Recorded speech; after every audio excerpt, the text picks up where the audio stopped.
Signor Presidente, signor Giudice al latere, signori della Corte di Assise di Appello. La mia discussione oggi non cercherà di essere a tutti i costi breve, forse non lo sarà. Non cercherà neppure di essere bella, ma cercherà senz'altro di essere utile alla vostra decisione. Cercherà di seguire soprattutto quello schema argomentativo che ci è stato indicato dalla Corte Suprema di Cassazione, con la quale la Corte, nell'annullare la sentenza di merito precedente, non solo vi ha consegnato un bisturi, non solo vi ha detto che lo dovrete usare e a quale fine, ma vi ha dato anche indicazioni precise sul luogo nel quale dovrete praticare la vostra incisione. Un'incisione che dovrà essere, secondo la Corte dell'annullamento, un'incisione profonda in un luogo che soltanto voi giudici avrete la capacità e la possibilità di trovare, lì dove l'ansia di verità e l'ansia di giustizia si incontrano, nel cuore del processo. Il mio percorso sarà certamente non facile, ma reso agevole perché segnato dalle indicazioni rigorose che la Corte di Cassazione ci ha fornito, così esemplarmente riassunte nella stessa relazione del giudice al latere. Quindi mi sarà facile seguire quel tracciato di regole di giudizio alle quali né io né voi ci potremo sottrarre, perché quelle regole sono il filo che ci condurrà fuori dal labirinto di prove nel quale ci ha immesso questa indagine e questo processo. Un processo di rinvio è al tempo stesso un processo più facile e più difficile degli altri. È più facile perché in qualche modo noi abbiamo le spalle coperte, abbiamo questa via tracciata da questi paletti, da questi segnacoli che la Corte di Cassazione, come dicevo prima, ci ha fornito, e però al tempo stesso più difficile perché, sebbene vincolati a quei canoni di giudizio, poi la Corte Suprema, come un genitore affettuoso ma prudente, ci lascia sulla soglia e ci dice fate voi che siete giudici del merito. E allora dovremo fare con le nostre forze, ed il mondo processuale che dovremo sperimentare è certamente in questo caso un processo singolare. Ve ne sarete resi conto anche voi, giudici popolari, dalla lettura delle carte e da quello che precedentemente avevate saputo dai media. E bisogna dire qualcosa in relazione alla stravaganza, io direi addirittura alla mostruosità di questo processo, che noi credo possiamo tutti quanti convenire su di un punto, sul livello bassissimo di qualità delle prove che sono state raccolte, che appena raggiunge il livello minimo di guardia. Io credo che in questo processo strano, particolare, a tratti mostruoso, si sia fatto quello che succede a volte quando salgono gli indici di inquinamento. Anziché costruire depuratori, si fa un decreto e si innalza il limite di guardia e così tutti tornano ad essere tranquilli. Questo è quello che è successo in questo processo. Anziché prendere atto della mostruosità di alcuni elementi probatori che venivano via via raccolti e somministrati al giudice, si è distolto lo sguardo, si è innalzata la soglia di tolleranza dei limiti di rappresentatività della prova e si è tirato avanti. Ma ora il giudice della Cassazione, nell'annullare, ha compiuto quella che il professor Aricò ha giustamente definito una rivoluzione copernicana, ci ha mostrato la mostruosità di quel giudizio, ci ha detto che il re è nudo e noi di questo giudizio non possiamo che prendere atto. La Corte di Cassazione ci ha detto soprattutto, badate ai giudici popolari, qualcosa di fondamentale in questo processo, ovvero sia che la prova non è un risultato indipendente dal modo in cui la si è formata, ovvero sia è decisivo ai fini di capire la valenza rappresentativa di una prova, quale sia stata la sua genesi, quali siano stati i modi della sua formazione. E la formazione della prova non è dunque un tema indifferente alla soluzione del problema in questo processo, anzi è centrale, ed è centrale soprattutto ricondurre l'analisi a quelle che erano le condizioni psicologiche e processuali, perché il dato processuale è quello che la Corte pone al centro della sua censura, quanto la condizione psicologica e processuale del suo autore sia fondamentale al fine di quella valutazione. E la Corte ci ha indicato la strada da percorrere, ci ha indicato il primo passo da compiere al fine di uscire da quello che ho definito un labirinto di elementi di prova e ci ha detto: intanto cominciate a dare nome alle cose, cominciate a dare il nome esatto a quelle che sono le prove di questo processo. E allora voi dovete immaginare di trovarvi di fronte ad una sorta di tavola tassonomica, una sorta di immaginario schedario, di casellario, nel quale sono iscritti tutti i nomi di queste prove, dalle più alte alle più basse. E dare nome alle prove in questo processo significa stabilire in questa immaginaria scala di valori dove collocare la prova che ci interessa in questo processo. E qual è il primo nome sul quale noi ci dobbiamo fermare a riflettere, perché queste sono le fondamenta stesse del processo e del ragionamento svolto dalla Corte di Cassazione? Vi è un quesito che la Corte più volte pone nella sua chiarissima ed esemplare sentenza, un problema che ogni volta accenna e che correttamente lascia irrisolto, perché è questione di merito, ovvero sia se la prova dichiarativa, che si chiama chiamata in questo processo, sia con riferimento alla prova dichiarativa liparota che ha letto, sia una chiamata in reità o sia una chiamata in correità. Su questo punto, che ripeto è un punto decisivo di ogni ulteriore passo che dovremo svolgere in ordine alla valutazione della prova, sino ad oggi non ho sentito spendere né dalla parte civile né dal procuratore generale neppure una parola. E questo invece, dicevo, se vogliamo stare nella griglia di valori poste dalla Corte Suprema, è la prima operazione che dovremo compiere.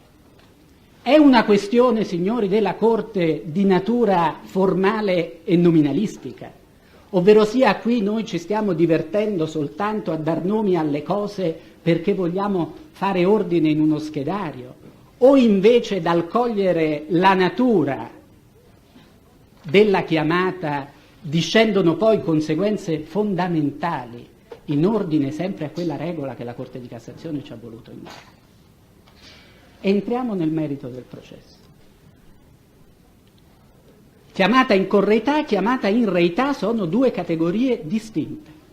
Sono due categorie distinte alla luce di valori processuali, di valori, se vogliamo, anche etici, certamente di valori psicologici, utili come parametro al fine di valutare l'attendibilità intrinseca della chiamata. Chi è il chiamante in correità? Il chiamante in correità è colui che intanto confessa il fatto proprio e poi chiama in correità qualcun altro. Colui cioè che intanto comincia con l'assumersi la responsabilità del reato da lui commesso e poi solo in un secondo momento dice chi con lui quel reato hanno commesso. nell'ambito della valutazione di questa scala immaginaria di valori, la chiamata in correità, così come io ve l'ho descritta, sta su un livello più alto. Siamo d'accordo su questo? Poi viene la chiamata in reità.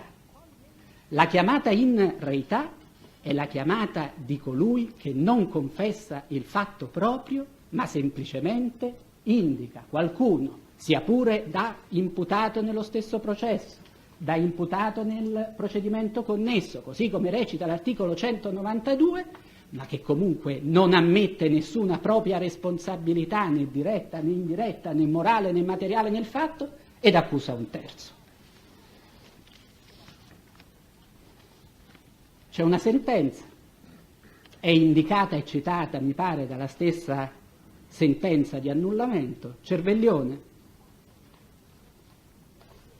che la maggiore o minore esigenza di estensione dei riscontri deriva dalla natura dell'indizio da verificare, perché la chiamata in correità, in quanto confessione sul fatto proprio e altrui, ha bisogno di una verifica meno rigorosa di quella necessaria per controllare la chiamata in reità. E perché a noi questo discorso, se vogliamo anche banale, interessa in modo particolare? Perché una volta che avremo deciso e che voi avrete stabilito che la chiamata in reità intanto si colloca su un gradino certamente più basso rispetto alla chiamata in correità, noi dovremo anche valutare in quali condizioni, ripeto, psicologiche, processuali, si ebbero a verificare le chiamate in reità di Alletto e Liparota. Perché su questo punto noi dobbiamo essere tutti d'accordo. Mi dovete cioè voi contraddittori, indicare un solo punto, un solo passaggio nel quale nelle dichiarazioni di Alletto e Liparota si riscontra una frase, un accenno ad una compromissione personale nel fatto omicidiario che a entrambi era stato contestato, sia direttamente che indirettamente. Ma non solo, perché se così solo fosse, già potremmo collocare questa chiamata in reità, anzi questa duplice chiamata in reità, a un livello ancora intermedio su questa immaginaria scala di valori. Siamo costretti a porla sul livello e sul gradino più basso, perché non solo né Alletto né Liparota in qualche modo accennano una qualche corresponsabilità nel fatto, ma si tirano fuori dicendo di essere stati solo testimoni del fatto, e su questo poi vedremo, difendendosi anche dalla ipotesi del favoreggiamento. Ovverosia costoro non solo respingono e rifiutano l'attribuzione di correità nel reato, ma addirittura respingono entrambi la sola possibilità di essere stati favoreggiatori, cioè la stessa responsabilità per quanto riguarda Alletto di essere responsabile del solo reato di favoreggiamento che la rendeva imputata in un procedimento connesso. Capite la importanza decisiva di questo passaggio? Perché su questa discriminazione, su questa esatta collocazione di questa prova dichiarativa, si fonda un ulteriore decisivo passaggio, perché si potrebbe anche dire, ebbene, l'avvocato Petrelli ha ragione, si tratta di due chiamate in reità e le chiamate in reità si collocano a livello più basso di questo genere di prova. E pur tuttavia noi dobbiamo andare avanti, perché una prova dichiarativa, sia pure collocata in questo livello bassissimo di attendibilità e di credibilità appena al di sopra della soglia della decenza, comunque dovrà in qualche modo essere valutata. E allora valutiamola ancora più in concreto, perché una chiamata in reità fatta con le modalità che io vi ho appena descritto, cioè con la finalità di allontanare da sé qualsiasi sospetto, quando è che avviene? In entrambi i casi. Avviene nel momento in cui la pressione investigativa, la pressione cautelare, la pressione processuale in genere ha assunto nei confronti di entrambi, cioè sia nei confronti di Alletto che nei confronti di Liparota, il massimo vertice di potenzialità, il parossismo, ovvero sia nel momento in cui Alletto è stata denunciata 2 giorni prima, il 12 giugno, per concorso nel reato di omicidio.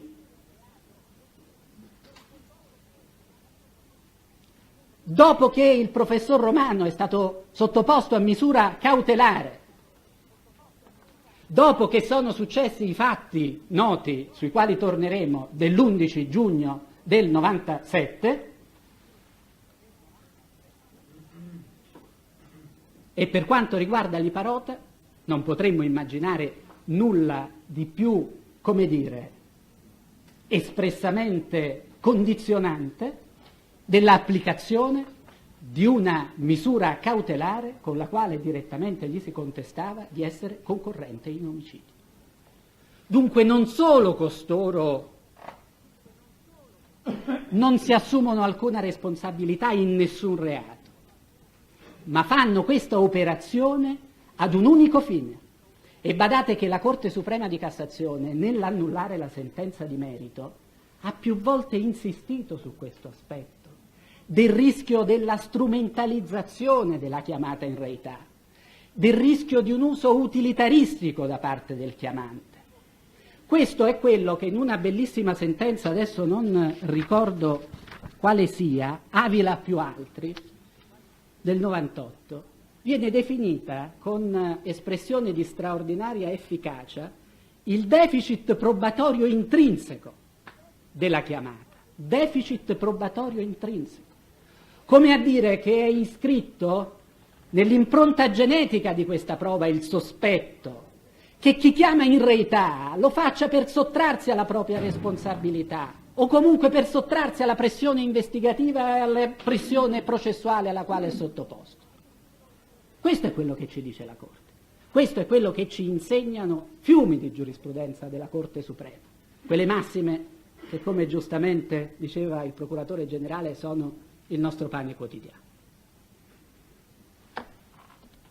Dunque la questione, come dicevo prima, non è affatto una questione nominalistica, è una questione che al contrario preme risolvere, perché dal modo in cui noi la risolveremo discendono conseguenze di straordinaria rilevanza in ordine non solo alla prima operazione pregiudiziale, che è quella di valutazione dell'attendibilità intrinseca di queste fonti, ma anche eventualmente, laddove per avventura qualcuno credesse di poter superare questo primo livello di valutazione della prova, questa valutazione della prova a doppio binario dovrà essere rilevante anche al fine di individuare e di valutare l'intensità dei cosiddetti elementi obiettivi di risultato.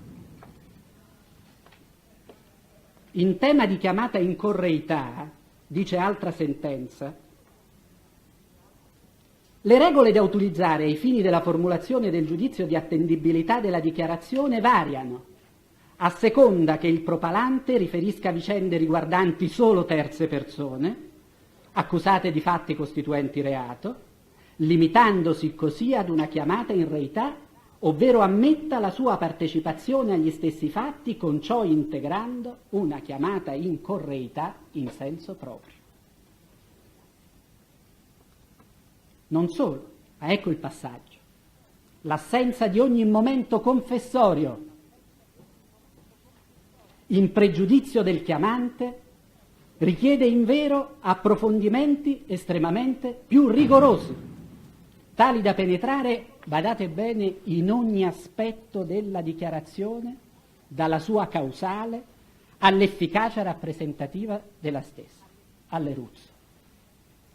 E allora, altro che questione nominalistica, se questa è l'incisività che la Corte di Cassazione richiede di fronte ad una chiamata in reità, perché io lo posso capire di quanta affidabilità un accusatore possa conferire ad un soggetto che intanto accusa se stesso del reato.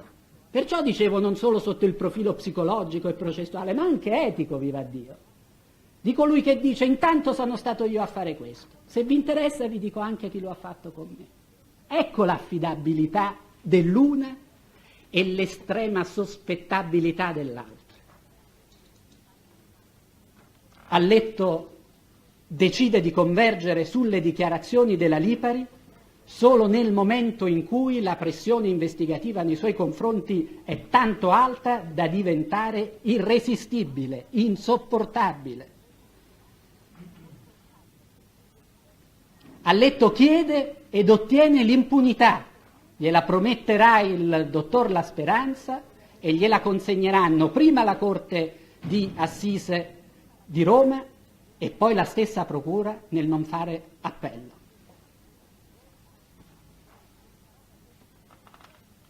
A Liparota viene offerta la scarcerazione e Liparota ottiene la scarcerazione dopo aver fatto le sue dichiarazioni convergenti sulla Letto che convergeva sulla Lipari. Soprattutto, e ci torneremo, Liparota chiede ed ottiene la derubricazione del reato. E non lo dimentichiamo, quale fosse la posta in gioco. In quel terribile interrogatorio del 16 di giugno del 97. E allora, se sono vere le mie argomentazioni in diritto e in fatto, allora cominciamo già col dire che qui ci troviamo di fronte a due chiamate in reità che si trovano in una posizione che per me francamente si colloca al di sotto del livello minimo di guardia di una dichiarazione eteroaccusatoria. Vogliamo non essere d'accordo? Usiamo un termine diverso e allora usiamo un termine che va di moda, diciamo che sono dichiarazioni borderline, dichiarazioni cioè che si collocano su quel filo sottilissimo per le quali basta un niente a farle precipitare da una parte, cioè verso la più radicale delle inattendibilità, oppure, se dovessero trovare straordinari elementi di riscontro oggettivo esterni, potrebbero in qualche modo recuperare una qualche attendibilità.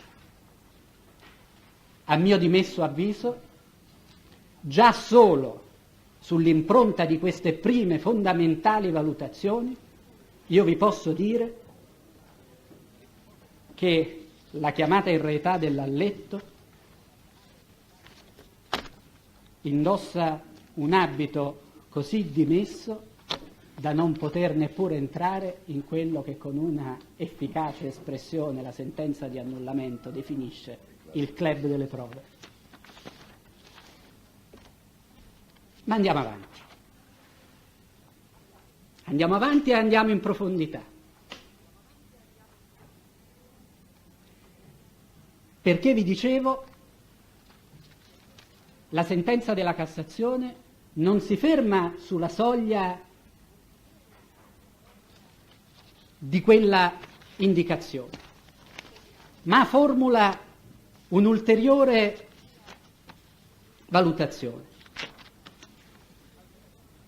che non sarà sfuggita ad un lettore attento. Quando la Corte Suprema, nell'ambito delle sue valutazioni,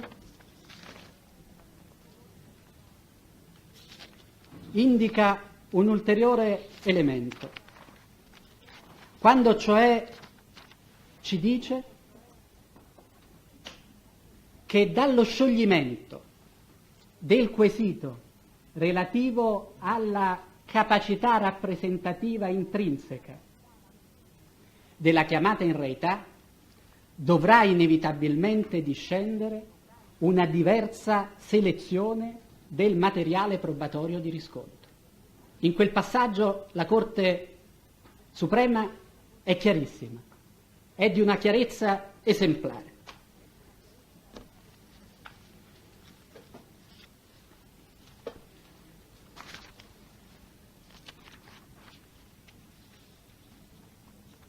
Dicevo, andiamo in profondità, andiamo oltre,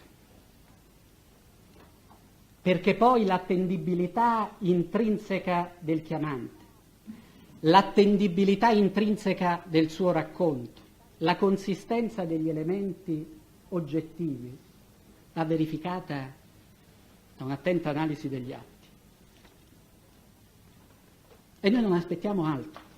Sono passati 5 anni e a proposito di genesi della chiamata, noi ancora non siamo riusciti a capire quali sono state le ragioni del silenzio della Alletto che l'hanno condizionata dal 9 maggio fino al 14 giugno e tantomeno siamo riusciti a capire quali sono state le condizioni che hanno fatto recedere da quell'atteggiamento la Alletto e l'hanno fatta convergere sulle dichiarazioni della Liberi.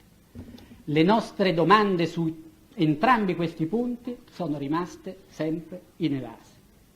E non è che questa curiosità fosse una curiosità maliziosa della difesa, proprio perché in una simile situazione, di fronte cioè alla, come dire, vincolatività processuale di una simile fonte di prova, il profilo della genesi, del perché si tace prima e del perché si parla dopo, e del come si tace prima e del come si tace dopo, si parla dopo, attengono a quello che è il cuore del problema, alla genesi della chiamata in regola, ai motivi nel profondo che ce la rendono attendibile, plausibile, credibile, plasticamente palpabile, così come deve essere per qualsiasi prova. Non è, dicevo, una curiosità maliziosa della difesa. Le domande più penetranti sul punto, rileggete gli atti, sono state fatte sia nel corso del dibattimento che nel corso dell'incidente probatorio dal giudice. Rileggete le pagine dell'incidente probatorio in proposito. Ma il 9 maggio, dice il giudice Montoni, dopo aver assistito alla scena che ha descritto, lei ha dichiarato di aver sentito paura. Si può dichiarare qualsiasi cosa, poi bisogna parametrarla sui canoni della credibilità, dell'id quod plerumque accidit, delle regole dell'esperienza che ciascuno di noi porta nel patrimonio psicologico della propria esperienza soggettiva. Lei ha dichiarato di aver sentito paura, ha parlato addirittura di panico, ma era paura di qualcosa di specifico. Non ho mai avuto paura di nessuno. No, ma a che cosa era correlato questo panico? A quello che era successo. Non appaga questa risposta, perché Alletto non ha visto nulla. Per Alletto, se fosse mai vera quella scena, avrebbe visto uno con una cosa che forse sembrava un'arma, ma la cosa più plausibile è che si fosse allora trattato di un'arma a giocattolo. Avrebbe detto: ma che state facendo? Ma che è uno scherzo? No, un panico, un terrore, quello che era successo. Sì, però, perché il giudice fa il dovere di giudice in questo caso e lo svolge fino in fondo, vuole capire questo passaggio del processo. Però obiettivamente lei ha parlato soltanto di una persona che vede sparare un colpo senza nemmeno saperne le conseguenze. Il panico era tutto intorno a me, si è liparizzata. Quello che si sarebbe creato intorno, e anche perché successivamente nessuno si era preso la responsabilità.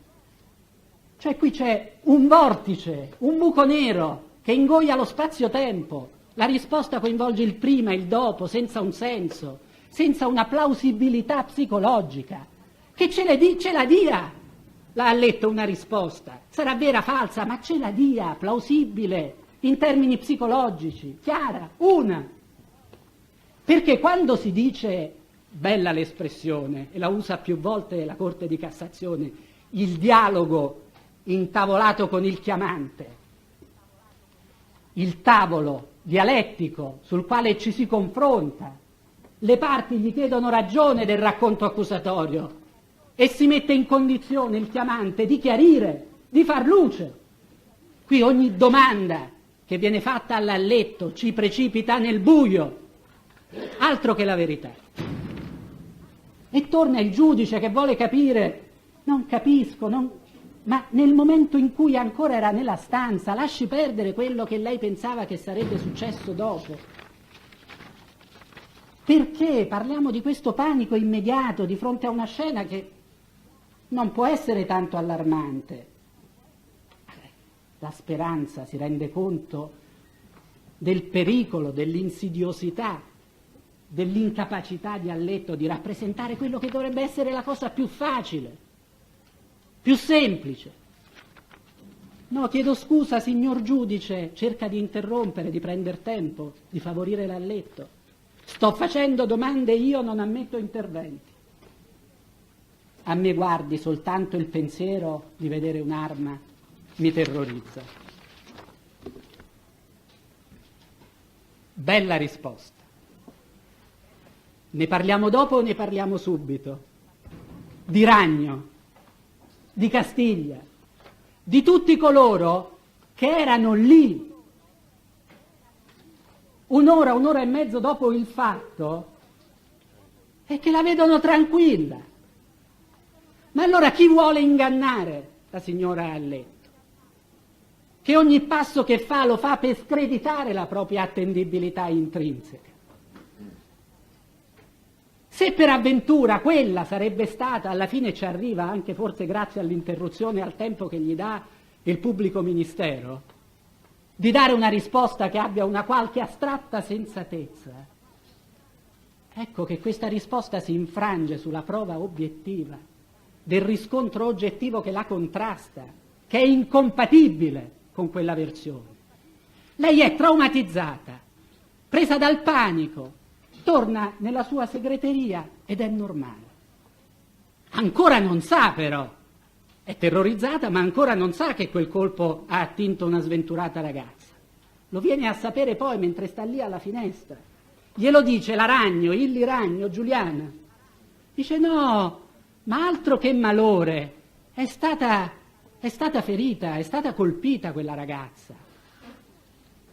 E allora voi, perché questa è la regola di esperienza psicologica che dovrete elaborare, di fronte a una persona che già dice di essere terrorizzata, presa dal panico, che non dà nessun segno esteriore di questo panico, sol per aver visto un'arma che poteva essere un'arma a giocattolo, quando viene a sapere che l'arma era vera e che l'arma aveva sparato, e che cosa fa?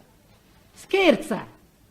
Scherza con le sue amiche, scherza con la Castiglia, scherza con la signora Ragno, scherza con il professor Romano. Professore, lei che ha autorità, perché non telefona lei al rettorato per sapere che cosa è successo? Questa è la risposta plausibile che noi dobbiamo accettare. È una risposta insultante per il buonsenso, per la ragione, per la ragionevolezza che tanto è stata invocata dai pubblici ministeri in questo processo. Se ne possono enumerare una quindicina, credo, se vogliamo distinguere tra specie e sottospecie di risposte aberranti, l'una ovviamente differente dall'altra, in ordine al perché del suo silenzio. Ve n'è una, espressiva e interessante. Io ho avuto una specie di blocco psicologico, questa cosa l'ho dovuta rimandare dentro di me. È l'ipotesi della taciturnitas.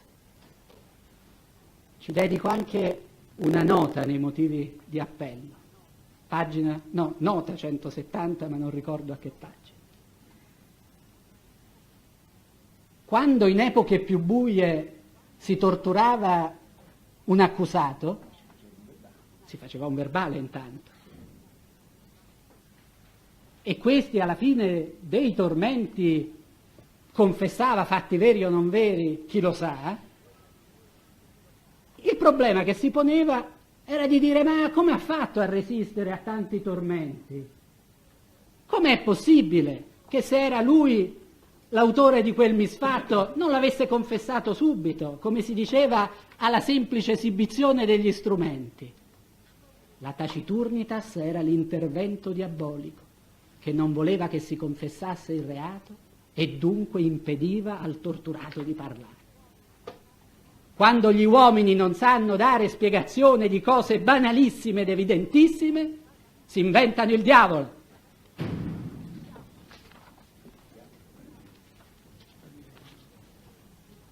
Sul perché della conversione. ma avessimo anche qui, nel famoso dialogo intavolato con il chiamante, un minimo di semplicità, perché poi guardate, ci sono dei passaggi nelle dichiarazioni di Alletto di una esemplare chiarezza. La donna ha una, come dire, intelligenza verbale notevolissima e anche un patrimonio ricco sotto il profilo verbale.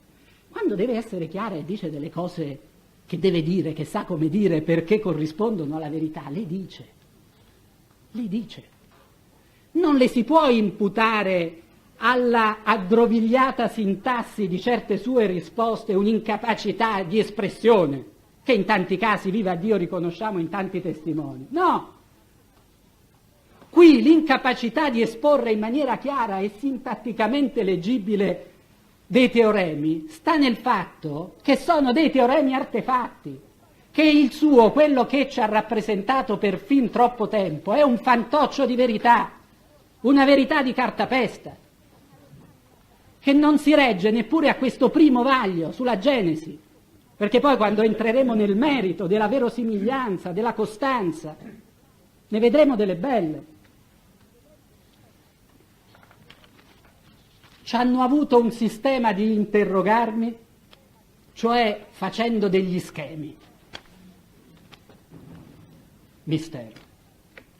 Perché non si è partito a domanda-rispondi, ma perché si dovrebbero fare dei verbali, badate bene, di questa rilevanza? Non si fanno domande. Ma loro dialogavano e perlomeno svisceravano nel vero senso della parola per quanto è stato possibile nell'arco della mattinata. Ci torneremo su questo arco della mattinata, perché neanche la ricostruzione cronologica di quelle 10 ore di interrogatorio c'è mai stato detto in che modo si sarebbero articolati. Qui è l'arco della mattinata. Poi dirà, lo vedremo, che non avrà cominciato a parlare prima delle ore 16. Quando fa le sue dichiarazioni sulle quali si appiattisce sulla Lipari, non lo sapremo mai. Anche questo deve rimanere un mistero.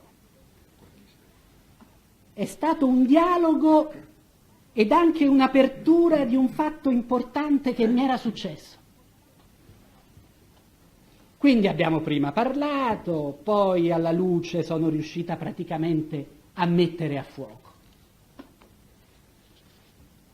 Lo stesso Presidente Amato, nel giudizio di primo grado, di fronte a questa affermazione, sbotta, come aveva fatto il giudice Muntoni, di fronte all'insopportabile deficienza di senso di queste espressioni. Scusi, ma mettere a fuoco che cosa? In italiano, gli dice il Presidente, mettere a fuoco ha un significato pregnante di qualcosa che uno non sa com'è e poi mette a fuoco, perché lei non ricordava quel fatto. Sì, io l'ho sempre perfettamente ricordato.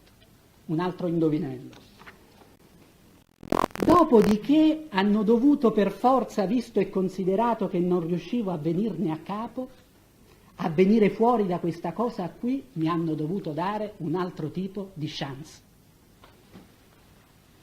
Quale sia questa chance che le hanno dato, non lo sappiamo e non lo sapremo mai, perché questo è il tenore del dialogo intavolato col chiamante. Beh, cioè me l'hanno messa in modo diverso, ma a noi preoccupano queste frasi. A noi preoccupano. L'avevate lì, l'ha letto, gli avete fatto le domande. Ma gliele abbiamo fatte 2000 volte, signor Procuratore. Queste sono le risposte che abbiamo avuto. Contraddittorio che non ha... Non accettare. Vabbè. Allora, chiariamo subito una cosa. Sembra che Io ho sentito... Parlo con i giudici. Io ho sentito fare dall'illustrissimo signor Procuratore più volte cenno al contraddittorio. Nella sua requisitoria l'avrà nominato almeno 20-25 volte. Perché ci credo. Ma ci credo anch'io. No, io parlo del processo, perché questo è un punto, io interloquisco, signor Presidente, mi perdoni, ho detto parlo con la Corte, soltanto non per rispondere a un fatto personale, ma a un fatto processuale rilevantissimo. Qui bisogna mettersi d'accordo che il contraddittorio è un valore,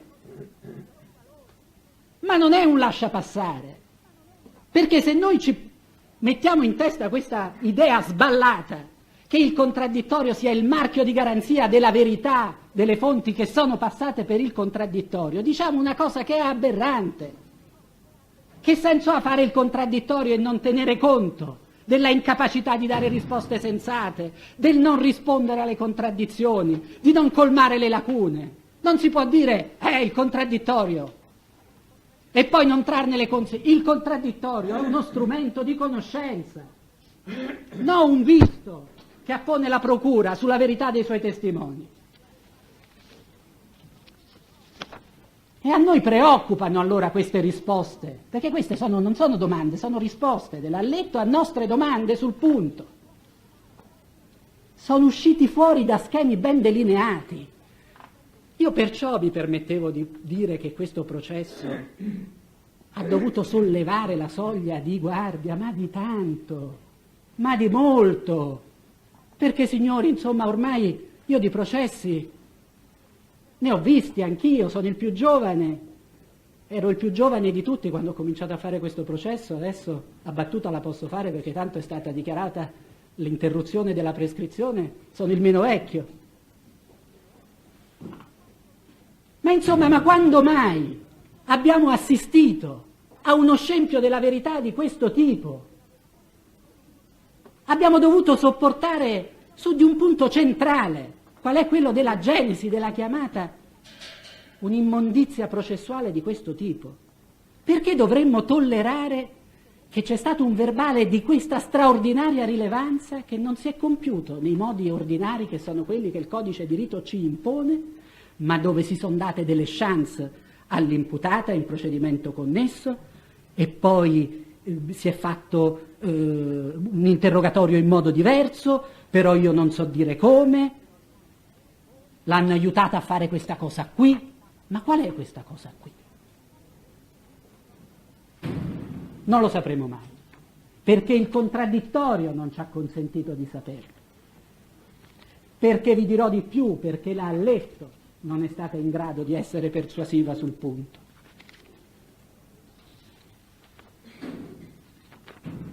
Ma il mio sbalordimento non si ferma qui, signori giudici. Perché quando, ripeto, ancora è lo stesso Presidente a cercare di approfondire il tema delle ragioni, dei motivi, è lo stesso Presidente allo stesso Presidente che lei risponde: ma perché sostanzialmente lei non ha riferito subito di quello che era successo? O almeno, se non fino al 21, quando nessuno era ancora entrato nell'Istituto di Filosofia del Diritto, ma almeno dopo il 21 la si mette in condizioni di poter rispondere. Perché al momento in cui io magari avrei esternato qualche cosa e non, cioè io ne volevo avere la certezza matematica. Ma li vogliamo definire inquietanti questi passaggi? Sono domande nel contraddittorio, non le ho scritte io. Volevo avere la certezza matematica che potevo parlare, signor Presidente. Ma avere la certezza matematica di che? Incalza il Presidente Amato. Che potevo parlare, che la mia coscienza fosse tranquilla e potessi esternarle queste cose. Io, signor Presidente, prima del 14 non me la sono sentita di parlare, ne ho avuto la consapevolezza solo quel giorno, prima no.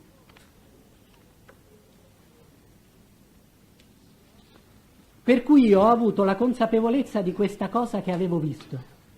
Cioè qui stiamo parlando della prova rappresentativa più immediata e più diretta. Entri in una stanza, vedi una scena, di che consapevolezza stai parlando? Di quale certezza? O l'hai vista o non l'hai vista, o c'eri o non c'eri. Presidente, sono tante le domande, però tutte quante convogliano in un'unica direzione, il fatto della mia consapevolezza. Se io non ce l'avevo questo concetto di poter parlare, di potermi esprimere, in me ci stava un travaglio. Prima avevo tanti dubbi, ma la consapevolezza e la mia coscienza era sicura di dirlo solamente quel giorno, prima ero pieno di dubbi. Se prima ho definito inquietanti questi passaggi che incrinano ma in radice l'attendibilità e la credibilità intrinseca dell'alletto, questa io la definirei sbalorditiva. È un dramma per ciò che riguarda anche la certezza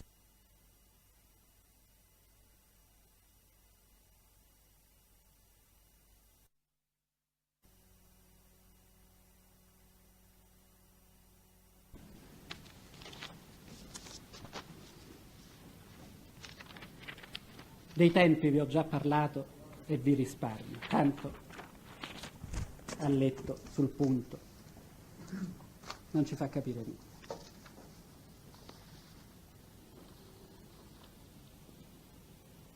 Dirà a letto poi nei suoi verbali,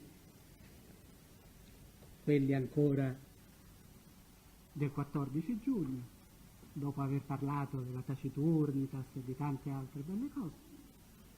Comunque, clausola di stile conclusiva, mi riservo di essere più precisa in seguito. Ma come avete visto, questa promessa non è mai stata mantenuta.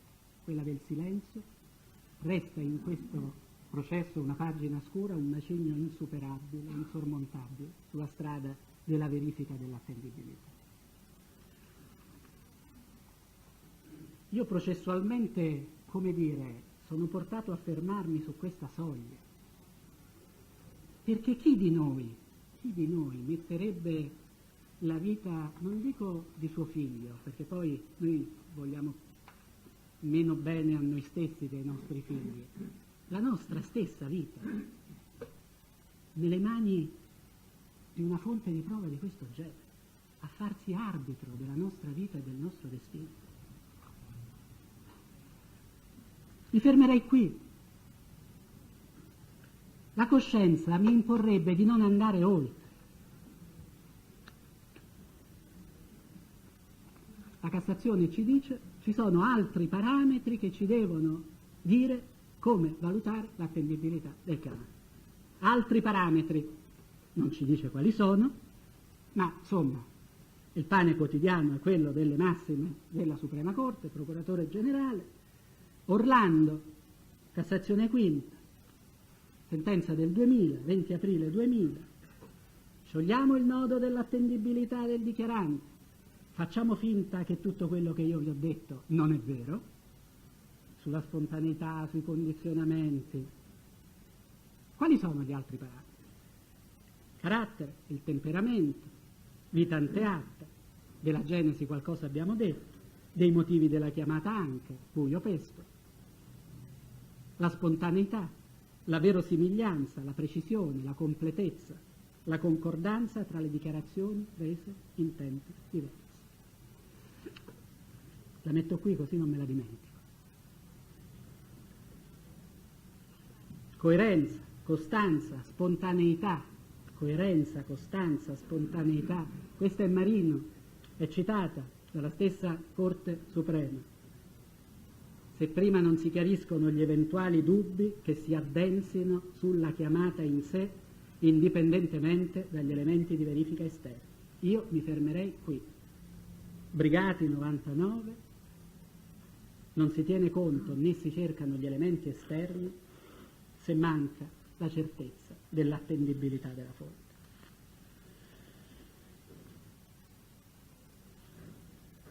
Il carattere,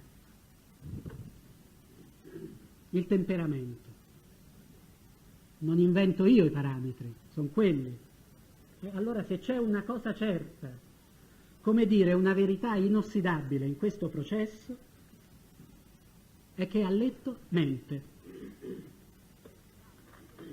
perché dà versioni diverse di una stessa circostanza. Dunque noi abbiamo la certezza logica e matematica che Alletto mente, che dunque è una persona capace di mentire, ed è, badate bene, una persona capace di mentire con una straordinaria capacità mimetica.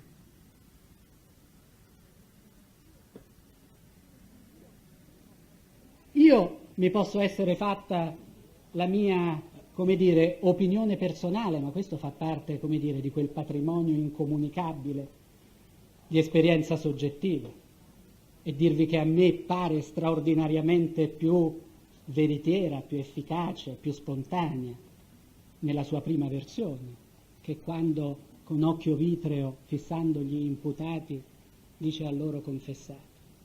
Ma sono impressioni di un difensore.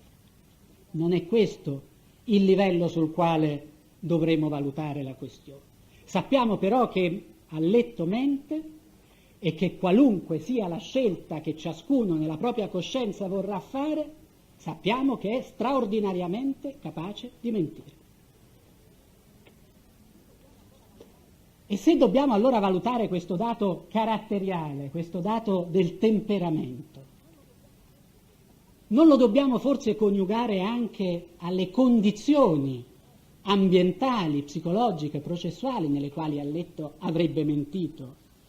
Ma vi rendete conto di quello che è stato fatto a questa donna dal 21 in poi?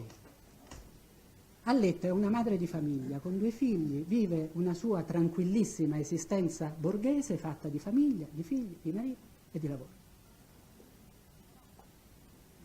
La vanno a prendere nel letto alle 2 di notte. Ma ve la immaginate voi un'esperienza di questo genere? Poi la polizia, lei lo dirà, dottor La Speranza, ma lei quello che mi hanno fatto non l'ha saputo? Ma non l'ha saputo neanche per sentito dire?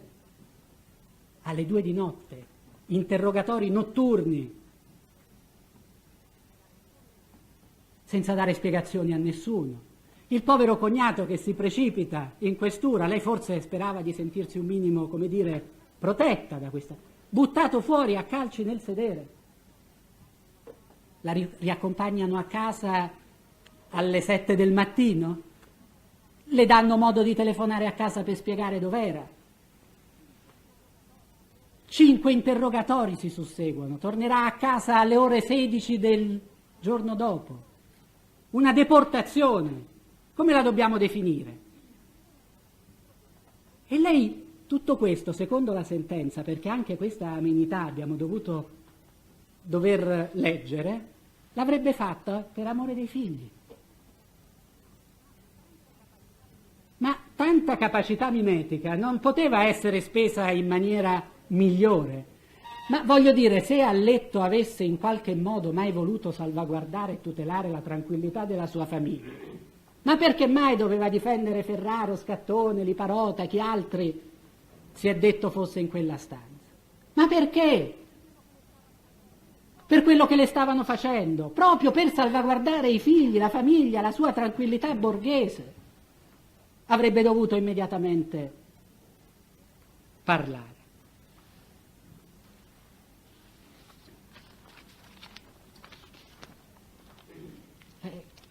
Arrivati a questo punto, siccome il discorso su a letto e sui condizionamenti che la stessa ha subito è un tema centrale in questo processo, io il bisturi che la Corte di Cassazione ci ha consegnato lo devo affondare anche in questa piaga purulenta. L'11 giugno del 1997. Vi è una questione in diritto, signor Presidente, signor Giudice all'Atere, di banalissima soluzione. Non mi pare che in quei motivi noi abbiamo rappresentato questioni di diritto sofisticate. Da una piana lettura delle norme e da una piana lettura della giurisprudenza emerge un dato pacifico, che il nostro secondo motivo di appello, con il quale si impugnano le ordinanze del 14 e del 22 settembre, è un motivo fondato. Quelle 3 cassette VHS che sono state acquisite agli atti sul consenso, ricordo, di tutte le parti, costituiscono un documento. Così si chiamano ai sensi del nostro codice di rito. La Cassazione dice che è stato letto.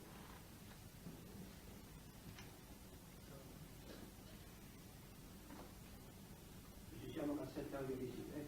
Come dice? Precisiamo cassette audiovisive. Sì, VHS. A beneficio di tutti. Perché VHS, beh, cassette audio. sì, lo so, Presidente. A beneficio di tutti, VHS si intende audiovisivo. Certo. Posso dire anche la marca. Due di un tipo e una di un altro. Presidente, la questione è in diritto banale, è un documento ed esiste una distinzione che è pacifica in dottrina, in diritto, in giurisprudenza, che una registrazione fatta tra presenti, se cioè io parlo con l'avvocato Rossi e lo registro mentre lui parla con me, non è un'intercettazione in senso tecnico.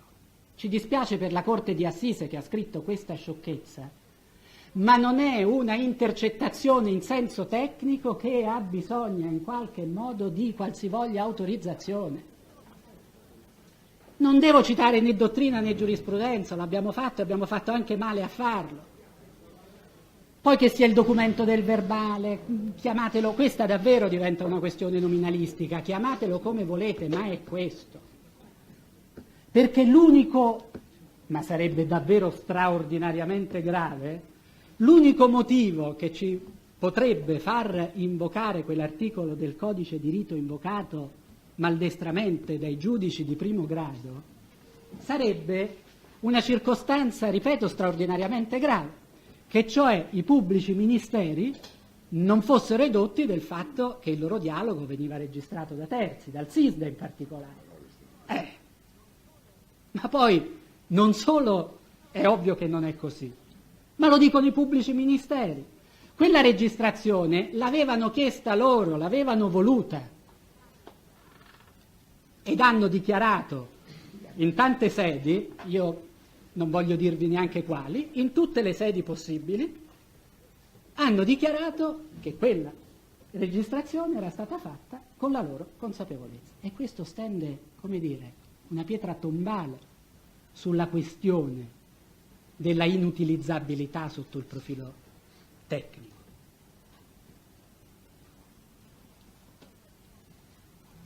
C'è una riunione al vertice, la situazione è critica, la polizia e la Digos che ha messo in campo forze straordinarie in questa indagine, tutta la polizia scientifica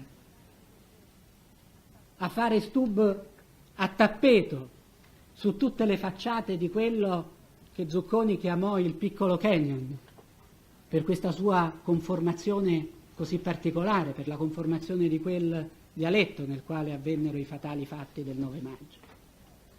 Avevano speso molti soldi, molte energie, avevano dovuto abbandonare altre indagini, il caso andava risolto. Si è convinti per disperazione, anche questo lo dico perché è stato dichiarato in tutte le sedi possibili e immaginabili, si era convinti che Alletto e Di Mauro fossero due complici favoreggiatori, cioè che Di Mauro favorisse Alletto e Alletto favorisse chissà chi altro. Erano due indagati. Erano due indagati. Mi dispiace che non ci sia il consigliere Calderone che ha fatto quella battuta di cattivo gusto, quando a proposito della Villella ha detto che il pubblico ministero aveva mandato 2 avvocati ad assisterla per un eccesso di garantismo. In 2, tra Di Mauro e Alletto, neanche uno gliene hanno dato di avvocato. Ma se uno si legge con attenzione la richiesta dei pubblici ministeri del perché quel colloquio andava non solo registrato su quelle cassette che sono regolarmente acquisite in atti e dichiarate utilizzabili, ma anche video registrati, perché siccome c'era questo rapporto equivoco fra i due, si dice, si sospettava che gli stessi nel corso del colloquio potessero farsi dei gesti di intesa che l'apparecchio audio non avrebbe potuto registrare e che quei gesti di intesa sarebbero stati prova preziosa per avvalorare quello che era il loro sospetto.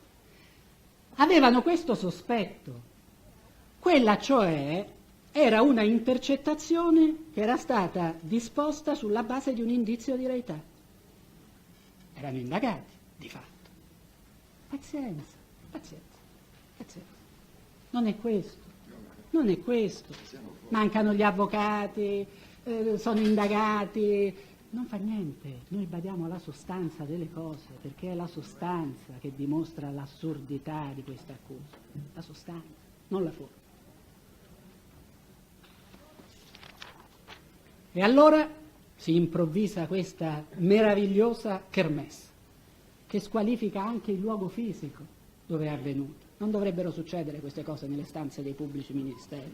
Anche per buon gusto la potevano fare alla Digos. E che diavolo. Pazienza anche questo. Si risale alla giurisprudenza e all'esperienza giudiziaria, ma che dico antica, la più remota.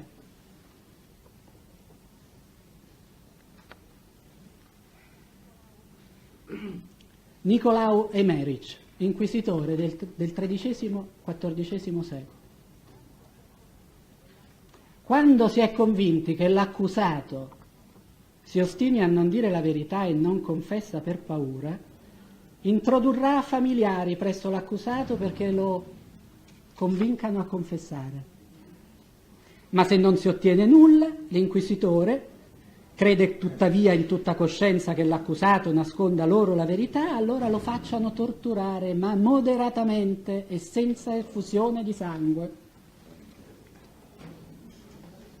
E dove siamo? In quale processo? Sempre ricordandosi che i tormenti sono ingannevoli ed efficaci. Ci sono persone di tal debolezza che alla minima tortura confessano anche quel che non hanno commesso. Le due prime pratiche sono state seguite alla lettera. Della terza, manca il verbale, della terza i giudici di merito, ahimè, fino ad oggi se ne sono dimenticati.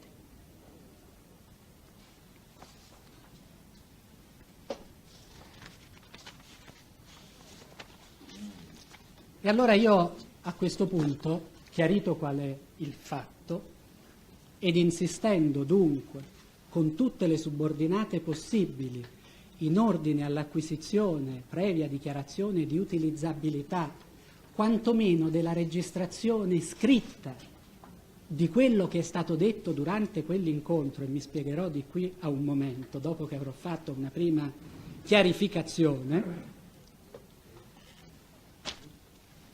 della intera intercettazione audio contenuta nelle cassette VHS. Audio contenuta nelle cassette VHS.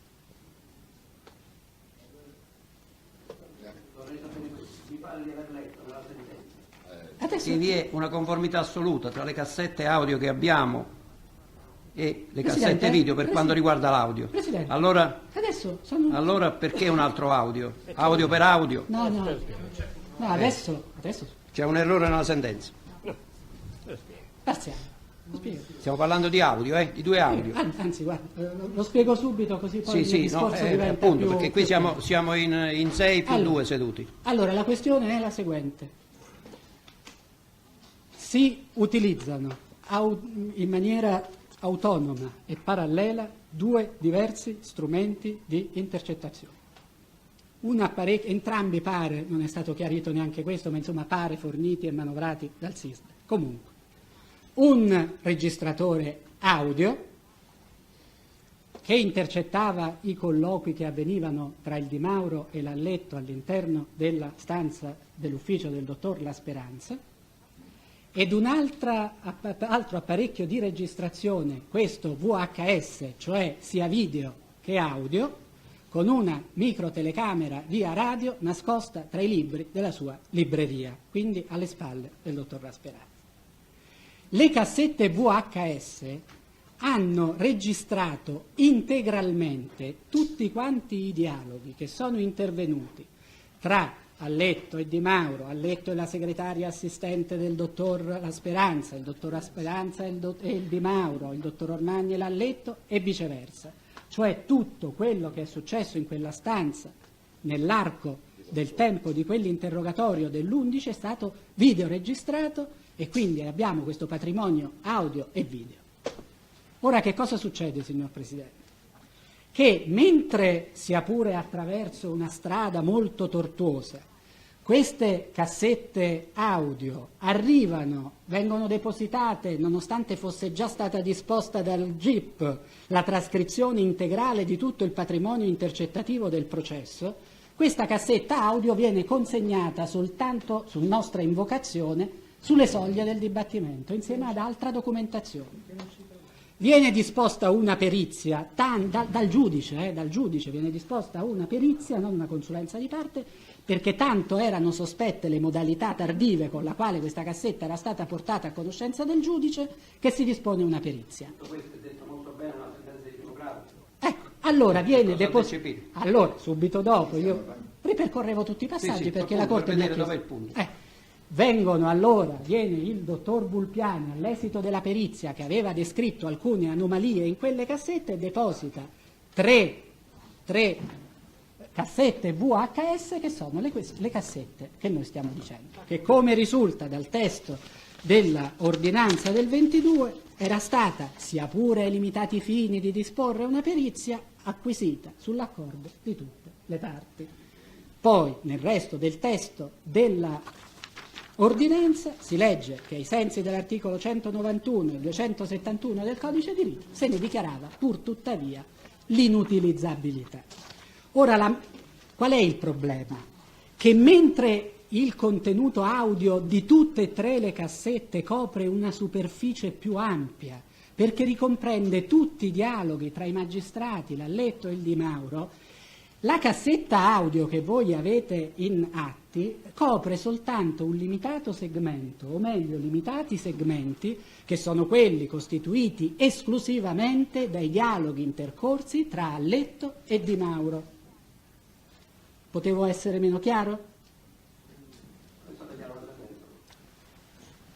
Non è mica l'unico.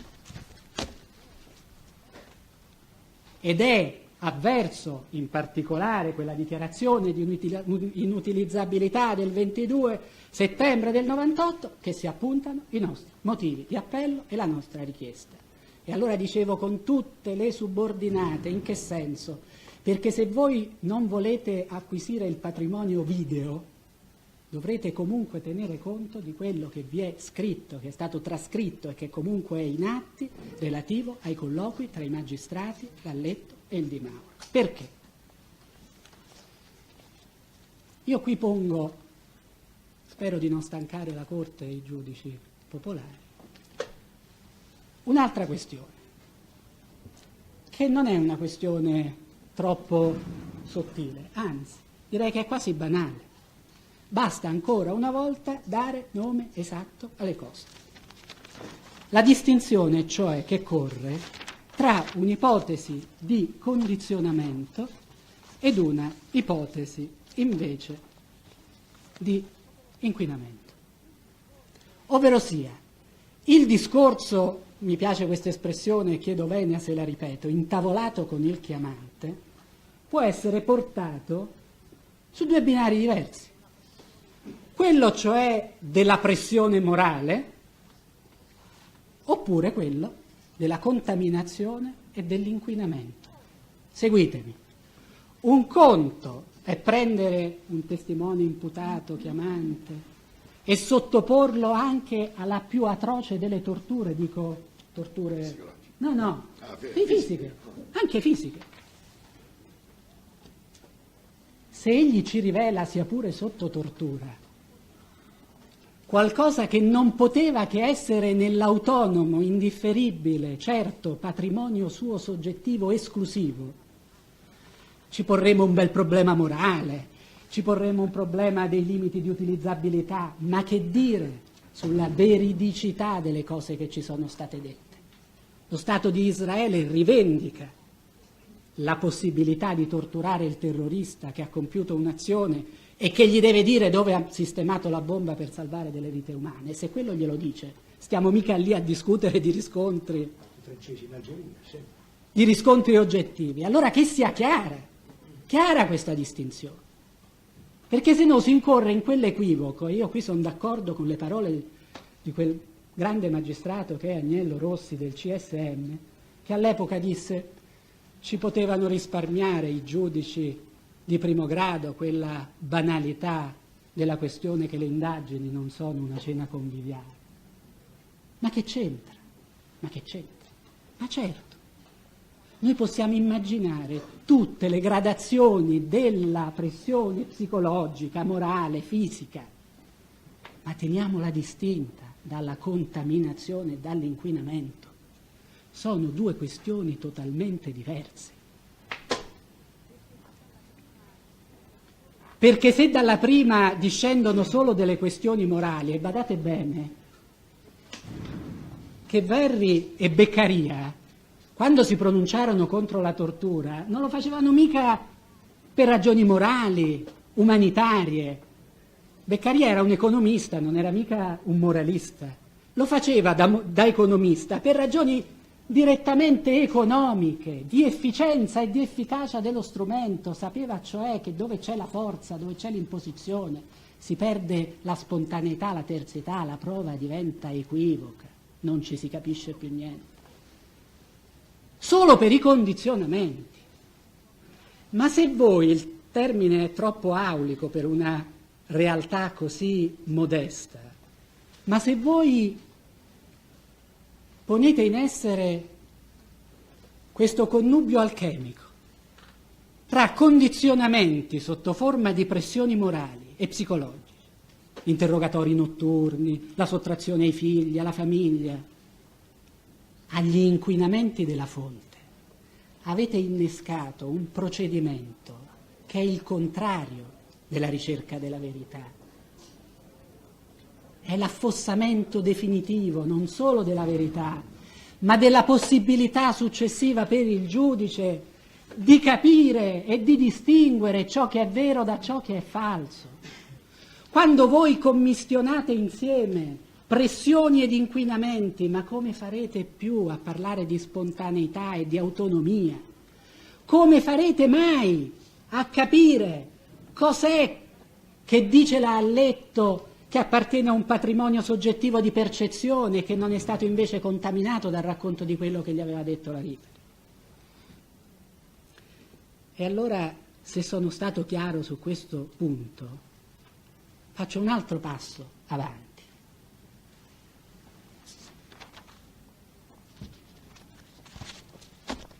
Inquinamento e condizionamento.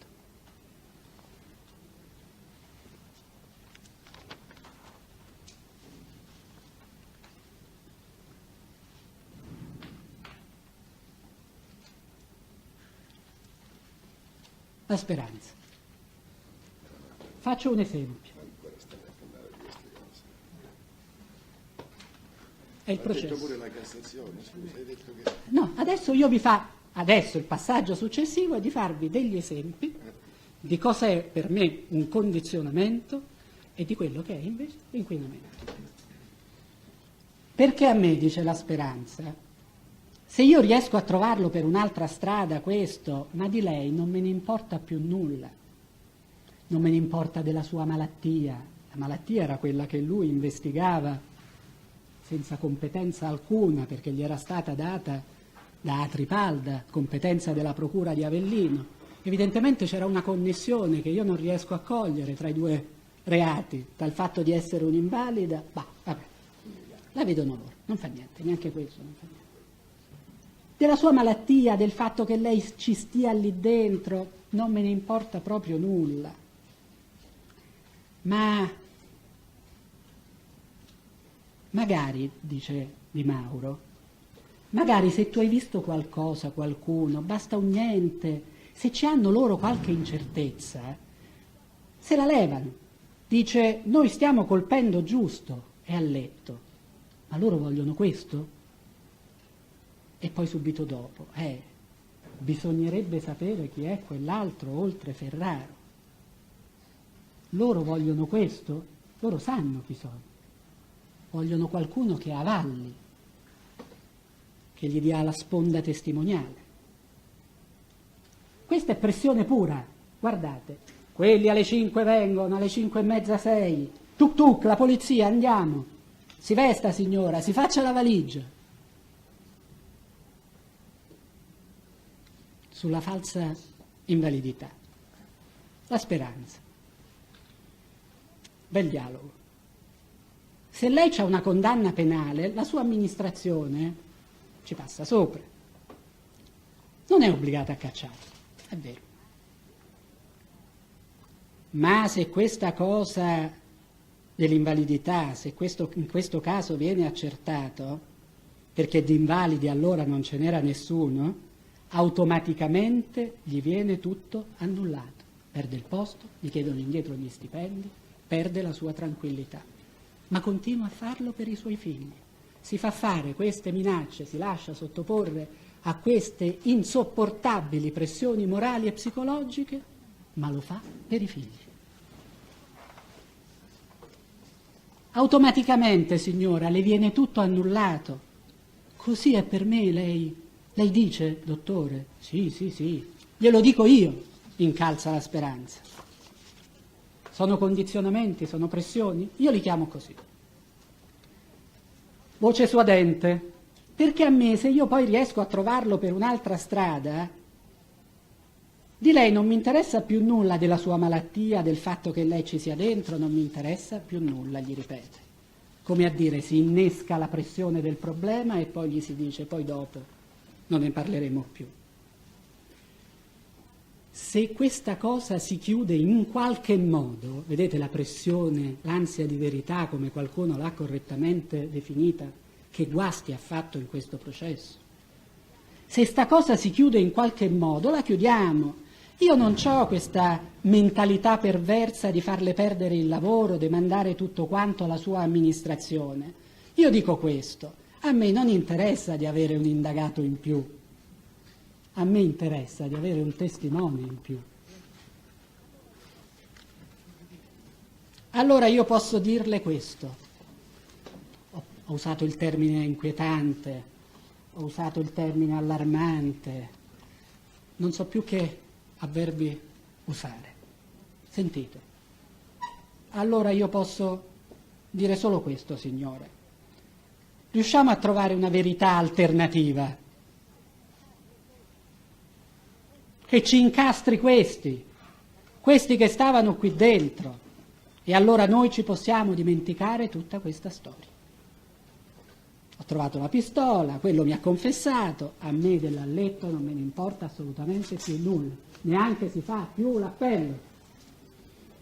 Lei è stata radiografata, lei, Liparota, Ferraro e le altre persone che stavano lì dentro, a lei i nomi non gliel'avevano mai fatti. 3 volte risponde no, quando glielo chiediamo nell'incidente probatorio. I nomi delle persone presenti, mai, ma è sicura? No.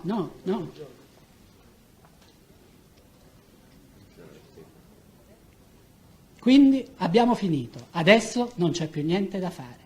A letto è consegnata con queste parole al braccio secolare della Digos. Ma la speranza cerca un ultimo intervento. Non si preoccupi del posto di lavoro, ancora una volta, non si preoccupi per suo marito, chissà che c'entra il marito. Non si preoccupi per i figli. Non si preoccupi per Romano, non si preoccupi per nessuno. Lei mi dica la verità, poi io l'aggiusto nella maniera in cui lei la vuole.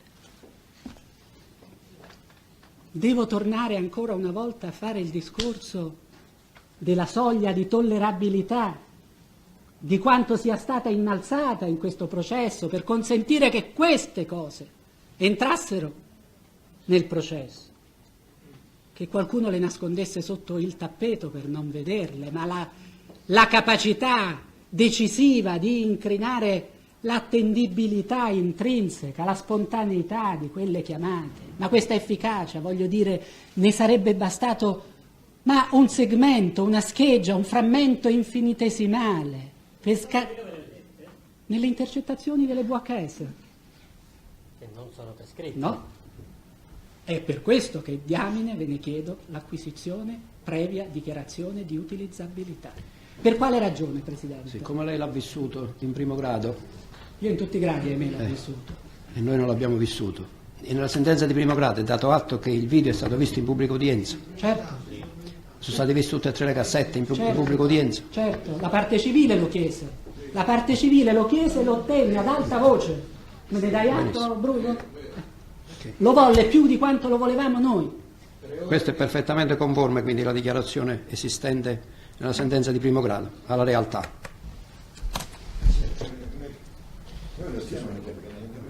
Certo che non fate. E vorrei vedere, ma che ha paura? Ma dottor Marino, ma ha paura di queste dichiarazioni? Adesso glieli spiego io i limiti, ha paura di questa verità, è un documento e via, basta. Io non tollero che si continui in questo processo da parte dei No, ma non interrompe, il pubblico ministero non può interrompere. Presidente, me lo faccia dire. È un In fatto questo d'ordine. processo quello che io non È un tollero fatto d'ordine. che si prendano le distanze come sta. Si prendano le distanze. Tutte le volte si prendano le distanze da parte di quel banco dell'accusa dal modo ignobile con il quale sono state condotte le indagini, dagli errori che sono stati fatti, perché nessuno avrebbe mai voluto porre in essere un interrogatorio di tal fatta. Ma non si tratta di bon ton, di prendere le distanze e poi di lasciare che una prova che nasce in questo modo diventa la prova di una condanna. Questo è intollerabile. Se si prendono le distanze dal metodo, bisogna avere il coraggio di prendere le distanze dal risultato. Questa è la verità, dottor Marini. Adesso glielo spiego. Lei non l'ha letta la Cassazione, o l'ha capita male. Adesso glielo spiego. Non si deve interrompere. Ma io lo ringrazio perché il dottor Marini mi dà spesso modo di chiarire il mio pensiero. La Cassazione che cosa ha detto? La Cassazione ha detto che il giudizio sull'attendibilità, se io ho capito bene, deve prescindere da certe immagini video. L'ha letta la sentenza? La prendiamo? No.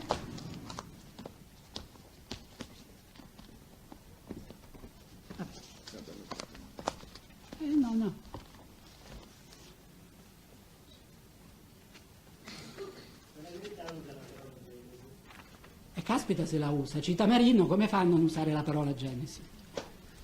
Il tema dei condizionamenti, ho letto nella relazione, è un tema centrale in questo processo. Siamo nel pieno alveo della Cassazione, sentenza di annullamento, delle sezioni unite, Marino, Brigani e tutti. Non parli verso il PG, se no ha ragione, chiedo c'è scusa. la provocazione. Sì, perché... Allora, Presidente, le dicevo, Sempre amabile, Presidente. va valutata la stregua di parametri diversi. Io ho cercato di dire quali sono i parametri, perché non sono mica i miei, sono i parametri di una giurisprudenza che lei conosce meglio di me. Dalla visione di immagini video. Vogliamo stare alle parole? A noi di vedere l'Alletto che piange non ce ne importa nulla. E sa che le dico, forse ha proprio ragione la Cassazione sul punto, il processo non si fa nemmeno sul pathos. Noi non ci importa nulla. Io l'ho detto già prima. A me non è che importa misurare sulle mie suggestioni personali e soggettive. Io sono convinto che Alletto mentiva dopo e non mentiva prima. Ma questo fa parte del patrimonio indicibile. Questo vuole dire la Cassazione quando parla di immagini. La Cassazione non è che le parole le dice a casaccio. Non gli interessa del pathos, non gli interessa neanche a me, non potrebbe entrare mica in una vostra sentenza l'Alletto che si strappa i capelli e piange. E a me ha commosso. Mi ha commosso. Perché era trattata in un modo indecente. Non le acquisite le immagini video, va bene? La mettiamo così? Acquisite tutto quel patrimonio che riguarda i condizionamenti. Ci fermiamo qui? Andiamo avanti.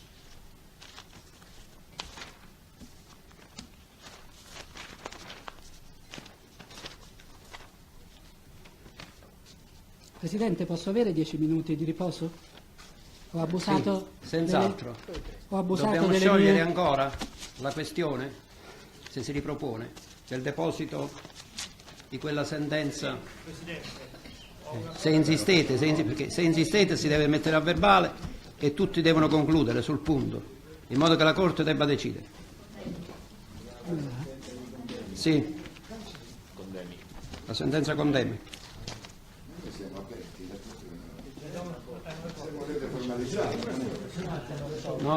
No, qui le cose vanno fatte secondo procedura. Mi piace sentirlo dire. La giurisprudenza è un conto e le sentenze che accertano fatti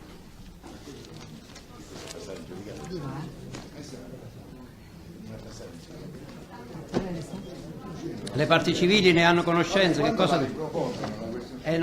Siccome è stata già proposta ieri e ieri ci siamo riservati, però ci siamo riservati anzitutto di raccogliere le vostre conclusioni e poi di decidere. Adesso ci consultiamo. Abbiamo fatto bene a introdurle perché almeno siamo pronti poi alla fine dell'udienza. Grazie Presidente. Tutti pronti a concludere sul punto se loro la presentano. Grazie. Allora interrompiamo per 15 minuti.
Grazie a voi, Presidente.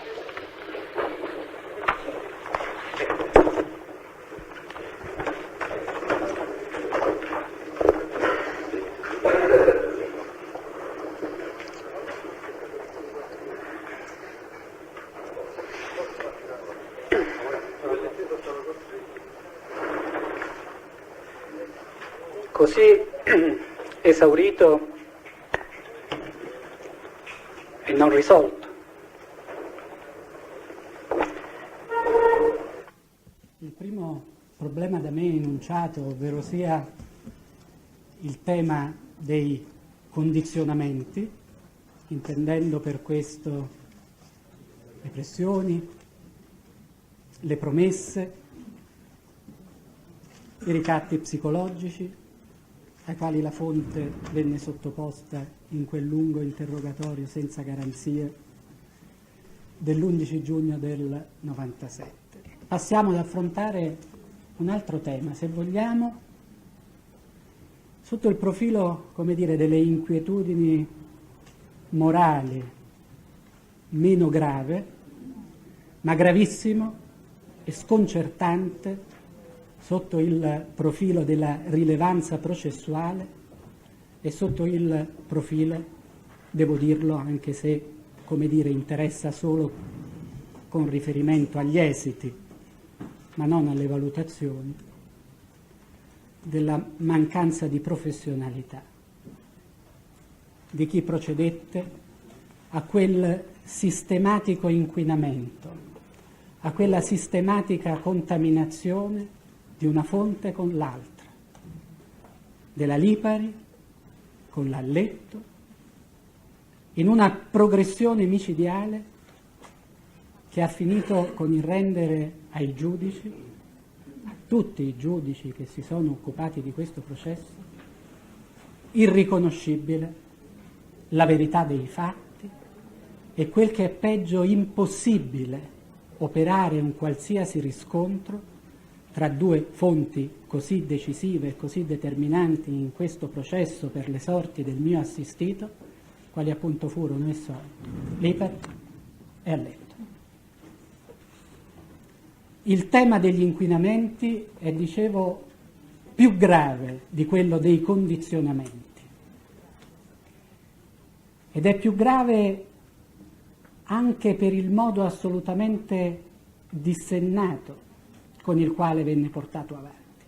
Io vi leggerò soltanto alcuni passaggi che troverete in quel patrimonio intercettativo al quale ho già fatto riferimento, sottolineando ancora una volta, per precisare il mio pensiero e il contenuto delle mie richieste che da quel pensiero consegue, circa la utilizzabilità di quegli atti nell'ambito e nell'alveo delle indicazioni della Corte Suprema, che la Corte di inquinamenti non solo non ha mai parlato al fine di escludere la utilizzabilità di quell'atto, ma che proprio al rischio, al sospetto, al pericolo di inquinamenti e contaminazioni reciproche ed alla assoluta necessità di controllare preliminarmente la autonomia, che altro non significa che mancanza di inquinamenti e di contaminazioni di una fonte dall'altra, perché è ovvio, due fonti che sono state contaminate non hanno più autonomia e l'una non può riscontrare più l'altra.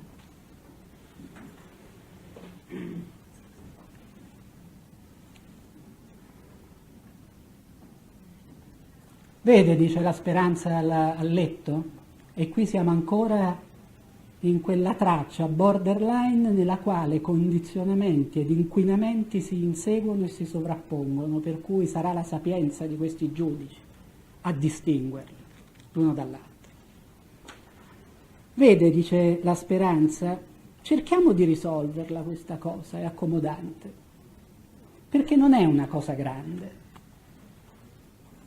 È grave per il fatto che a un certo punto è successo all'università, ci sono i genitori che vogliono sapere perché è morta la figlia. Ci sono 20-24 finestre, tutte negative. Solo questa è positiva e gliela indica sul foglio. è positiva la stanza numero 6 ed è positiva, dato di invenzione, dato di invenzione, ma comunque questo è quello che le viene propalato. Positiva nelle tende. Le tende dunque, che si imprima nella memoria contaminata del letto, hanno una rilevanza ai fini della ricostruzione e della dinamica del fatto omicidiario.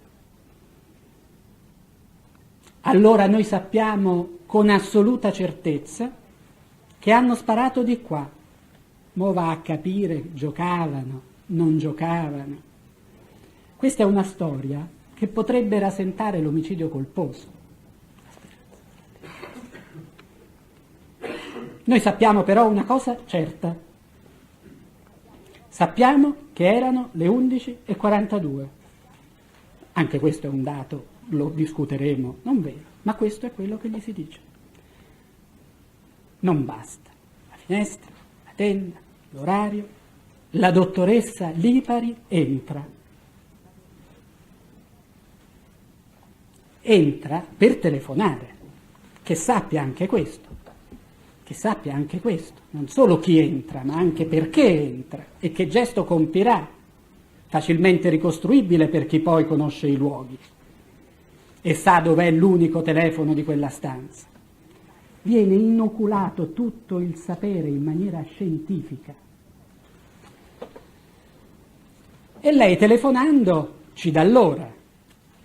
Anche questo è un dato falso, discuteremo anche questo. Ma questo intanto è quello che le dicono, che vi sono una costellazione di certezze che ruotano intorno all'orario, alla tenda coinvolta nello sparo, alla finestra, al gesto della Lipari che entra, la Lipari che telefona, l'orario esatto in cui la Lipari telefona.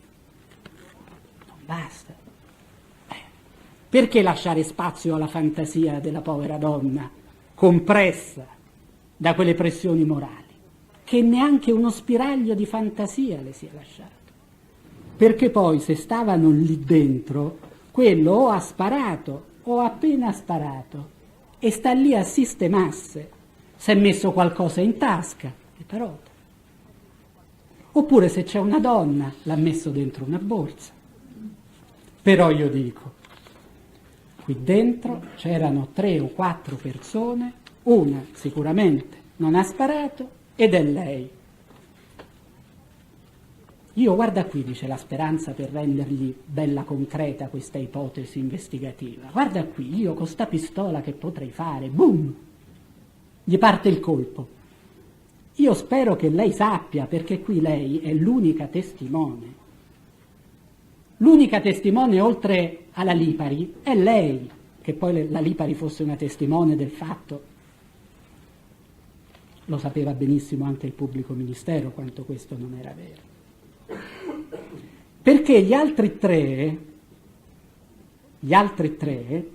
lo sa la scelta degli altri 3 quali sarà alla fine? Che alla fine se prendono tutti e 3 e qualcuno per tirasse fuori ci dice quello che è stato. Perché tutto questo finirà sicuramente in omicidio colposo o qualcosa del genere. Guardi che qua non è che deve pensare a un delinquente. Capito? È come se fosse cascato un vaso. Poteva capitare pure a me. Tanto, proprio perché il fatto non è grave, noi possiamo provare a farlo questo gioco. Lo sa perché? Perché questo non è che deve confessare di aver ammazzato la madre, questo deve solo confessare. Vabbè, sono stato scemo, no? Quindi lui rischia poco. Quindi alla fine, quando si vede un attimino stretto, dice vabbè, pazienza, e non rischia mica quanto rischia lei.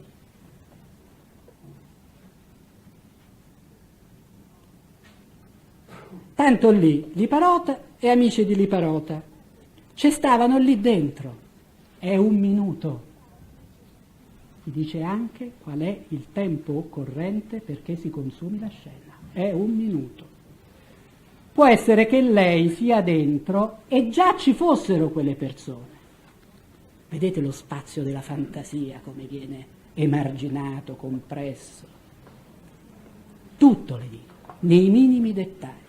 Lei entra, quelli stavano già lì dentro, assiste alla scena, qualcuno che mette la borsa, la tenda, tutto.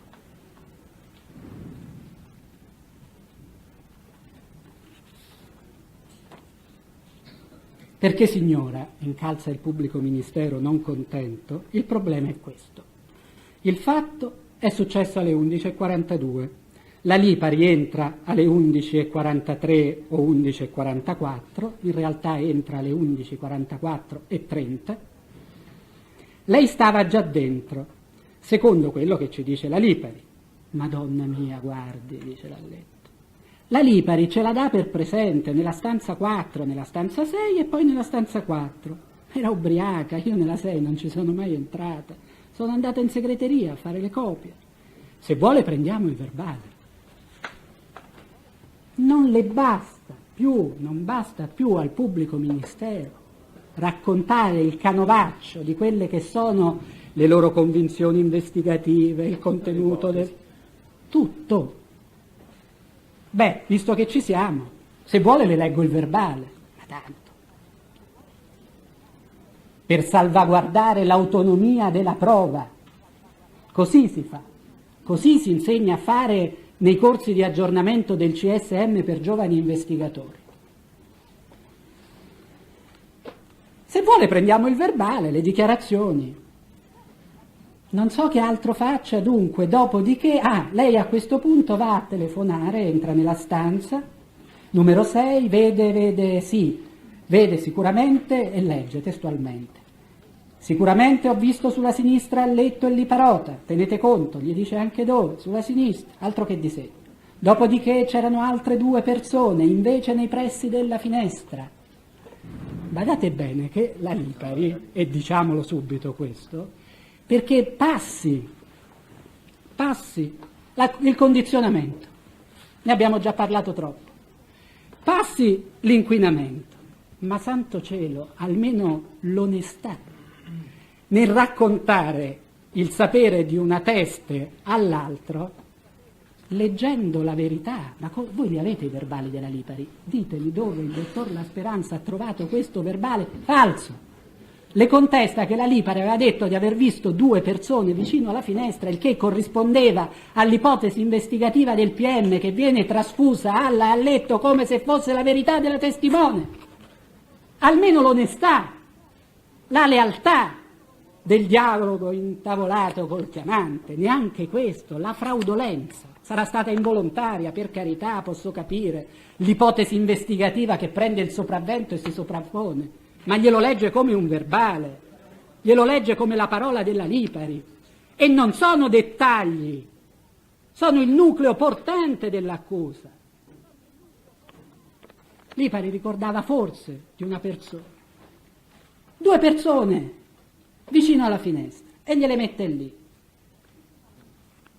Perché non resti neanche un minimo spazio vuoto che il letto debba poter colmare? Uno dei 2 è uscita, una di queste 2 persone è uscita e mi ha salutato, dandomi anche del tu, perché è un mio collega assistente. Quindi adesso sa della tenda, sa della stanza, sa della porta, del telefono, della telefonata, che è uscita, che l'ha salutata, che è un assistente. Autonomia delle fonti. Ma come faremo più a riscontrare Alletto e Lipari? Lipari con Alletto. Chiamate la testimone, ne parleremo di qui a un attimo della Lipari. Ma non è questo il problema. Nominalisti. Questo è il problema. Come rinunciare alla prova dell'inquinamento, dell'allineamento, della mancanza di autonomia, che sono gli assi portanti per la Cassazione, del giudizio sulla strumentalità della chiamata in reità, raccolta in quel modo che vi ho già detto. Non so per quale motivo Alletto e Liparota stessero in quella stanza, infatti Alletto e Liparota saranno costretti ad inventarsi ognuno una sua versione di comodo per dire perché stavano in quella stanza, uno a prendere un libro, che non abbiamo mai saputo che libro fosse, perché nessuno gliel'ha mai chiesto, come se poi lì i libri si andassero a prendere come se fosse la libreria di casa, sono librerie chiuse a chiavi, si fa una scheda, si consegna in sala cataloghi, si dice che libro è, qual è, a che serve, e a che ora è stato preso, a che ora è stato restituito. Un libro, tanto, perché la cosa grave in questo processo è che quello che ha detto in maniera perentoria e, come dire, oramai insuperabile la sentenza di secondo grado, ricalcando quello che già aveva detto la sentenza di primo grado nel suo giudizio sul temperamento dell'alletto, la disperata ricerca della convenienza, punto e basta. Quella è l'unica bussola che sotto il profilo caratteriale e di temperamento, per stare nell'alveo del lessico della Cassazione, orienta le azioni e i pensieri dell'alletto, la convenienza. Ecco, quello che è grave è che questo giudizio che noi non possiamo non condividere lo dobbiamo estendere all'azione della Procura della Repubblica, di essersi fermata alla convenienza della conferma, di non aver mai cercato la verità, l'approfondimento, di non aver mai controllato le fonti sin dalla prima fonte, quella della generica, di quella particella che non c'era su quella finestra, che ha inquinato all'origine, in maniera indelebile, insuperabile, perché quello è il chiodo al quale stava appesa l'intera catena dei ragionamenti investigativi. Poi quel chiodo viene divelto da ben 2 perizie, la particella non c'è più, viva Dio, solo dalla Cassazione abbiamo finalmente sentito dire che quel dato era falso, come il nome del suo autore, perché neppure le sentenze di primo e di secondo grado, di fronte ad altrettante sentenze che glielo dicevano, avevano voluto prendere atto di questa semplice verità, che tutta l'indagine nasce da un accertamento di generica sbagliato, non discutibile, sbagliato.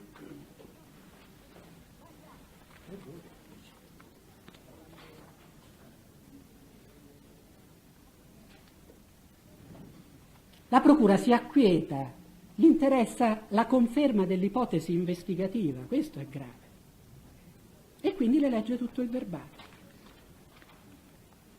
Adesso sa anche, ha letto delle modalità della telefonata, sa che le 2 persone presenti erano assistenti che si frequentano e che secondo il racconto recuperato e ricostruito una di queste persone, nella quale riconoscerà poi la voce di Mancini per poi dire che era solo un recupero a livello subliminale, che poi non era più Mancini ma non sapeva dire chi fosse, eccetera, eccetera, di questo tratteremo, esce salutando. Le viene raccontato tutto, le viene letto il verbale viene piegato e distorto secondo l'interpretazione del gioco e del delitto colposo che la Procura in quel momento persegue, e persegue anche per ragioni di comodo, e su questo io non torno perché meglio di me lo ha spiegato in maniera chiarissima qual era la strategia che la Procura aveva in mente di perseguire. E allora,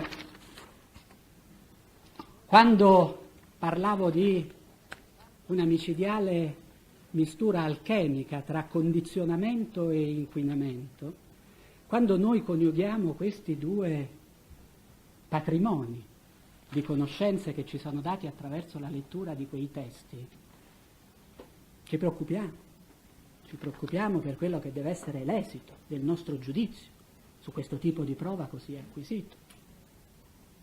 Quando, rileggendo, la Speranza dice lei mi dica la verità, poi io l'aggiusto nella maniera in cui lei la vuole,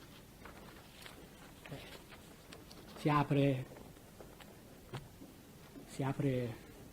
una crepa, un buco, una voragine nel vostro giudizio sull'attendibilità, sulle modalità, sulla consistenza dei condizionamenti, gliel'aggiusto io.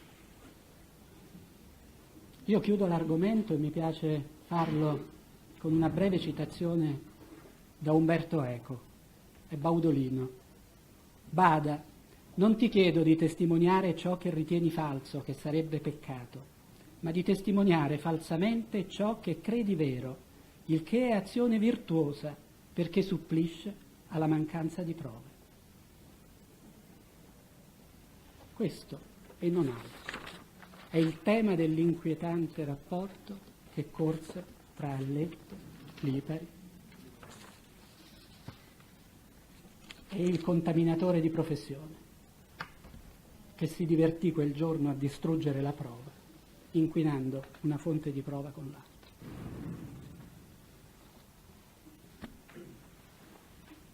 Dice a pagina 36,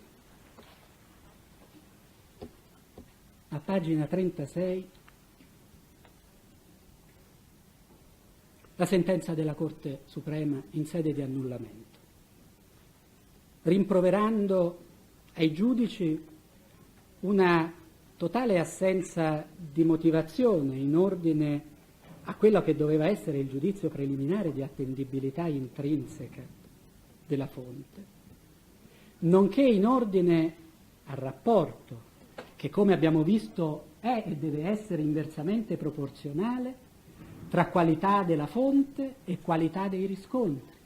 È ovvio, sono due vasi comunicanti, più è bassa la qualità intrinseca della fonte e più deve essere innalzata a garanzia la qualità, l'intensità, la capacità rappresentativa, la personalizzazione, l'individualizzazione, la canalizzazione, polarizzazione, focalizzazione dei riscontri oggettivi. Ci deve essere cioè un'omeostasi, il livello deve essere sempre lo stesso della prova. Non possiamo immaginare una prova intrinsecamente così poco plausibile, così poco attendibile, così utilitaristicamente orientata, confermata da indizi che abbiano una modestissima capacità rappresentativa, che siano autoreferenziali, che siano generici, che non si appuntino in merito alla individuazione dell'autore del fatto, che siano quindi personalizzati e convergenti sul tema probando. E allora cosa dice a pagina 36 la Corte di Cassazione? Occorreva da parte del giudice saggiare se la consistenza probatoria intrinseca delle singole chiamate, se in retà o in corretà, se interessate o disinteressate, spontanee o non spontanee, noi sappiamo che erano in retà, interessate, non erano affatto spontanee, neppure costanti, come vedremo, fosse destinata ad incidere sulla estensione concreta dei riscontri esterni, esigendo, non sfugga questo passaggio nell'interpretazione della sentenza, se del caso verifiche più rigorose ed approfondite. Ed è interessante notare che questi termini, più rigorose e più approfondite della Cassazione, ricalcano i contenuti sintattici di note sentenze della Corte Suprema in materia, laddove, ad esempio, cito ancora Alleruzzo, approfondimenti estremamente più rigorosi, alla sentenza che ho già citato, che riguarda proprio la mancanza della causale e della efficacia rappresentativa degli indizi utilizzati in sede di giudizio di appello. Forse questa sentenza in qualche passaggio avrà pure qualche oscurità, qualche lacuna sintattica, ma io francamente preferisco questi piccoli difetti dietro ai quali comunque si coglie l'intelligenza del relatore, piuttosto ad alcune solari, piane, sintatticamente puntuali banalità che abbiamo letto nelle sentenze, in particolare nella sentenza di primo grado, perché qui siamo ad occuparci di quella sentenza. Perché, come già qualcuno vi ha ricordato, se mai per avventura il giudice dell'annullamento avesse potuto, insieme alla sentenza di secondo grado, annullare anche la sentenza di primo grado, non solo lo avrebbe fatto, ma lo avrebbe fatto all'ennesima potenza. Perché quello che si legge in ordine alla attendibilità intrinseca della Alletto è qualcosa che obiettivamente lascia interdetti. Io cito solo alcuni passaggi. La signora Alletto mentiva perché sapeva perché aveva visto e udito, aveva visto la persona armata di pistola, aveva udito lo sparo e temeva per sé. Questo è tutto. E poi ancora. Il fatto è che a letto mentiva anche con Avitabile. Non avesse dall'inizio mentito non sarebbe un'imputata ma solo una testimone. Fatevele delle fotocopie di queste pagine, perché così se qualcuno vi chiede qual è il significato del termine apodittico, che a me riesce spesso difficile da spiegare, gliela mostrate. E così capiranno immediatamente che cos'è l'autoreferenzialità del discorso, che non porta da nessuna parte. Questo è quello che abbiamo letto. Queste sono le parole conclusive della sentenza di primo grado. 240, ve le cito, e pagina 273.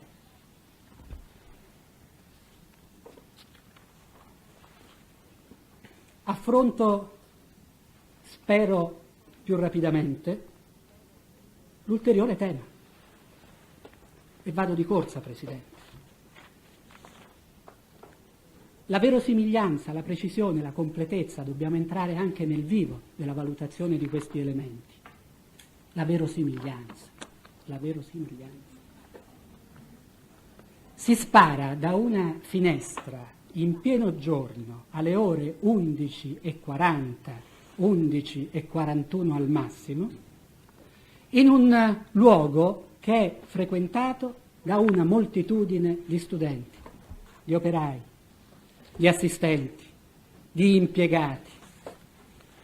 Voi non siete andati, e se potete farlo, fatelo, ma comunque avete un patrimonio di fotografie da controllare, per conoscere quella che è in realtà la consistenza spaziale di quell'istituto. Primo perché si tratta di un corridoio strettissimo, piccolo, lungo una decina di metri, sulla quale si affacciano poche porte, percorso inevitabilmente da tutte le persone che lavorano, ma vi è di più, perché quell'istituto non è un istituto che si chiude in se stesso, ma è un corridoio di transito che collega due che sono le più popolate facoltà dell'Università La Sapienza di Roma. Per cui di lì non solo passano coloro che sono intenzionati ad andare in quell'istituto, ma passano tutti, e siccome lì sono collocati due dei pochi bagni, non sono cose di scienza personale, ovviamente questi dati li trovate tutti puntualmente riferiti dai testimoni nel processo, vanno persone estranee all'istituto e forse anche all'università perché ci sono dei bagni accessibili. Lo dice anche la Ragno, lei viene addirittura dal rettorato e va ad utilizzare il bagno che si trova in quell'istituto, quindi chiunque. E vogliamo fare una rapida carrellata delle persone che quel giorno entrarono in quell'istituto, stazionarono davanti a quella porta in coincidenza con l'orario del fatto, nel quale si sarebbero dovute compiere almeno 3 operazioni, ovvero sia si sarebbe dovuto vedere qualcuno che entrava pochi minuti prima, perché fino a poco prima nessuno l'aveva visti, e poi qualcuno uscire concitatamente, ma non una sola persona. Si sarebbe dovuta vedere un'intera processione, si sarebbero dovuti vedere sostanzialmente in un unico contesto cronologico, in una manciata di minuti, una scena che non sarebbe passata certamente inosservata. Sfilavano in progressione Scattone, Ferraro e Liparota che si infilano a brevissima distanza l'uno dall'altro dentro la stanza, oppure si materializzano all'interno di quella stanza, non visti da nessuno, e lì è tutto pieno di persone che li conoscono. Dopodiché arrivano in progressione a Letto e Lipari, dopodiché gli stessi sempre in progressione alla spicciolata riescono tutti insieme. La Castiglia, la Lodolini, la Faedi, l'Abitabile, la Porta, Cardosi, Casalini, tutte queste persone stavano lì. La Castiglia fa avanti e dietro in quel corridoio proprio in quei momenti. La Iannetti, la famosa povera Iannetti che sottrarrà, poi lo vedremo, l'alibi a Letto, fa avanti e dietro proprio tra la sala fax che sta lì di fronte e la segreteria, non vede nessuno. Vi è già stato detto che cosa significa in termini di verosimiglianza il fatto che una persona si affacci a quella finestra, superi quell'ostacolo per poter far arrivare la volata dell'arma al di là dell'ostacolo del condizionatore d'aria, esponendosi inevitabilmente alla vista di tutti coloro che sono di fronte. E qui non vale l'argomento che abbiamo sentito pur spendere nella sentenza che comunque nessuno ha visto, vale l'argomento contrario, che io non mi espongo alla vista di persone che vedo e che sono alla distanza di 8 metri, parte il colpo, boom, si alza lo sguardo e si vedono. In una giornata di pieno sole, badate bene, a maggio il sole investe. Testimonianza di Vulpiano. E allora, questa è la verosimiglianza, perché la verosimiglianza si coglie anche di un'indagine introspettiva di quella che può essere, come dire, il vissuto dell'autore del reato. Ma io vi dico che nessuno si sarebbe mai affacciato da quella finestra a quell'ora, a quel giorno, in quelle condizioni, con 3 persone sistemate lì sulla scala antincendio del palazzo di fronte, neppure con una pistola finta. Di fronte ci sono studenti che conoscono Scattone, che forse hanno fatto l'esame con lui, lo vedono con una pistola scacciacani. Guarda quel cretino di Scattone, ma che sta facendo? Neanche con una fionda ci si sarebbe mai affacciati in quelle condizioni da quella finestra. È verosimile. Ma non solo. Si vuole giocare con un'arma. Ci sono i bagni. C'è la porta del bagno che sta lì accanto, a 2 metri dalla porta della sala. No. Non solo bisogna entrare nella sala assistenti dove in progressione quella mattina erano già entrati la Lipari, la Castiglia, entrano tutti perché c'è l'unico telefono dal quale si va a telefonare e chi fa l'assistente lo sa. Viene anche gente, non ricordo il nome, la Lodolini, una studente che viene per conto del professor Cafaggi a chiedere di assistenti e si affaccia alla porta della sala assistenti, non prova neanche a bussare perché la porta è pesante, dice, una porta di ferro, quindi non ho bussato, ho aperto direttamente per vedere se c'era assistenti. Poco prima del fatto era vuota, perciò vi dico si sarebbero costoro dovuti materializzare all'interno di quella stanza, non visti quando entrano, non visti quando escono. Entra la Lodolini nella stanza e trova Scattone e Ferraro, che invece che con un libro di canto in mano maneggiano una pistola, ce l'hanno lì. Oh, scusate se disturbo, prego, siamo 2 assistenti, possiamo essere venuti, mettono la pistola nella borsa, tirano fuori il libro di canto. Ma che scena è questa? Ma anche questo dobbiamo sopportare. Questo parametro della verosimiglianza, come dire, è il più apprezzabile perché è quello che ci mette a tutti in condizione di capire se una cosa può davvero essere avvenuta ed è plausibile. E se almeno noi avessimo una fonte qualificata, una testimonianza vera, piena, plastica, di uno che va al commissariato e descrive la scena spontaneamente e la descrive con chiarezza, sarà inverosimile, ma possibile. No, qui da una fonte di questo tenore dobbiamo sentir fare un racconto di questa verosimiglianza. Si vuole proprio andare per forza in quella stanza? Ci sono le chiavi, si chiude. Ma com'è possibile immaginare, secondo la ricostruzione finale dell'accusa, che Scattone si appresta a sparare da quella finestra, lascia aperta la porta e entrano in progressione Ferraro, che sarebbe un testimone. E poi subito dopo sarebbe entrato pure Liparota. E tutte e 2 sono dentro da prima ancora che inizi l'azione dell'esplosione del colpo. Ma che senso ha tutto questo per l'accusa? E poi in progressione ancora, perché tanto lì devono entrare tutti quella mattina, entra a letto, passa neanche un minuto ed entra pure la Lipari, è un'autostrada, cos'è? È verosimile. E questa verosimiglianza poi la vogliamo anche parametrare, viva Dio, con le risultanze oggettive. Non c'è un bossolo che possa giustificare di questo particolare, parlerò perché merita un necessario ed incisivo intervento chiarificatore. Non c'è traccia di sparo su quel davanzale e neanche su quella tenda, dunque. E allora A che cosa agganciare la credibilità oggettiva della scena, l'attendibilità del contenuto del racconto, non più della fonte, perché questo ci insegna la Cassazione. Prima valutare l'elemento soggettivo e poi anche l'attendibilità intrinseca sotto il profilo della sua verosimiglianza, della sua capacità di stare dentro le regole dell'esperienza quotidiana, o quantomeno un racconto che abbia lasciato qualche traccia oggettiva, un bossolo, un elemento, un GSR, nulla.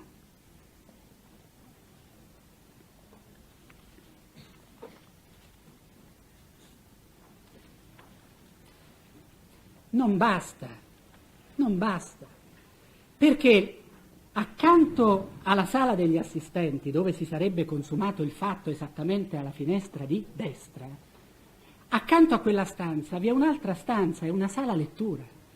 Quella mattina sono là dentro tra i 25 e i 30 studenti, intenti nella lettura dei loro testi. Forse la finestra è aperta, forse è chiusa, non è questo il punto. Una mano che si sporge per sparare al di là del davanzale ha quella finestra della sala lettura a 1,5 metri neanche di distanza. Se per avventura uno degli studenti si affaccia per fumare una sigaretta o sta affacciato a prendere un po' d'aria, la vede.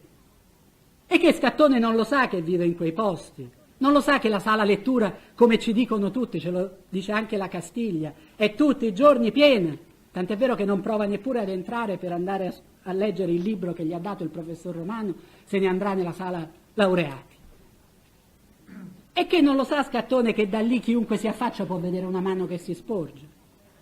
Ma che verosimiglianza può avere quella postazione di tiro? Anche sotto questo profilo. I nomi delle persone presenti in quella sala lettura li avete tutti, nessuno ha sentito colpi, nessuno ha sentito nulla.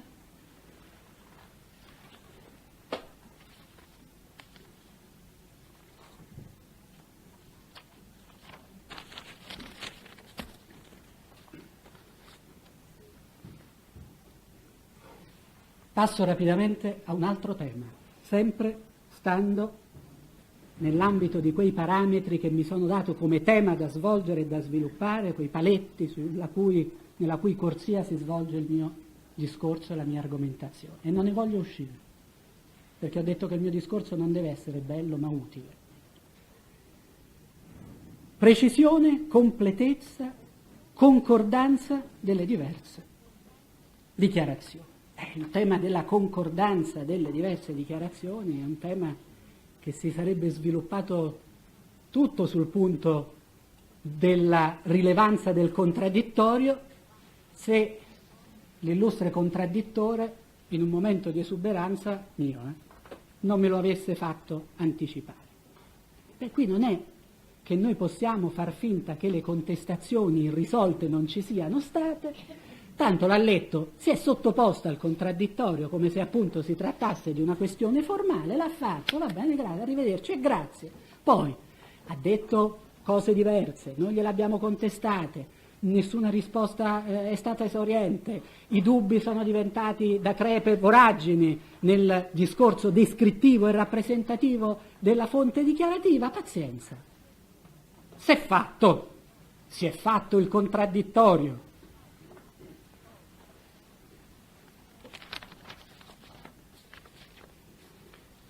Noi, se vogliamo veramente rispettare il contraddittorio e il significato delle indicazioni della Corte Suprema, dobbiamo fare un lavoro un po' più umile, ma certamente più serio e più utile. Partiamo dai verbali.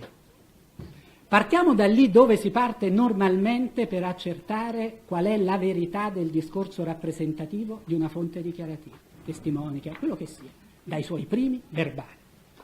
E badate bene che il verbale al letto delle 20 e il verbale al letto delle 21:30, 21:40, c'è un piccolo pasticcio di orari che non ho mai capito, ma no, è il meno in questo processo, è il meno. Non si tratta, badate bene, di quei verbali che vengono buttati giù in un polveroso commissariato di pubblica sicurezza su di un testimone secondario che deve venire lì a raccontare una cosa che forse è utile, forse non è utile, chi lo sa. A letto sta lì dalle 10 di mattina fino a notte tarda per raccontare quello che ha visto in quella stanza. Ci sono i vertici della Digos, Intini, Vulpiani, Belfiore, tutti lì ad assistere a questo parto. Arriverà anche il consigliere Ormanni immediatamente dopo, appena notiziato che l'Alletto aveva partorito. Vi potete immaginare l'esito di quella attività di recupero, di quell'attività maieutica che è stata descritta con parole sue dall'Alletto? 9-10 ore di chance e di altro, non lo voglio sapere perché non è questo il discorso che qui voglio fare.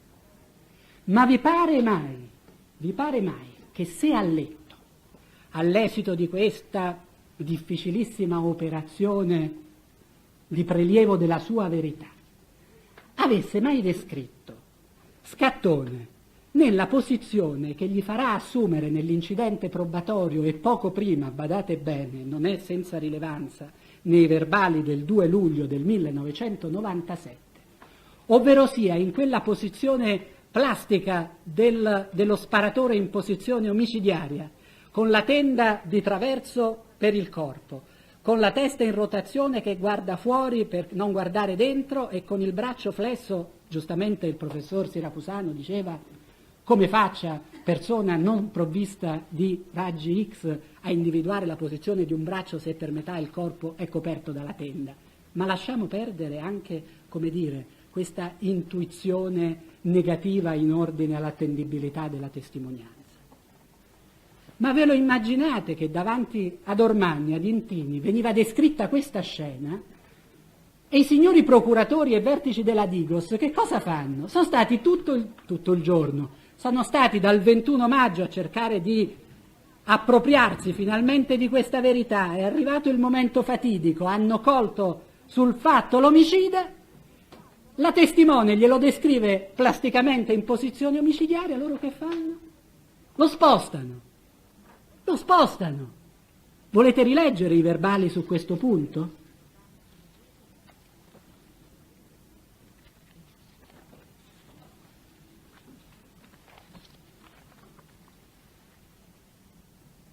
Era vicino alla finestra, e in italiano significa solo una cosa. Vicino alla finestra significa non essere alla finestra. Leggermente scostato dalle tende significa essere scostato dalle tende. Posizionato tra la parte finale della scrivania di destra e la finestra. Vuol dire che Scattone, secondo quella descrizione, si trovava in una posizione tra la scrivania e la tenda, al di qua della tenda, la tenda non la tocca. Questo significa in italiano. Perciò vi dicevo prima, ma non è che questo verbale è un verbale buttato lì, è il distillato. Su questo verbale poi si costruirà l'intero processo. Questo è l'asse universale del processo. Alletto gli descrive quella scena che è fulminante e loro, perché è tutto loro interesse spostare Scattone dalla finestra, ditemi voi perché, scrivono tutto il contrario. Alletto avrà l'impudenza di rispondere alla faccia del contraddittorio quando noi gli facciamo questa contestazione che lei lo aveva sempre descritto in questo modo. E va bene. E i pubblici ministeri si sono divertiti a spostarglielo, perché gli faceva comodo all'indagine, spostare Scattone dalla finestra nella quale sparava. La verità non è diabolica. La verità qui è molto più banale, più semplice, è molto più triste.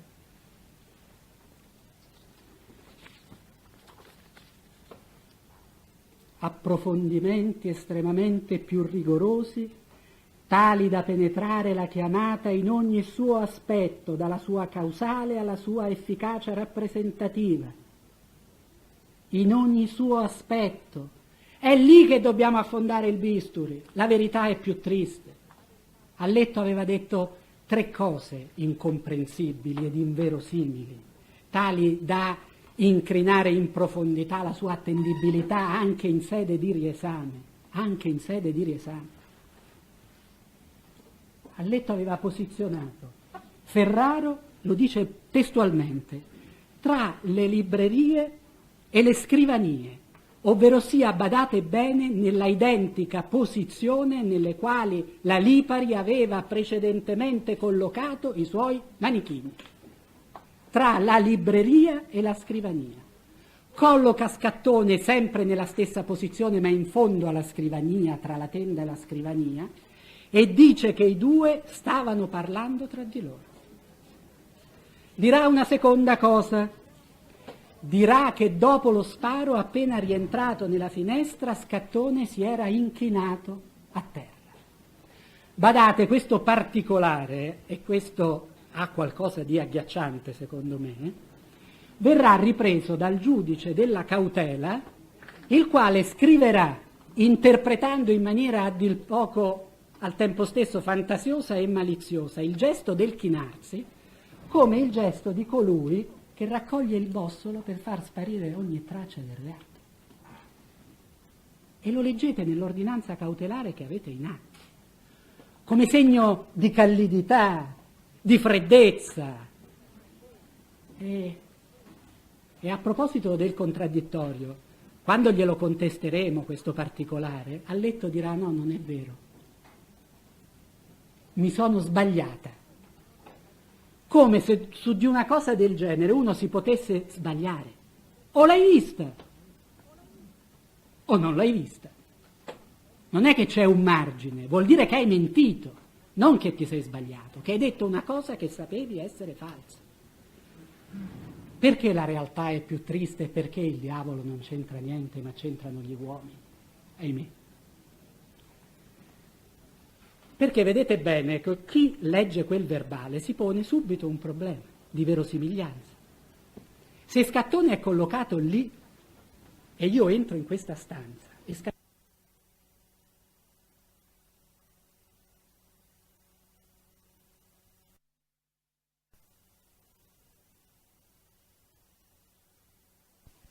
in direzione della porta, è matematico.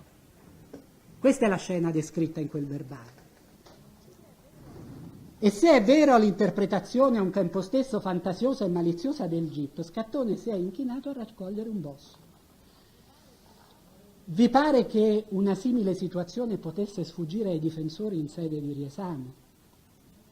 Avete i motivi di riesame che sono stati acquisiti al processo, alle lettere C e alle lettere I dei capitoli che contestano la verosimiglianza della a letto,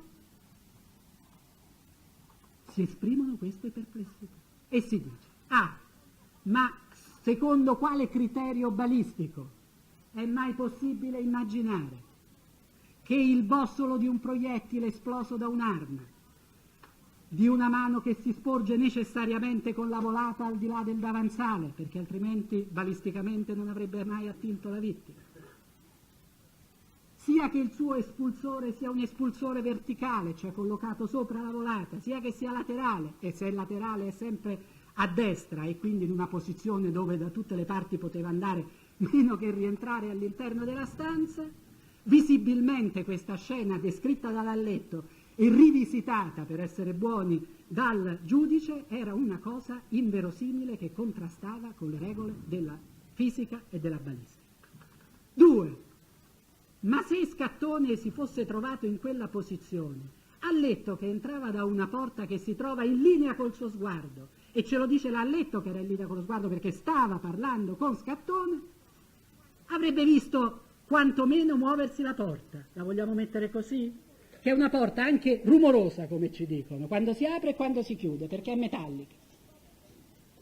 Lo avrebbe visto, e se allora in quel momento si trovava ancora al di qua della tenda, al di là della scrivania, al di qua della tenda, ma avrebbe mai armato la sua mano e sparato essendosi avveduto della presenza di un estraneo, di un ulteriore testimone, devo dire meglio? Ma secondo quale ragionevolezza e verosimiglianza, dicevamo già allora? E badate bene, siamo al riesame, cioè alla fine di giugno. Il 2 luglio Alletto viene convocata di nuovo dai signori procuratori e il 2 luglio succede l'alchimia. Ferraro viene spostato da quel luogo così plasticamente descritto tra scrivania e libreria senza ombra di dubbio, là dove Lipari l'aveva collocato manichino, lo sposta al centro della stanza, mette per la prima volta in anteprima nazionale Scattone in posizione di traverso dietro la tenda e conferma, non si capisce rispetto a quale discorso precedente, che Scattone e Ferraro non l'avevano vista entrare quando era entrata nella stanza. Del bossolo raccolto non si parla più, ma certamente sarà lei che nel corso dell'incidente probatorio che si svolgerà il 31 di luglio dirà, come dicevo prima, di essersi sbagliata e che nessun bossolo. C'entra il diavolo. Oppure se noi, come vi ho detto, dobbiamo svolgere approfondimenti estremamente più rigorosi, tali da penetrare in ogni aspetto della dichiarazione, non ci vogliamo porre il problema di un vistoso allineamento. Il tempo qui non tradisce la prova, ce ne conferma la falsità, la strumentalità. Tutte quelle che erano apparse subito alla difesa inverosimiglianze, e lo erano obiettivamente, vengono coperte, vengono rimasticate, vengono aggiustate, ed ecco che compare la verità seconda.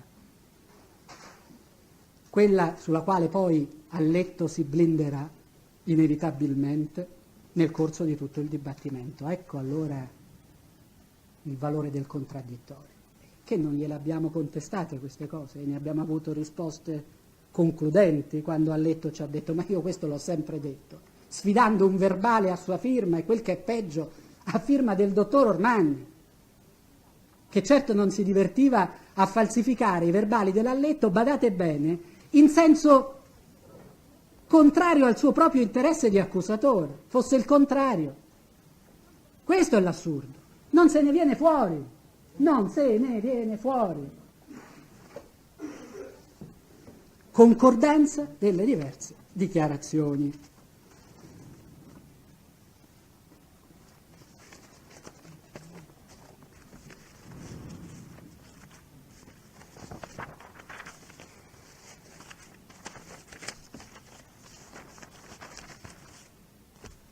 Il tempo influisce nella valutazione e nell'approfondimento della prova dichiarativa non solo sotto questo profilo, perché il tempo è l'unica cosa che non può essere corrotta, modificata e ingannata, ahimè. Il tempo ci dà la scansione dei fatti e ci consente di parametrare a ciò che avviene nel tempo, nel processo, i comportamenti e gli allineamenti. Ma il tempo ci fornisce anche un'ulteriore e straordinaria chiave di lettura e di controllo di quelle che sono le dichiarazioni dell'Alletto, ancora una volta sotto il profilo della verosimiglianza, della puntualità e della completezza. Non è vero che il colpo attinse Marta Russo alle 11:42. Questa è una verità convenzionale che corre nel processo, una verità di comodo, che faceva comodo nel corso delle indagini e che ha fatto comodo avallare nel corso del giudizio di merito precedente. Non è vero, perché non è possibile, perché contrasta, ripeto, con le uniche emergenze oggettive che sono costituite dai tabulati acquisiti in atti, che più di una volta ci hanno consentito di svelare l'errore delle fonti dichiarative. Quell'orario deve essere anticipato di almeno 2 minuti e non è poca cosa, come dimostrerò da qui a un momento. Innanzitutto noi abbiamo 2 tabulati importanti. Il tabulato della Ricci, perché ci dà un orario in cui sicuramente Marta era ancora viva e si trovava con la sua amica nei telefoni praticamente dietro l'angolo prima dell'imbocco del tunnel del cavalcavia che accede al piccolo canyon. Erano le 11:39 e 12 quando finisce la telefonata. Si tratta di 70 metri, il presidente Plotino li ha misurati, 70 metri, due ragazze che discutono animatamente, li fanno in 30 secondi, 45 secondi, non di più. Non di più. Chiedemmo un esperimento giudiziale, ma ci fu negato. Ma è un controllo che chiunque di noi può fare. Una strada conosciuta, si discute animatamente, 70 metri si percorrono in 30 secondi. E non è vero neppure quello che vi è stato detto, che dopo che si era abbassato il telefono, la Ricci dovette attendere che la raggiungesse l'amica che era andata a fare un controllo di un suo esame presso Palazzo Tuminelli. Perché ce lo dice la stessa Ricci, nel momento in cui io abbassavo vidi Marta che mi raggiungeva. Quindi, secondo più, secondo meno, i due momenti coincidono. Le due ragazze si ritrovano, abbassano e partono. 70 metri.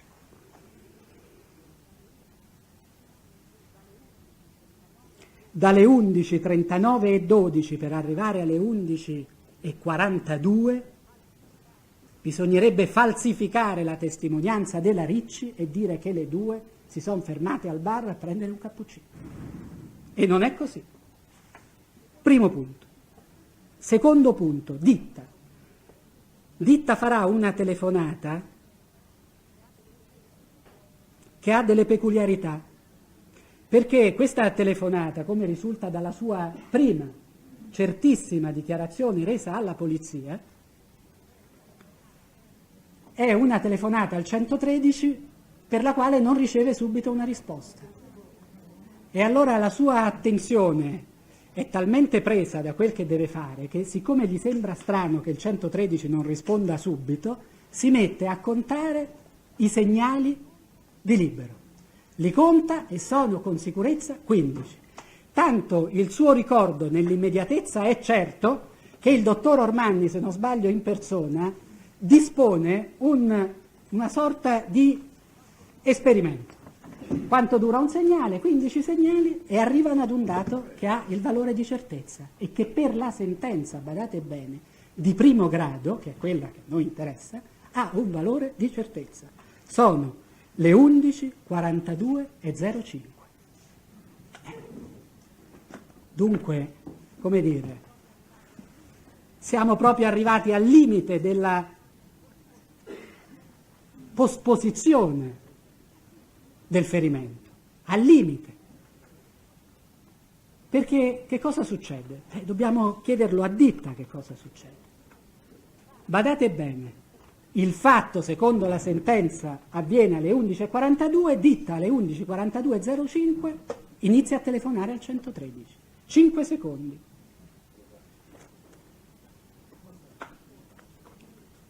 Il colpo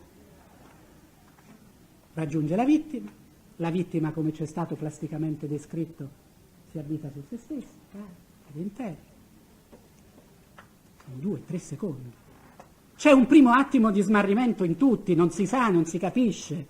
Yolanda Ricci addirittura, che è l'unica che pensa che ci possa essere stato uno sparo, perché è la più vicina al luogo dal quale il colpo è partito, perché è la più vicina al colpo e al rumore del colpo, è l'unica che si accorge che può essere stato uno sparo, corre verso il signor Troiani che le sta lì a pochi metri perché è appena uscito con la sua bicicletta dall'ingresso della fatidica Pultra, che sta proprio di fronte alla finestra del bagno di Sabili.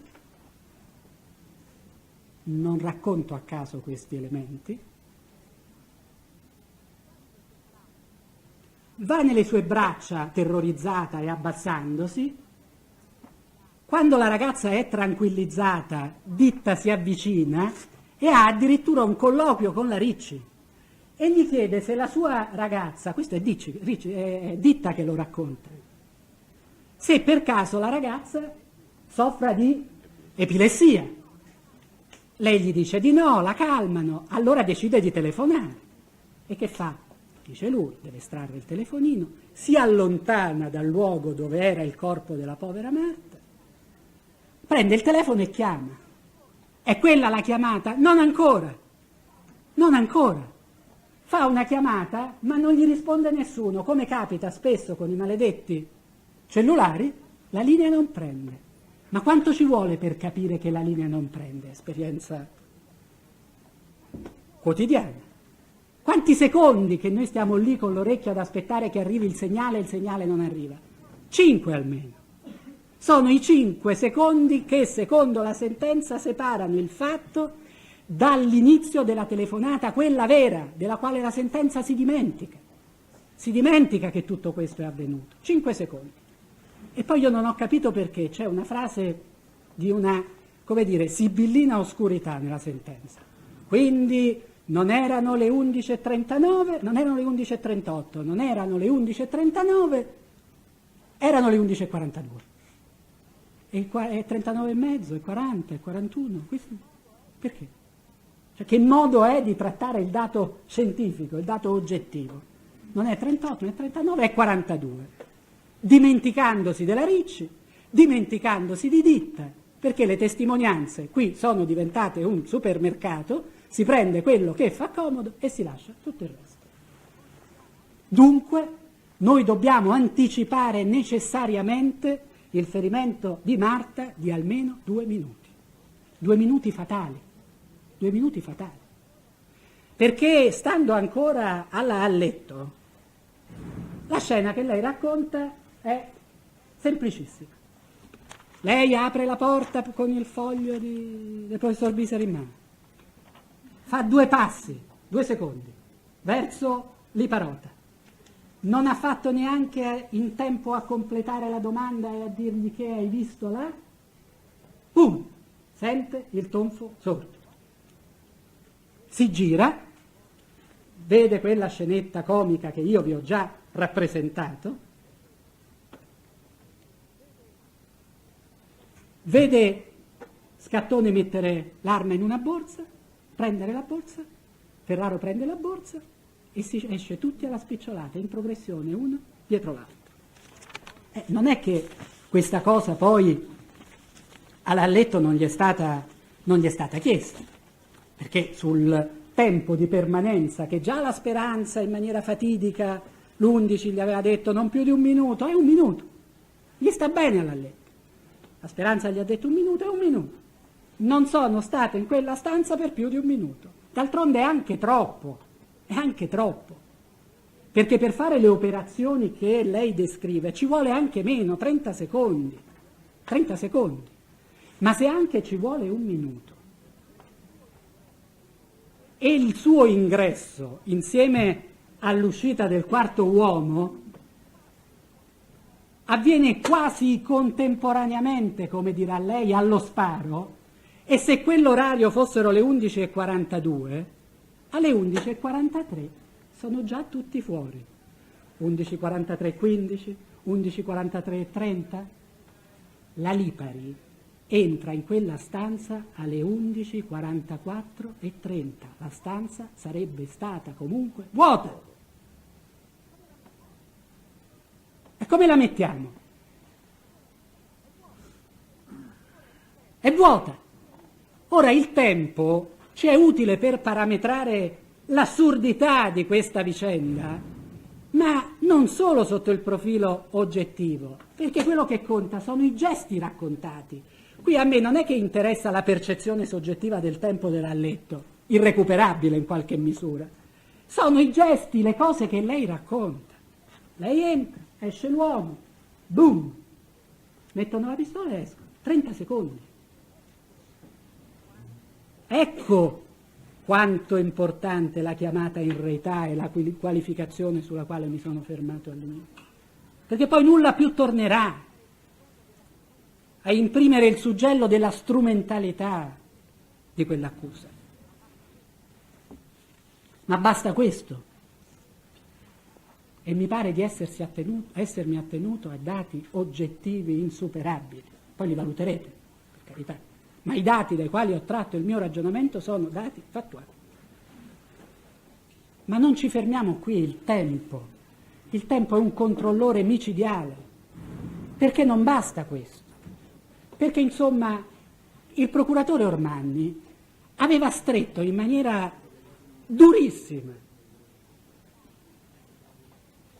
l'ha letto su di una questione che si configurava come assenza di un alibi, perché la sventurata non aveva degli elementi oggettivi ai quali ancorare la sua presenza nella sala fax, perché, badate bene, per sventura noi in questo processo abbiamo tabulati di tutta l'università, di tutto l'istituto, di tutte le telefonate, alla copisteria, un traffico di utenze, potete immaginare, in una mattinata di lavoro normale ci sono tutte, quelle ai familiari, ai professori, agli assistenti, tutto c'è.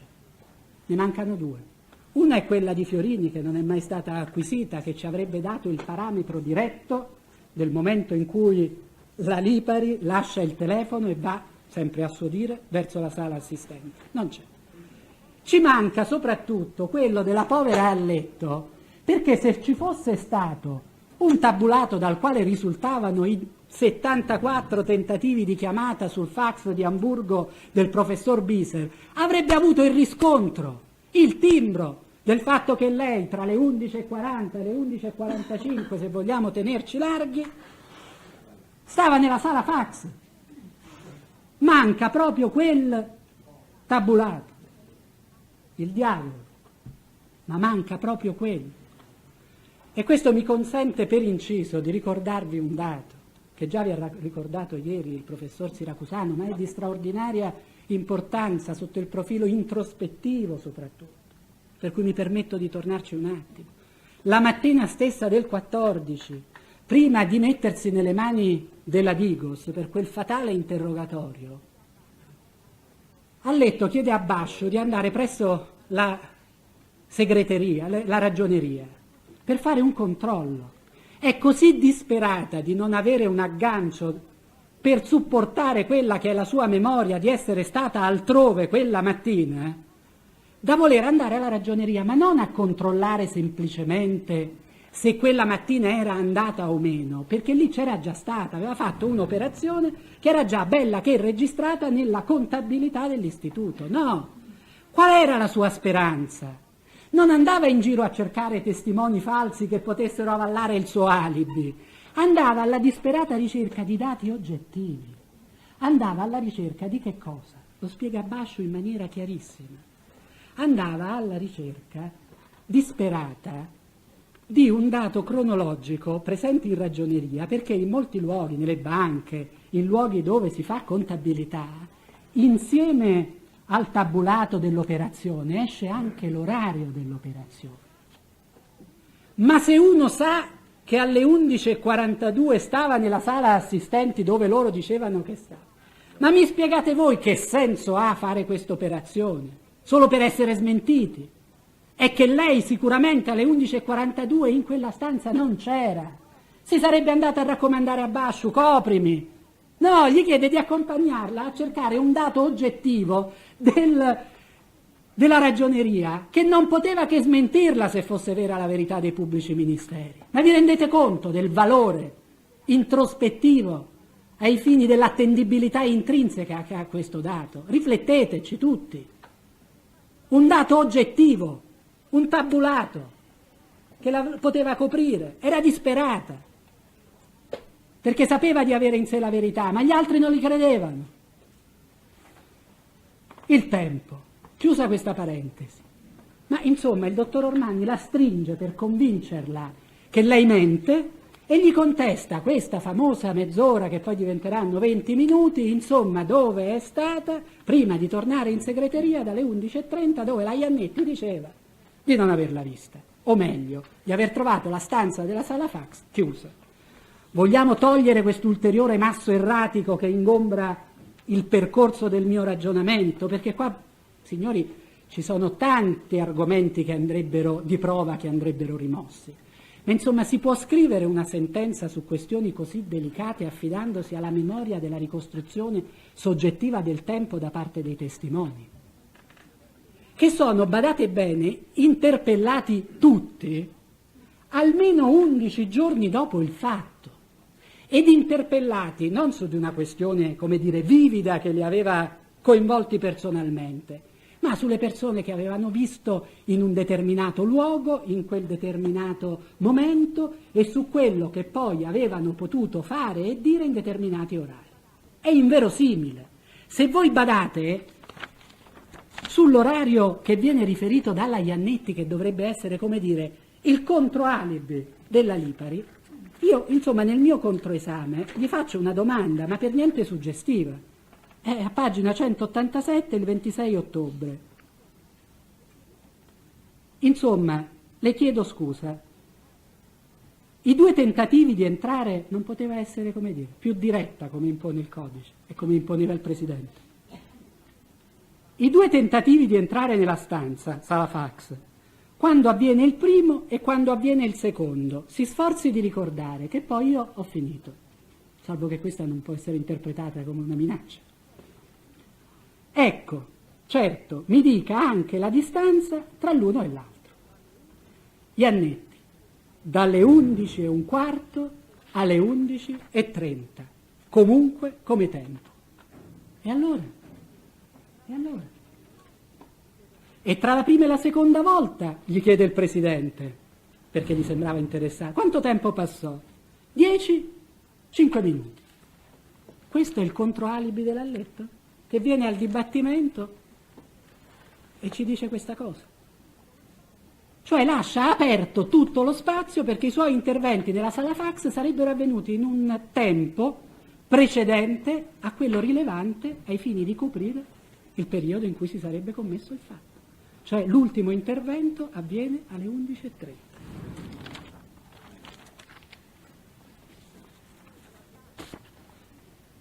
Sulla base della presunta dichiarazione che doveva pesare come un macigno sull'alibi dell'Alletto che proveniva da questa Cristiana Iannetti, che così ci chiarirà a seguito del contraddittorio, l'Alletto non sa spiegare che cosa ha fatto in quel periodo di tempo. Perché gli dicono che sarebbe arrivata in segreteria non prima di mezzogiorno, in coincidenza con l'arrivo dell'autoambulanza, e che quindi lei, tra le 11:30 e le 12, non si sapeva dov'era. Poi l'ha letto il fatidico 14 giugno, dirà di essere entrata per non più di un minuto in quella stanza. La convenienza dell'accusa finisce lì. Nessuno più gli chiederà che cosa ha fatto in tutti quegli altri 29 minuti. Perché purtroppo, come vi ho dovuto già dire, all'accusa interessava la convenienza e non la verità.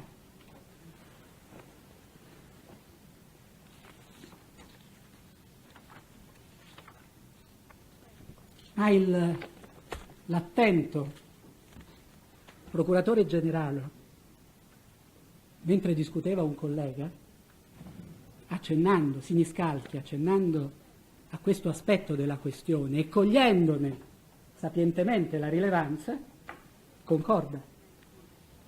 Ha detto, intervenendo in maniera anche brusca, ma perché non gliel'avete chiesto? Perché non gliel'avete fatta questa contestazione? E io lo ringrazio, come si dice, ma stavolta non, come dire, per bon ton, lo ringrazio della domanda. Perché io quella contestazione all'Alletto gliel'ho fatta. Vogliamo leggere il verbale?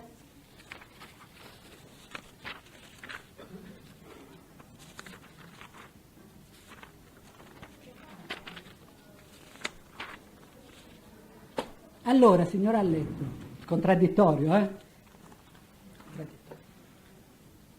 quello che certifica, quello che piace al dottor Marini. Insomma, questo buco di 20 minuti, perché largheggio, non mi interessa star lì col cronometro in mano, è la questione di fondo. Insomma, questo buco di 20 minuti è riuscito a colmarlo? Sì, sono riuscita a colmarlo. Beh, rispondo io, a me pare che l'altro giorno ha detto che in tutto, all'interno della sala assistenti, è stata meno di un minuto. Risposta dell'Alletto. Sì. Allora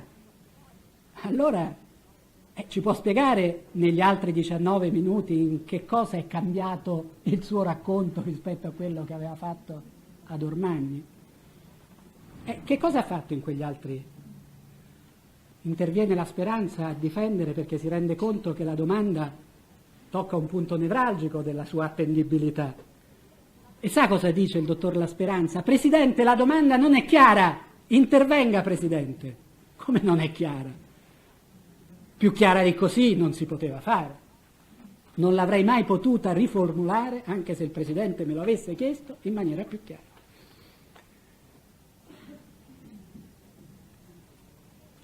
Il Presidente lasciamo perdere, insomma, poi alla fine la domanda passa. Insomma, in quei 19-18 minuti, Presidente, con aria di concedere, e va bene, può dire qualcosa, signora? E sapete cosa dice? Alla faccia del contraddittorio la signora Letto? No, non intendo rispondere. E badate bene, è l'unica volta in tutto l'intero dibattimento che ha letto, a prescindere quando all'inizio si avvale della facoltà di non rispondere, che pure ha un significato, non vuole fare dichiarazioni spontanee e anche questo sotto il profilo della costanza avrà un suo significato, quando poi si sottrarrà a quell'atto fondamentale del processo che è il confronto con Cappelli, Sagnotti, Armellini, ma sulle domande dirette a tutte ha risposto. Io l'ho fatta la contestazione. Ecco qua il dialogo intavolato col chiamante perché chiarisca tutti gli argomenti che ha a disposizione perché noi possiamo crederle. Non intendo rispondere, in questo senso qui ci sono i verbali che parlano. Il buio. Il buio.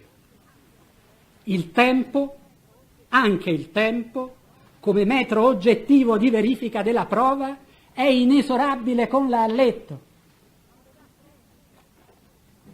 Non le dà tregua. La smentisce ad ogni passo. Andiamo avanti. La prova generica. La prova generica è breve, vi tranquillizzi questo, perché la Corte Suprema l'ha emarginata, se così possiamo dire, dall'orizzonte della prova processuale. Io in un certo senso mi potrei sentire un orfano di quella sentenza e un orfano della prova generica, perché tanto avevo speso, ma non in una direzione contraria a quella della Corte, tante energie, perciò non me ne sento orfano, tante energie avevo speso proprio per dimostrare quello che alla Corte è parso lapalissiano, che cioè la prova generica non confortava nulla. E che se c'era una prova, che era quella che io ho amato in questo processo, se posso usare questo termine perché le prove si discutono e non si amano, ma insomma sulla quale avevo speso un po' di passione, era la prova medico-legale, perché mi era parso anche lì l'unico metro obiettivo dotato di una qualche oggettiva certezza capace di mettere in crisi le sciocchezze virtuali che c'erano state somministrate, che cadevano proprio dal raffronto con i tramiti indicati dalla dottoressa Liviero e dal dottor Di Luca. Il giudizio, e vado molto rapidamente sul punto, il giudizio che dà la Corte Suprema, badate bene, sul punto non bisogna equivocare, non è un giudizio di merito, perché la Corte non è, e non lo avrebbe potuto fare perché quel giudizio sarebbe insindacabile, non è che ci è venuta a dire quali erano gli elementi dei quali non si doveva tenere conto per qualche ragione, perché quello o quell'altro erano incerti. È partito da un dato di fatto che era riconosciuto da tutti, anche dalla sentenza di appello che annullava, che cioè la prova generica non portava alcuna certezza. E allora sulla base di questo dato condiviso opera una regola. Impone una regola e ci dice: nessun riscontro può essere men che certo. Ed è un patrimonio di giurisprudenza non innovativo perché ha origini risalenti nel pensiero della Corte Suprema sul punto. Dunque è un giudizio che si risolve in una regola di diritto indefettibile. Ciò che è incerto non è riscontro. Ma la Corte, guardate bene, non si limita a questo. Fa un discorso ulteriore che a me interessa particolarmente perseguire e perseguirlo fino in fondo, perché si congiunge ad una ricerca difficile, ma che voi dovrete fare, perché anche lì il vostro bisturi dovrà approfondirsi,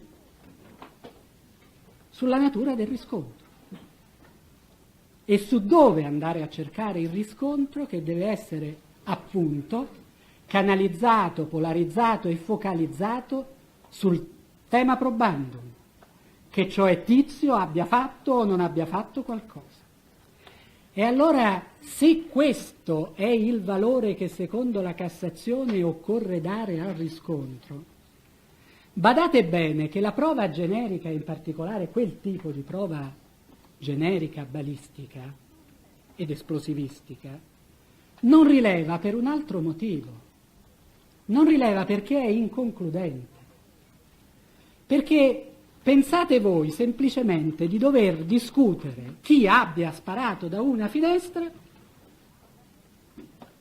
avendo la certezza che da quella finestra sia sparato. Potreste mai far derivare elementi di convincimento sulla responsabilità dell'uno o dell'altro, personalizzati, come chiede la Corte Suprema di Cassazione, dal fatto che è pur certo che da quella finestra sia sparato?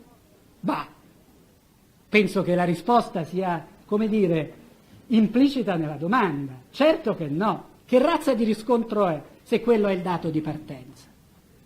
E ancor di più, a prescindere dall'ipotesi avventurosa che ho voluto fare, in questo processo, dove questo, che devo dire, presunto e falso elemento di generica, che cioè sarebbe stato certo per dati esplosivistici che si era sparato da lì, è l'antecedente logico, probatorio e processuale che innesca testimonianze e chiamate in reità. Può essere mai un riscontro, dottor Marini, anche, signori della Corte, anche ne avessimo avuto certezza, davvero, e falso non si fosse sbagliato. Ma non è proprio quel pericolo di referenzialità che la Corte vuole scongiurare nelle sue sentenze quando dice attenzione alla ricerca dei riscontri che non siano mai autoreferenziali, che siano indipendenti, elementi di prova autonomi. E quale autonomia avrebbe mai avuto questo dato? Che era quello, ripeto, che innesca il ricordo ricostruito e subliminale della Lipari e che poi in quella perversa catena di contaminazioni la Alletto andrà a sua volta a ripetere. Dunque, badate bene, il discorso che fa la Cassazione va portato fino alle estreme conseguenze in punto di qualificazione ed individuazione del riscontro anche sulla generica.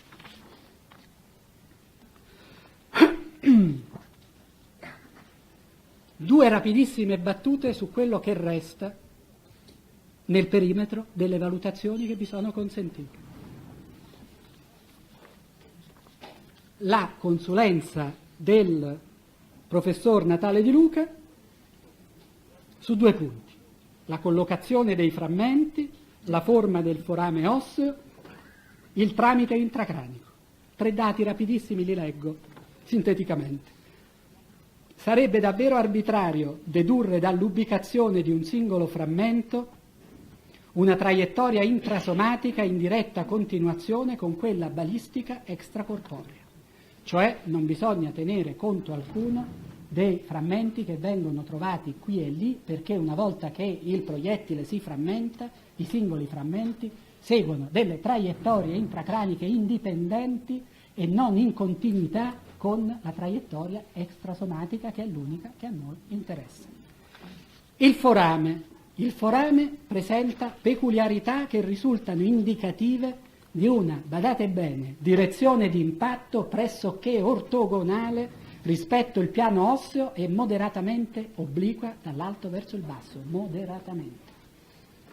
Quanto alle dimensioni del forame, che risultano maggiori di quelle attribuibili presuntivamente al proiettile, Riteniamo che la discrepanza in questione possa essere attribuita al concorso di almeno 2 fattori, rispettivamente identificabili con una deformazione subita dal proiettile di piombo nudo nell'impatto contro il robusto piano osseo. Sapremo poi che invece la frammentazione è certamente dovuta anche all'uso di un silenziatore che ha ammorbidito il piombo e gli ha impresso una deformazione al primo contatto già con il cuoio capelluto, una deformazione subita nell'impatto e con l'avvenuto distacco dai margini del forame di relativamente ampie scaglie ossee che ne hanno allargato la svasatura e che sono quindi divenute irrilevanti ai fini di una ricostruzione più esatta. La distribuzione della maggior parte dei frammenti metallici ed ossei rinvenuti all'interno del cranio in prossimità del forame d'ingresso, in un'area di plurime irregolari tunnellizzazioni concentrate lungo una direttiva pressoché trasversale rispetto al piano osseo parietale e lievemente obliqua dall'alto verso il basso. Dunque, quello che ci dice il professor Natale Di Luca corrisponde esattamente a quello che poi ci dirà il perito professor Torre in proposito, il quale ricostruirà in maniera plastica quello che potrebbe essere il tramite di un proiettile, l'unico consentito dall'anatomia del cervello e che spiega ogni altra questione anatomica e balistica, fornendo un dato certo di inclinazione intorno ai 10 gradi sul piano del parietale. E questo ci dice una cosa già certa, che se cioè questa è l'unica emergenza probatoria che dobbiamo salvare, è un'emergenza probatoria che ci porta lontano 1 miglio dalla finestra dell'aula 6 e che ci pone invece in una posizione di assoluta compatibilità con quella che secondo il primo collegio peritale era stato ritenuto il luogo più probabile di esplosione del colpo, e che la stessa polizia scientifica, almeno fino a quando Falso non gli ha inoculato quell'erroneo convincimento dell'esistenza di un GSR sulla finestra dell'aula 6, continuava a coltivare, usando le espressioni della scientifica, come l'ipotesi più accreditabile. E allora quello che salva della prova generica la Corte di Cassazione è un riscontro negativo dell'accusa. Ma non basta, perché che il colpo sia partito dal bagno, non solo ce lo dicono tutte le indagini, non solo ce lo dicono tante possibili ipotesi che io qui non voglio fare perché non è il momento di fare ipotesi investigative non coltivate, perché questo, come vedremo, è il processo delle autocertificazioni. Abbiamo sentito la polizia giudiziaria venire in aula e autocertificare la completezza delle proprie indagini. Una cosa del genere o una corte d'assise la fa seriamente, sostituendosi alla polizia e cercando di capire quali altre indagini si potevano fare, oppure che lasci perdere, ma chiamare i vertici degli uffici che avevano svolto le indagini ad autocertificare la completezza delle loro indagini, via. Mi pare una sciocchezza, processualmente parlando.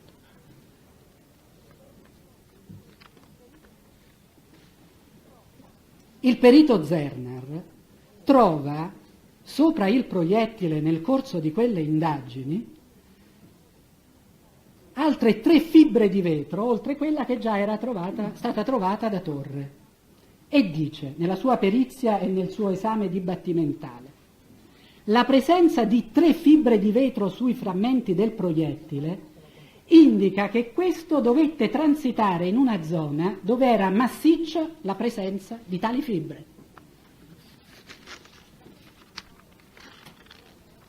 E sapete dove trova il dottor Zerner tracce imponenti di fibre identiche a quella?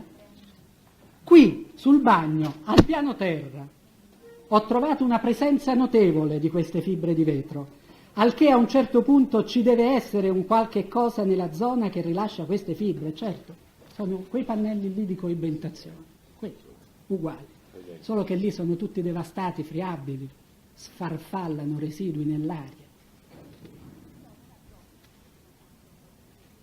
Però nella zona io non ho potuto approfondire, dice Ger, ci sono. L'indagine poi l'ho fatta io personalmente. I risultati sono allegati al fascicolo. Non so cosa le produca, noi ora lo sappiamo, però ci sono. Bisognerebbe effettuare, eventualmente smontare parte dei pannelli, dei soffitti. Da dove saltano queste fibre di vetro? Ora perché, Presidente, io francamente mi aspettavo una sua interruzione. E qua non possiamo parlare della generica, se la Cassazione ci ha detto sotto questo profilo balistico. Allora, vede che io mi sono permesso, ma ero pronto a fermarmi, mi sono permesso di fare questo accenno che secondo me è sconvolgente sotto il profilo dell'indagine così tardiva, si arriva dopo le rinnovazioni a fare tutto, non si fa questo, in barba addirittura al 111 e alle nuove norme sulla cosiddetta indagine difensiva. Mi permetto di rappresentare alla Corte questo dato che, come dire, mette in crisi l'intera ricostruzione accusatoria, perché cosa dice Zerna? Io posso dire una cosa sola, dice al suo giudice, cioè al giudice che l'ha nominato, il suo perito. Sicuramente il fatto che sul proiettile in toto, cioè A1, che è l'indicazione del proiettile maggiore, più gli altri, ci siano 3 fibre di vetro, è matematico. Il proiettile deve essere transitato in una zona dove è massiccia la presenza di queste fibre di vetro.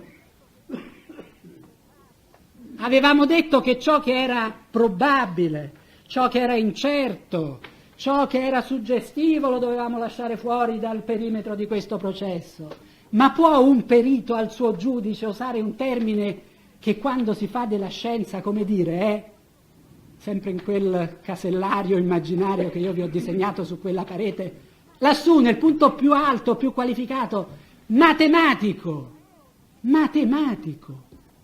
Allora è o non è questo uno di quegli elementi di certezza che comunque voi dovete valutare necessariamente? Deve essere transitato in una zona dove è massiccia, è matematico. E cosa significa questo? E chiudo. Cosa significa? Primo, che noi sappiamo come e perché e dove è massiccia la presenza di quelle fibre di vetro. E sappiamo che si deve trattare di un ambiente chiuso nel quale questo inquinamento dell'aria è massiccio.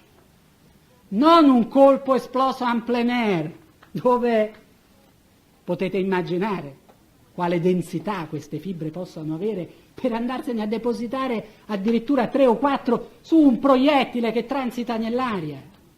Pensateci, è matematico, è certo, è un dato granitico di generica, di prova scientifica. Valutatelo.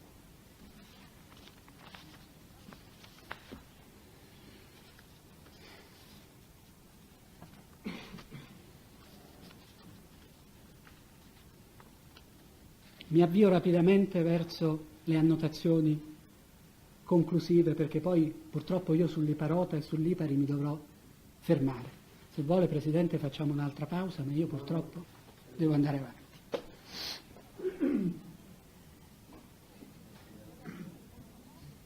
Il riscontro deve avere un connotato di specificità, non può mai risolversi in circostanze generiche. Gli elementi esterni alla chiamata, pur ricollegandosi ai fatti riferiti dal chiamante, devono essere esterni ad esso, allo scopo di evitare che la verifica sia circolare, tautologica, autoreferenziale, Avila o Avila più altri 98. Ecco perché vi dicevo il riscontro presunto e fantomatico che si è sparato da lì non avrebbe mai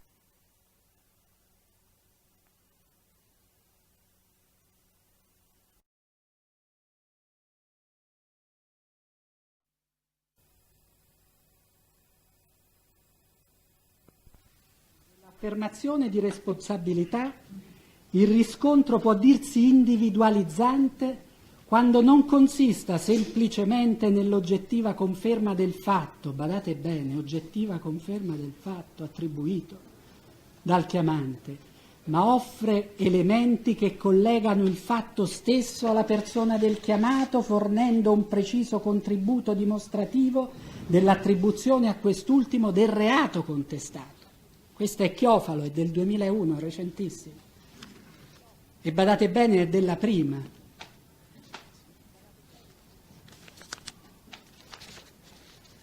E allora forse proprio a questa giurisprudenza sulla necessità della canalizzazione, della polarizzazione sul tema probandum si pensava e si è pensato, facendo proprio quell'inevitabile discorso sulla necessità di rendere sempre il riscontro inversamente proporzionale al valore intrinseco della chiamata medesima. E se questo allora deve essere il riscontro, se queste sono e devono essere le caratteristiche del riscontro, ma la Lipari che consistenza di riscontro mai può avere? Se è proprio lei, come dire, l'esemplificazione massima della testimonianza, primo, incapace, come dire, di fornire capacità rappresentativa al suo proprio tessuto, proprio per le modalità con la quale viene ricostruita, per il fatto stesso che quella testimonianza è condizionata dal dato di riscontro presunto della certezza della procura che il colpo fosse partito da quella finestra. E che valore può avere ancora una volta, ed è l'ultimo punto, la Lipari, laddove noi abbiamo avuto la certezza documentale che tutti i dati di conoscenza emersi dalle sue dichiarazioni e dai suoi verbali erano stati incautamente, se vogliamo usare questo termine, trasfusi alla fonte, al letto che poi opererà quella chiamata in rete. Non è proprio questa la circolarità che la Cassazione in quelle sentenze che io vi ho letto e accennato vuole spezzare? Non è proprio quello l'altolà, la censura che pone al giudice di merito? Non è forse quello il paletto della strada che noi dobbiamo percorrere, indefettibilmente? La Lipari non ci serve. La Lipari è la esemplificazione, io sul punto andrò velocemente, di quella che Carnelutti chiamava la cattiva testimonianza, che è una cosa totalmente diversa dalla testimonianza falsa e dalla testimonianza mendace, cioè di colui che consapevolmente dice cosa diversa da quella che appartiene al patrimonio della sua percezione.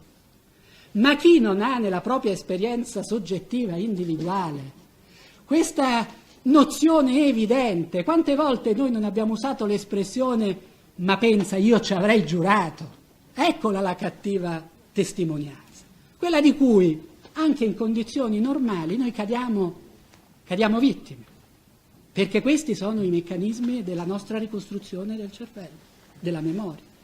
L'idea, come già ho avuto occasione di rappresentare, non è un posto dove ci sono tanti cassettini nei quali ci sono tante fotografie, tanti fotogrammi riposti e basta, come dire, fare una ricerca d'archivio, si va lì, si prende il ricordo e si rappresenta. Non è così facile, specie quando si trova in situazioni psicologiche difficili. Questa operazione non è affatto un'operazione di archivio, è un'operazione nella quale l'io ricostruisce. E che cosa fa? Sovrappone il potenziale e il materiale emotivo al ricordo, lo arricchisce, lo modifica, lo devia.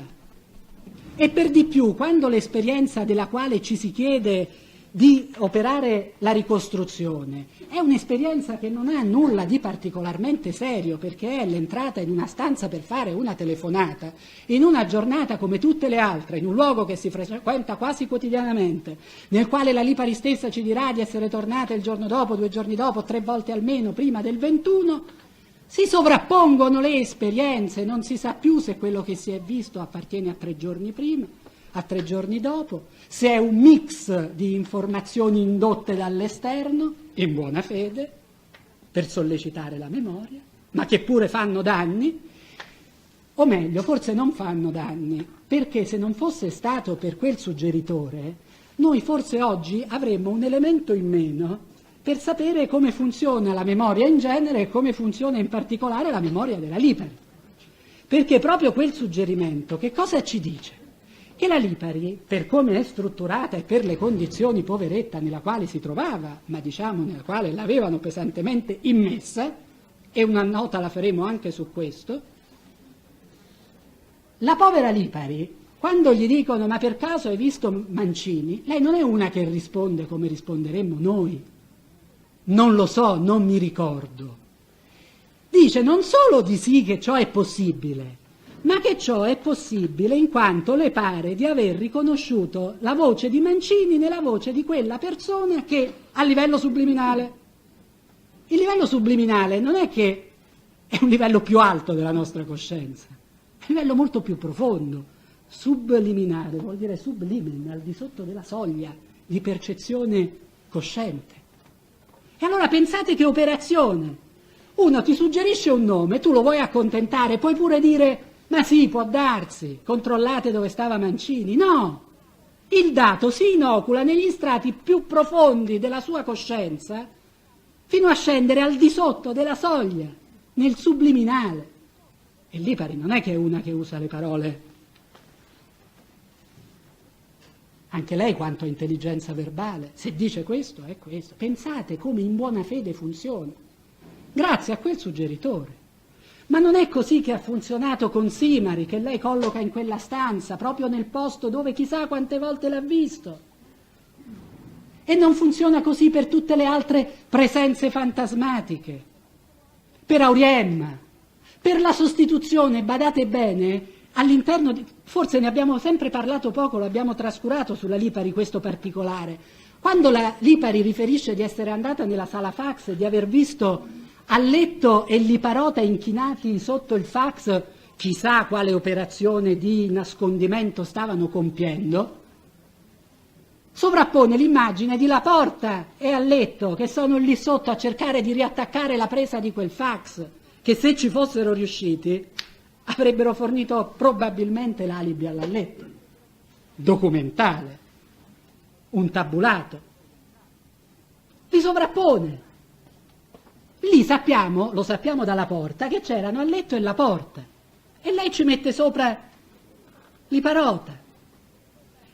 Quello che a me più sconvolge, io sul punto rapidamente chiudo, è il fatto che anche quando si arriva alla presunta quasi immediata, nella favola che ci è stata spesso raccontata, riemersione del ricordo di Lipari e Alletto come dei ricordi certi, immediati, granitici nella memoria, noi non abbiamo, perché ce lo ha detto ieri benissimo il professor Siracusano, non abbiamo mai un ricordo che funziona come riproposizione senza intermediari del contenuto di una rappresentazione plastica percettiva. No, per la Lipari ricordare significa ragionare, ma questo la autoelimina dal circuito delle prove, dal club delle prove, perché la testimonianza non è questo e non può essere questo. Ma in quale processo voi avete chiesto ai testimoni ragionamenti su quello che è? Percezioni. Hai visto un'autovettura rossa sfrecciare nei pressi della banca? Sì o no? Sì, però forse subliminalmente, se ricordo. Un testimone del genere, e torno a fare il discorso della soglia, in un processo normale non entra. E noi stiamo qui a valutarlo. Non sarebbe neanche dovuto mai entrare, siamo, Presidente, sulla soglia della capacità a testimoniare. E che poi la Lipari dica anche delle grosse balle, finalmente noi lo possiamo dire. Quando ci racconta che questo ricordo di Liparota e di Alletto sarebbe emerso finalmente nella quiete dell'ufficio del dottor Ormagni, leggete, lo dice, fu poi dopo, quando la trasportarono dagli uffici della questura negli ovattati spazi dell'ufficio del dottor Ormagni, lì lei si sentì tranquilla e la sua memoria gorgogliò Liparota e Alletto. Ma li avete lette voi le intercettazioni che riguardano il racconto che fa la Lipari quando non sa di essere intercettata su quello che è successo in questo ovattato ambiente nel quale finalmente i ricordi spontaneamente gorgogliano o vengono fuori da quel cassettino. Lo sapete cosa dice? E mi hanno detto, morzu tua, vita mea, ho sentito dire, la Lipari, dite di tutti, Liparò sono stati condizionati, la Lipari no, perché la Lipari è stata, no, sputtano te, sputtano tuo padre, gli dice il dottor Ormani, altro che quiete ovattata. La Lipari, lamentandosene il giorno dopo con il padre, quando ancora prima di fare il salto li vede come dei nemici, perché si è parlato di nemici in questo processo, lei sa cosa dice degli inquirenti del dottor Ormani al padre? Tu questi li devi minacciare. Pensate alla pressione alla quale era stata sottoposta, ma pensate un po' per la povera giovane Lipari che cosa significava dirgli sputtano te, sputtano tuo padre, un senatore della Repubblica. Ma la Lipari sì, e certo sappiamo quanto tenesse al padre quando gli va a telefonare che non lo vuole, è cambiato metro, non lo vuole neanche dispiacere un pochettino il papà perché gli ha chiesto di andare a un convegno e lei non sa quale, però telefona alla madre, mamma, ma forse gli dispiacerà a papà se io non vado. E quello dice sputtano te, sputtano tuo padre, la carriera di un senatore, non è stata condizionata, l'ambiente sereno. Ma poi uscissero finalmente, e poi basta, questi nomi di Liparota e di Alletto, una volta tanto, incontaminati, autonomi, freschi, qualche nome che non sia stato già macinato dalle indagini, sottoposti ad intercettazione telefonica, per Zingale. E poi ci siamo dovuti accontentare delle banalità che ci sono state venute a raccontare, secondo le quali quell'accertamento sì, effettivamente ci fu.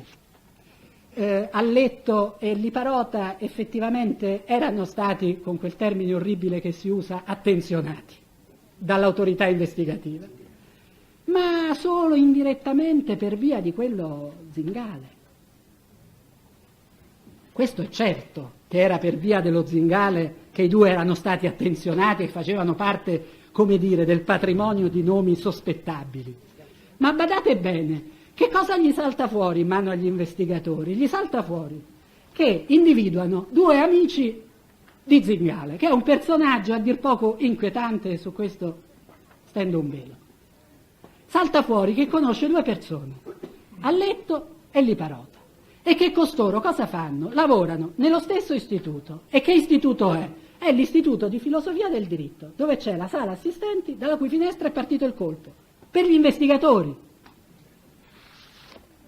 Li attenzionano solo esclusivamente perché potrebbe saltare fuori qualcosa su Zingale. Ma caspita, loro stanno in quell'istituto, frequentano quella stanza, sanno da dove è partito il colpo. È solo questo il motivo di sospettarli, perché sperano che salti fuori. Secondo me speravano che saltasse fuori qualcosa nei loro confronti, ed erano convinti che quelli erano due nomi da propalare alla Lipari, sempre nella calma ovattata dell'ufficio del dottor Ormani. Sputtano lei e sputtano suo padre. E così nasce. E costruire la memoria non ha nulla di descrittivo. Allora, lasciamo perdere. Se la memoria non ha nulla di descrittivo, lasciamo perdere la Lipari. Io, Presidente, salto pagine e pagine, non vi voglio annoiare. Sulle verità della Lipari dell'8 agosto. Ma dopo quello che ho detto, mi sentirei di ingannare la mia stessa coscienza, me stesso a parlarne. Non ne parlano la sentenza di primo grado e di secondo grado, perché questo è il processo, ripeto, delle autocertificazioni. La Lipari l'8 agosto convocata a Fiumicino si convocano le operazioni strane a Fiumicino. Ci torniamo a Fiumicino. La convocano a Fiumicino e racconta quello che secondo lei è successo, in particolare in quei 4 minuti che sarebbero intercorsi tra la prima e la seconda telefonata, e guarda caso è proprio in quel frangente che in una visione tutta onirica, che non resiste al minimo vaglio di attendibilità e di verosimiglianza, dice di aver visto una persona che forse era Scattone. E finalmente, per la prima volta, solo dopo che Scattone è stato arrestato, il nome di Scattone, e viva Dio, entra in un verbale della Lipari. Però, autocertificazione. In fondo al verbale, dichiaro che le mie dichiarazioni odierne non sono state condizionate in alcun modo dalle notizie da me apprese. Questo testimone che si autocertifica sui condizionamenti, ma via!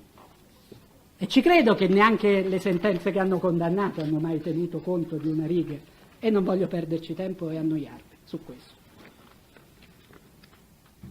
La Lipari ha perso totalmente la sua terzietà, che è il bene più prezioso per un testimone. L'indifferenza nei confronti dell'esito del processo, delle indagini. Ma è ovvio. Se a voi chiedono di testimoniare su un fatto, se siete arbitri in casa vostra, ma come potrete darci una testimonianza attendibile a prescindere da qualsiasi altra soglia del subliminale? Lei ha perso la terzietà, ha perso la testa, è in condizioni tanto disastrose che se lo dicono anche i genitori. Nelle loro telefonate sono tutti preoccupatissimi. Io adesso non ve le voglio neanche rileggere.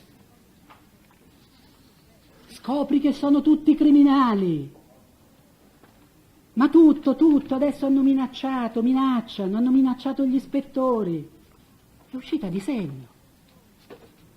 Ha perso la lucidità, il controllo, l'equilibrio.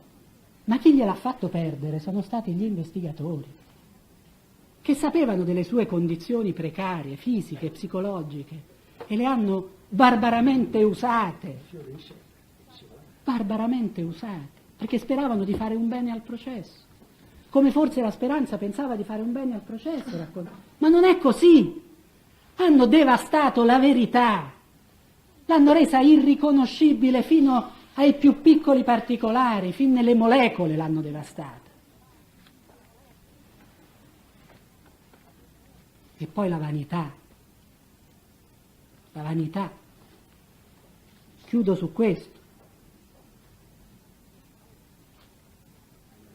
Si infastidisce quando viene a sapere che Lalletto ha fatto la sua presunta dichiarazione e dice, è il 16/6, Lipari, a proposito della terzietà, dell'indifferenza, quella è diventata adesso la super testimone, ma che è una gara, poi una gara, quella adesso è diventata una super testimone, con Belfiore, io poi, come lamentandosi, ho visto che l'informazione tende un po' ad accantonare il mio nome, è piccata, ma come? Ma ringrazia il cielo, no? Adesso si fa bella Lalletto sulle mie dichiarazioni. Vabbè, dice Belfiore, comunque sei stata tu, lo sappiamo noi quanto sei tu, ci hai dato la possibilità, la consola. Ma che testimoni sono? Ma che testimoni sono? Maria Chiara Lipari si stava sforzando, come lei stessa certifica, il 6/6/97, al di là di quello che aveva visto. Al di là di quello, come dice lei, di quello che aveva visto. Non è un testimone.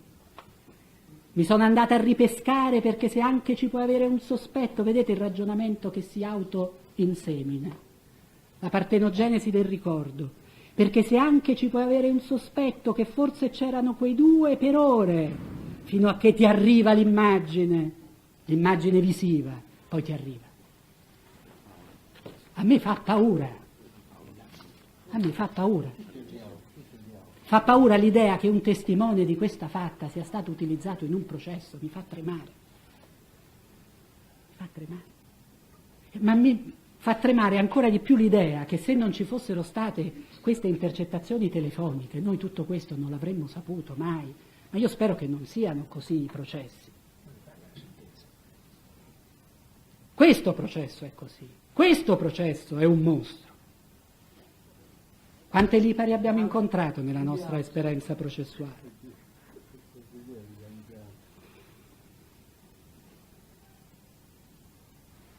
E allora, sulla Lipari potrei anche fermarmi qui, se non per fare un'annotazione su quello che dice la sentenza di primo grado della Lipari. Delle 800 pagine e più di sue testimonianze, la sentenza di primo grado distilla solo alcuni modestissimi contributi. La presenza della peste tra le 11:44 e 30 e 11:48, che bastavano i tabulati per dichiararcela in maniera abbastanza chiara, è un dato oggettivo. La presenza contestuale di Liparota e Alletto, che come si fa a dichiararlo come dato certo, io non lo so, se solo si pensa quello che dice la Lipari in ordine al come e al perché lei ritiene plausibili le loro presenze.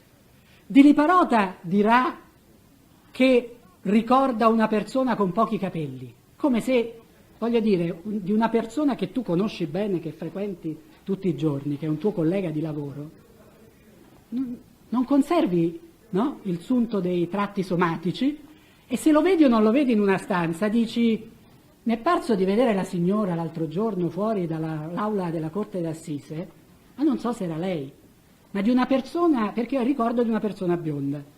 Ma se io parlo di una persona che conosco bene, che frequenta il mio studio, ma io non dico ho visto una persona con pochi capelli, con i capelli lunghi, o ti ricordi o non ti ricordi, è Liparota o non è Liparota? Questo è l'elemento che salda la capacità rappresentativa, sul quale la Lipari autocertifica il perché del ricordo di Liparota. E quando dirà: ma di quei due, anche dell'Alletto, mi ricordo perché non doveva stare lì, allora io forse ho pensato, cosa ha di rappresentativo e di plastico questo ricordo? Come fa a dire la sentenza che su questi ci siamo? Poi ve lo dico perché. E poi sulla presenza di un altro uomo che non si sa chi è, non dirà chi è, e poi si vedrà. Questo si salva. Ma lo sapete perché poi questo patrimonio diventerà, come dire, un patrimonio probatorio del processo sul quale rinsaldare il giudizio di responsabilità? È perché questa fonte di prova è riscontrata dalla Alletto. Questo leggiamo nella sentenza. Che i ricordi saranno quello che sono. Ma c'è l'Alletto che ce li ha confermati. E allora vedete perché il tema sul quale io anche troppo mi sono soffermato, quello degli inquinamenti, diventa un tema centrale in questo processo. Ma come si fa a fare un discorso di questo tipo? La Lipari, che sappiamo dover trattare come riscontro della chiamata, non ha alcun elemento di certezza. Però gli conferiamo certezza perché la chiamata in realtà, che dovrebbe essere da quello confermato, lo conferma. Cioè siamo arrivati al discorso autoreferenziale e paradossale, per cui non è più il riscontro che conferma la chiamata, ma è la chiamata che riscontra, che conferma il riscontro. Ma viva Dio, ma che discorso è questo? E badate bene, perché da qui, perciò l'ho chiamato un labirinto, a volte sembra di perdersi, che qui non è che stiamo parlando comunque di due prove autonome, ma adesso che sappiamo che tutto il patrimonio di conoscenza Lipari, come un bel pacchetto preconfezionato, è stato consegnato alla Alletto, ma questa operazione non solo ha un odore sulfureo, ma addirittura sa di truffa. Sa di truffa. Che discorso è? Ma che argomentazione giustificativa è?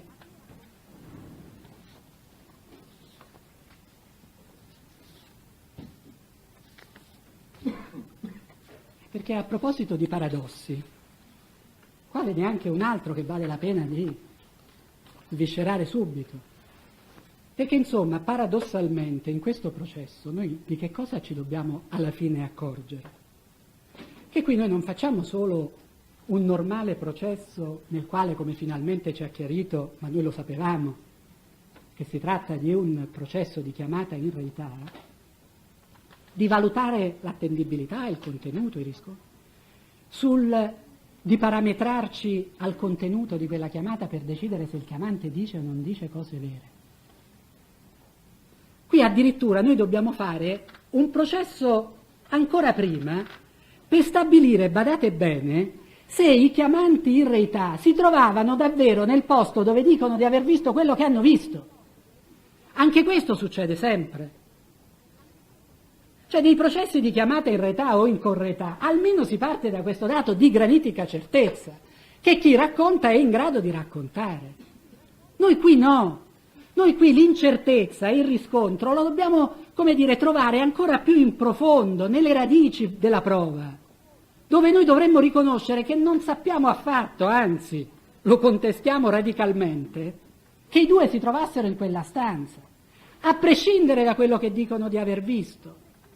Ma è un processo normale quello nel quale bisogna trovare prima la prova sulla prova e poi provare la rappresentatività della prova. Cioè prima dire che la prova esiste per poterla valutare. Ma sto dicendo delle cose strane o è così?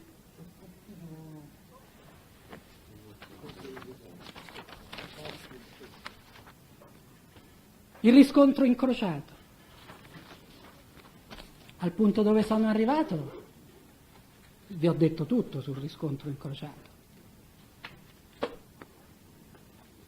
Però metto a fuoco una questione.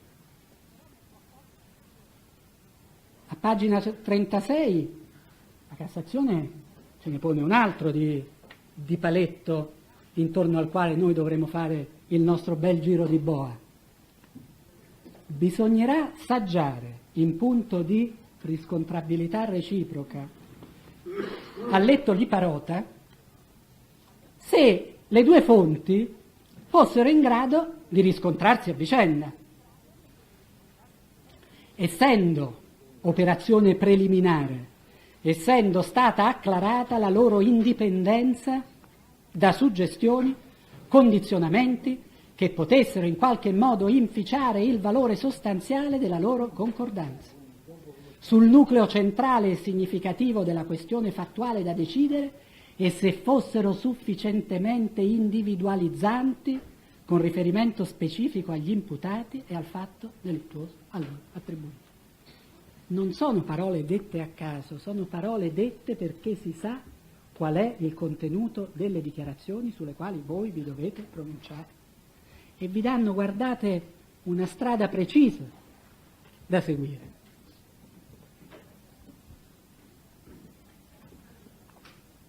La pluralità delle chiamate in astratto può costituire fonte legittima del convincimento quando le singole dichiarazioni siano intrinsecamente attendibili, ognuna per conto loro, e non riconducibili a collusioni, condizionamenti di qualsiasi natura.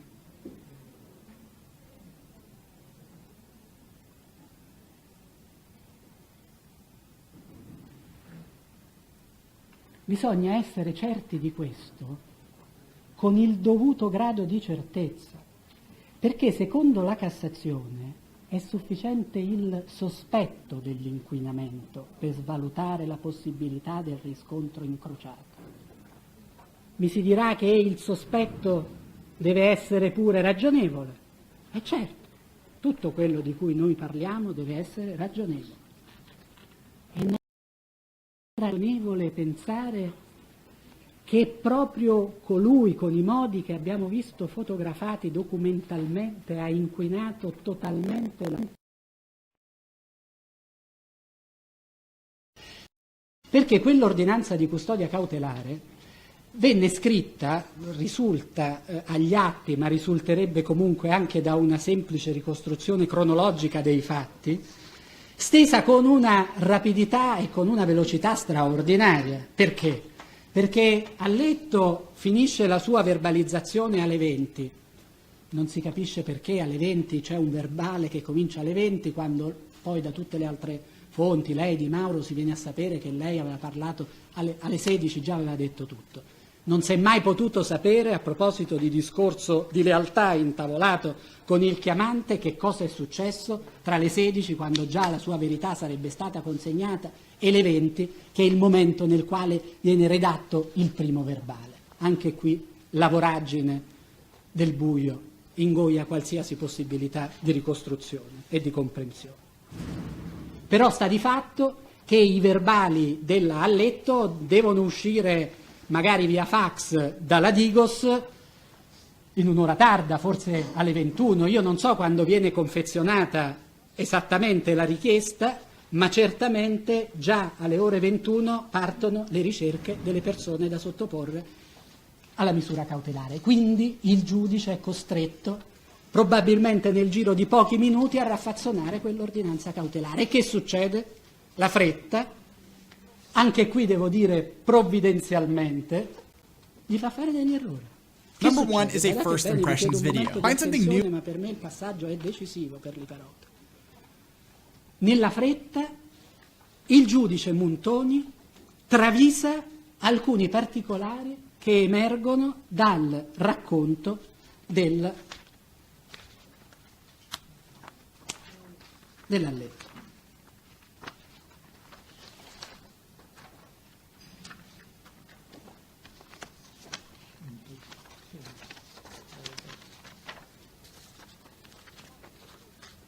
Su cosa aveva detto Alletto non ve lo ripeto, avete gli atti, avete i suoi verbali, ve l'ho sintetizzata quali erano le posizioni all'interno di quella stanza, molto precise a quel punto. Il giudice Muntoni fa una parafrasi sintetica di quel verbale. E che cosa scrive? C'era scritto che secondo l'Alletto Scattone si trovava con Ferraro accanto alla finestra di destra, che Scattone si trovava con Ferraro accanto alla finestra di destra. Questo è quello che sta scritto nell'ordinanza cautelare. Ora, viva Dio, se l'italiano e la lingua in genere non è un'opinione ma è una convenzione sulla quale tutti dobbiamo essere d'accordo, se io vi dico che io e l'avvocato Manfredo Rossi ieri eravamo uno accanto all'altro alla finestra di destra del suo studio, ditemi voi che cosa avete capito. Che io e lui eravamo affacciati alla finestra. Se poi coniughiamo questo fatto con la ricostruzione di un omicidio che tutti sapevano essere avvenuti da quella finestra, allora mi pare che proprio non si possa discutere. Secondo l'Iparota, a quel momento, quello che Alletto aveva detto è che Scattone si trovava con Ferraro accanto alla finestra di destra. Non è che l'Iparota, povero disgraziato, ha visto, e quante parole sono state spese su questa storiella, ha visto una scena diversa, l'ha vista nello stesso momento, l'ha visto in un momento plasticamente successivo. La scena descritta non mi si venga a dire che non è quella, perché tutte e due le scene fotografano il botto, il tonfo, si girano tutte e due e vedono la stessa scena, ma guarda caso uno vede una cosa e uno ne vede un'altra. E perché l'Iparota dice che ha visto Ferraro e Scattone affacciati alla finestra di destra? Perché commette questo che ora sappiamo essere un errore e la prova che lui non era in quella stanza? Perché legge l'ordinanza di custodia cautelare, rileggetevela, perché legge che Scattone si trovava con Ferraro accanto alla finestra di destra. E il povero disgraziato che vuole fare? Vuole rimanere attaccato al respiratore ad ossigeno costituito dalle parole di Alletto, pende da quelle parole, è a quelle che lui consegna la sua libertà, il recupero della libertà. E che strumento ha per adeguarsi? Ma il contenuto dell'ordinanza, dove poveretto crede che siano state riferite con un minimo di puntualità e non gli potevano fare uno scherzo più atroce, in un certo senso.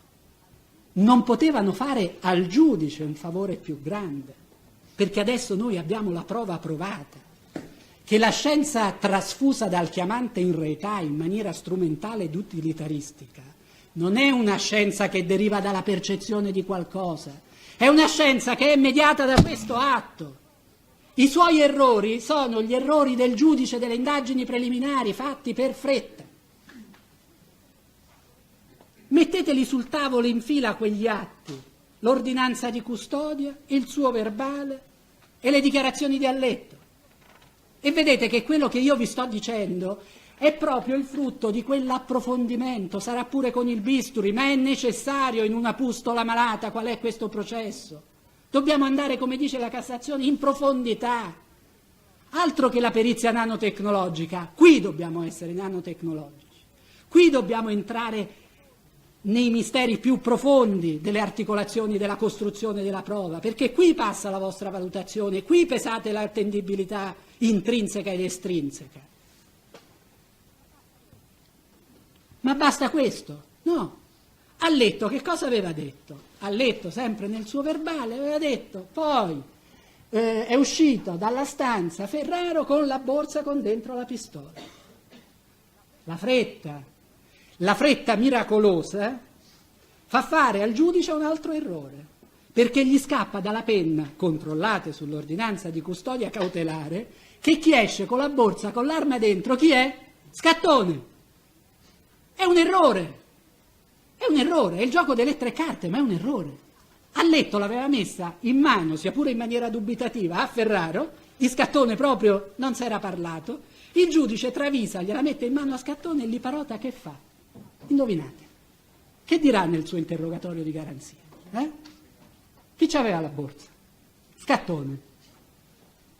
Ma va. E sapete cosa ha all'ardire, al di là della evidenza documentale e palmare di questa contaminazione mediata dall'atto? Sapete cosa hanno il coraggio di scrivere per salvare la prova Liparota? La prova Liparota è talmente autonoma che corregge l'Alletto. Che bella risposta. Peccato che queste presunte autonomie siano il frutto pedissequo di una lettura sbagliata fatta da un giudice, ed è documentale. Peccato che quelle presunte autonomie finiscono con l'essere invece la prova provata che Liparota non è una fonte di niente, ripeto, che è attaccato alle emergenze.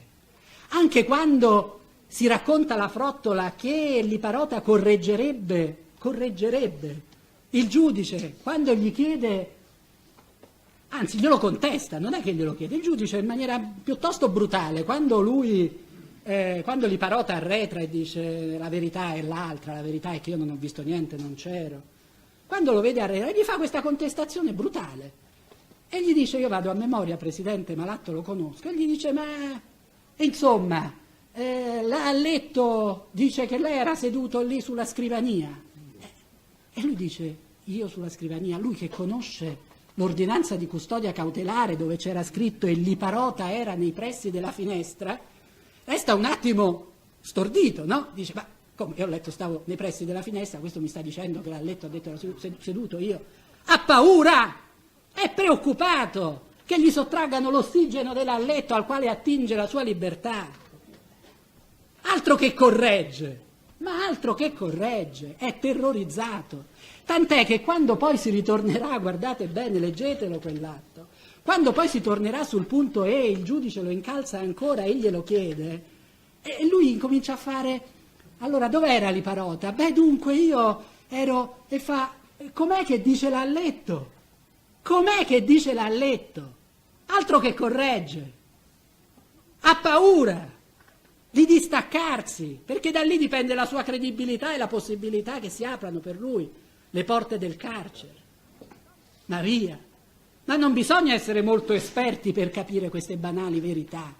È qui che passa il nostro processo, è qui che passa la valutazione dell'autonomia delle fonti. Leggetela quell'ordinanza, rileggetela, portatevela a casa, ma leggetela, per vedere se è vero o se non è vero quello che io vi sto dicendo. E guardate bene, lo stesso difensore di Liparota, quando lui dice, ma Alletto che dice, brancola nel buio, ha capito che lì c'è un inganno, questa storia seduto, non, ha paura, come dice? Il suo stesso difensore interviene perché, altro che correzione, si accorge che lui vuole solo allinearsi e gli dice, ma Liparota, lascia stare, testualmente registrato, lascia stare quello che dice là Alletto. Se ne accorgono tutti, ma non il giudice di merito, che non una parola su tutto quanto quello che io vi sto dicendo in primo grado, tale e quale l'ho discusso, non una parola.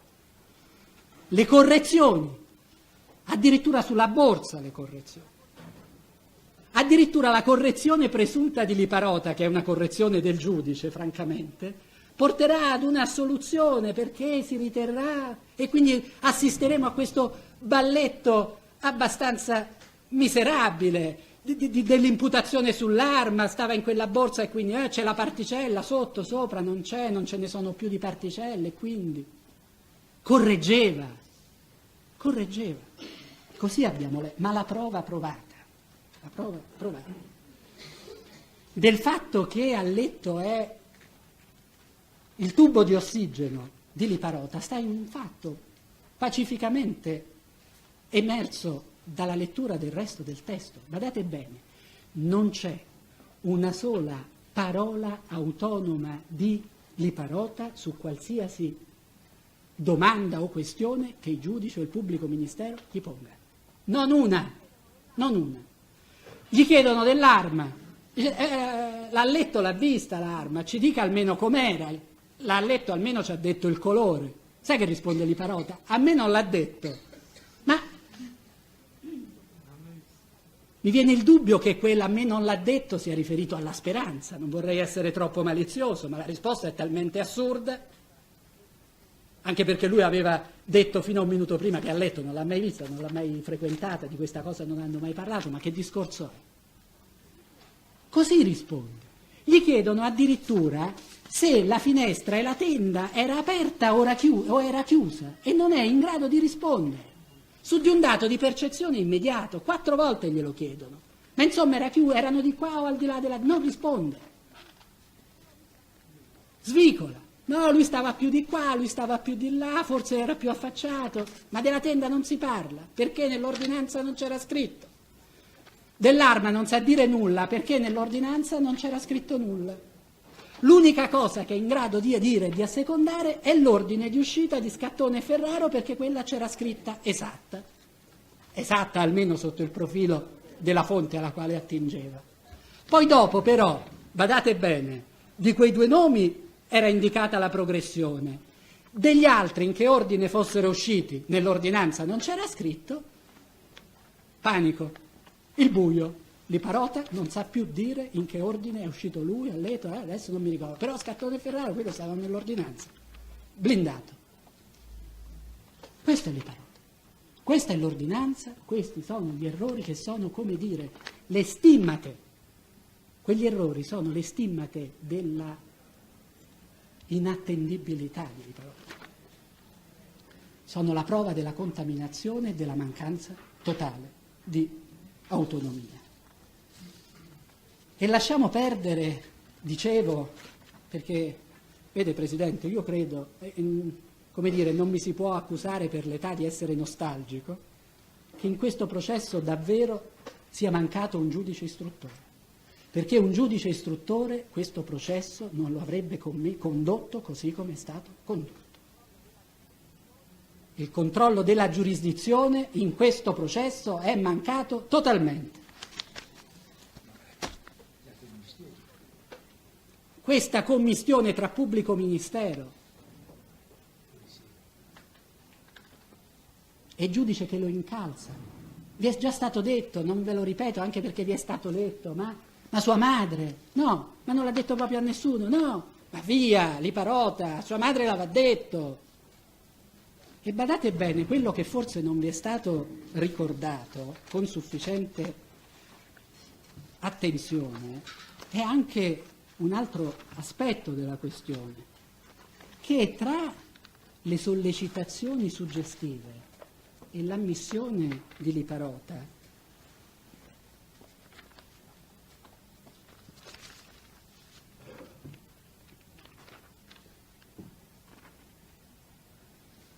non è che non passa niente, Se il tema dei condizionamenti è un tema fondamentale del processo, e così a me pare, allora io non mi limito a leggervi, come dire, i passaggi di suggestione e di contaminazione, ma anche quelli di condizionamento, perché tra la suggestione e il resto passa qualcosa di fondamentale. Non ha parlato con nessuno? No. E con chi ha parlato? Con Bascio? Nessuno. No, non ne ho parlato con nessuno. Non ha parlato neanche il fratello? No, con Bascio non ne ha parlato? No. Non ha parlato con nessuno di questo fatto, non gli ho detto niente, neanche a Laurilli, no, nessuno. A qualcuno gliel'avrà detto, a sua madre, a qualcuno, no. Se l'è tenuto dentro di sé per tutto questo tempo? sua madre sì. Con chi si è confidato di una cosa così? Cioè, lei è testimone di un omicidio, se l'è tenuto dentro? Ecco il punto. Pagina 26. Di Parota.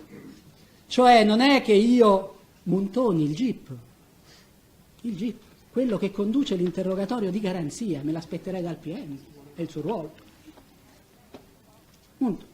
E cioè non è che io posso e né il pubblico ministero può passare da un'imputazione di concorso in omicidio in una di favoreggiamento solo perché lei ce lo dice. Con chi si è confidato? Con mia madre. I condizionamenti utilitaristici, ma scherziamo, ce li abbiamo qui registrati ancora una volta. E a che servono le registrazioni se poi facciamo finta che non ci sia tutto questo? Non solo Liparota non riesce a dire una sola cosa, a fornirci un solo particolare che ci possa dare garanzia della verità della sua presenza in quella stanza e anche di aver visto quello che dice di aver. Noi abbiamo tutte le prove contrarie della mancanza dell'autonomia, dell'allineamento, della contaminazione e di un condizionamento pesante. Perché vedete, qui si è discusso e disquisito anche sul fatto se quando la madre conferma lui aveva già ottenuto gli arresti domiciliari, se tecnicamente era già stata eseguita l'ordinanza, se era arrivato o non era arrivato a casa. Qui la posta in gioco è molto più alta. Che se ne fa uno pure degli arresti domiciliari quando sa che si beccherà una condanna da ergastolo? Qui la posta in gioco era altissima, glielo dice il giudice, la derubricazione. Se tu ci confermi questa bella storiella, noi derubrichiamo e poi si vede. Ma non parliamo più di omicidio, ci devi dare questa possibilità. A mia madre sì. Liparota ritratterà il giorno dopo, ritratterà quella non dichiarazione perché non vi è nessuna costanza in quella dichiarazione. Noi restiamo appesi per dire che Liparota, che è quello che è, per i modi, per la costanza e per tutte le altre circostanze che vi ho descritto, è quello che è come fonte dichiarativa, come chiamante in reità, che di più strumentali non ne ho mai visti in nessun processo, che appena dice la verità torna a casa, secondo i pubblici ministeri, soltanto ed esclusivamente al particolare che lui dice di aver visto che Ferraro si metteva le mani nei capelli, cosa che tra l'altro a letto non aveva mai detto, perché anche qui abbiamo assistito ad un incredibile balletto, non ve l'ho detto prima, ve lo dico per inciso e rapidamente qui. Quando si tratta poi di spostare le persone da una parte all'altra, per cui lei aveva detto che Ferraro si era messo in realtà una mano sulla fronte, quando gli si fa notare che se lei lo metteva con le spalle alla porta, che lei non poteva vedere una mano sulla fronte, a letto allora dirà che le mani se le era messe sulla nuca, insomma un balletto insopportabile di versioni, l'una diversa dall'altra, ma lasciamo perdere le discrasie marginali che pure ci sono e che pure hanno un peso considerevole. Lui, altra versione, mani nei capelli. E allora, voglio dire, se noi in questo processo abbiamo la prova documentata di tutte quelle contaminazioni, come dicevo prima, soprattutto di un modus operandi, abbiamo la certezza della presenza del dottor La Speranza, che fu colui che, invitando Liparota ad aderire alla sua versione, accennò ai punti essenziali. E non era forse un punto essenziale, molto più essenziale di quello relativo al colore della pistola, della quale evidentemente non interessava più nulla a nessuno? Il fatto che si trattasse appunto di confermare l'esistenza di un fatto colposo in modo che si disinnescasse l'ansia nei confronti del fatto, che sembrasse, come aveva così ben descritto l'11 di giugno, una cosa sulla quale si trattava solo di dire beh, so scemo. E Scattone, se l'avesse mai fatto quel gesto, lo avrebbe confessato subito, lo avrebbe detto sono stato scemo. Non poteva farlo perché lui in quell'aula non c'era e perché non fu sua la mano che uccise Marta Russo. Non poteva dire una bugia, non poteva mentire su di un fatto per quanto modesto esso fosse. Gli avrebbero fatto i ponti d'oro. Non si poteva mentire. E siamo qui a rischiare 22 anni.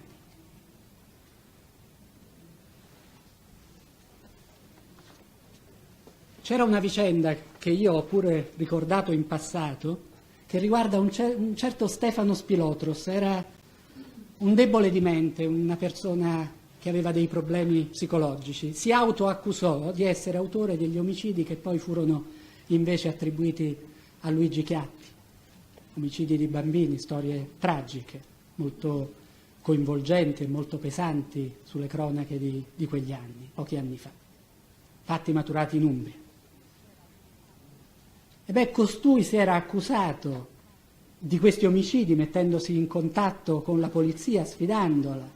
Costui fu arrestato e nei provvedimenti precautelari si lesse che la sua confessione era attendibile e credibile perché egli aveva saputo individuare con esattezza alcuni particolari dei luoghi dove avrebbe adescato il bambino e alcuni particolari dei suoi indumenti che solo l'autore del delitto avrebbe potuto conoscere. Fu emessa una misura cautelare nei suoi confronti su questi presupposti. Grazie a Dio, pochi giorni dopo individuano ed arrestano Luigi Chiatti, e allora cosa viene fuori? Che i particolari di quella piazza mi pare fosse Foligno, non ricordo bene, che aveva descritto e che erano diventati, come dire, l'asse portante della verosimiglianza della sua indicazione, li aveva visti sulla enciclopedia di casa. Lui abitava, mi pare, a Brescia o a Milano, non ricordo, in Nord Italia. E che al contrario i particolari sugli indumenti intimi del povero bambino gli erano stati incautamente trasmessi dai poliziotti che lo avevano arrestato. Incautamente trasmessi. E allora cosa volete adesso da noi? Che a proposito di sospetto ragionevole, perché è il sospetto che deve essere fugato, non siamo noi che vi dobbiamo portare la prova della contaminazione. Questo ci dice la Cassazione. Il sospetto. E allora che ci venite a chiedere? Il codice fiscale di colui che quel giorno ha detto a Liparota, dai, è un fatto colposo, quello ha pure detto che si è messo le mani nei capelli. Non ce l'abbiamo. Non ce l'abbiamo. Non ce lo chiedete perché abbiamo delle idee, ce le teniamo per... Ma non è questo il punto. È come voler individuare in particolare qual è il germe esatto che sta in quel momento scuotendo nella setticemia il corpo di un malato. Invece di fargli dosi massicce di antibiotico si sta lì a discutere se è un germe o se è un altro. Gli si dà un antibiotico a largo spettro e viva Dio si salva la vita. Ma sì, ma abbiamo documenti, testimonianze, abbiamo rinnovato. C'è più di un sospetto per rinnovare e per disinnescare. Ma questo non ci acquieta. Il processo è tutto un pullulare di queste contaminazioni.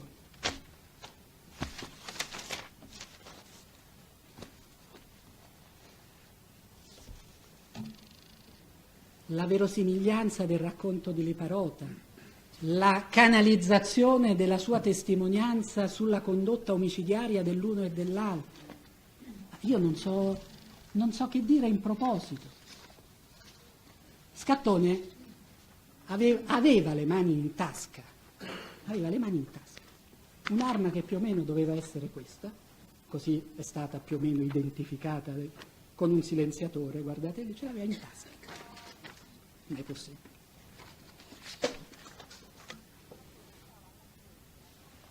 Scattone stava alla finestra, non dalla parte più probabile dove sarebbe, ma dalla parte di qua, dove proprio era.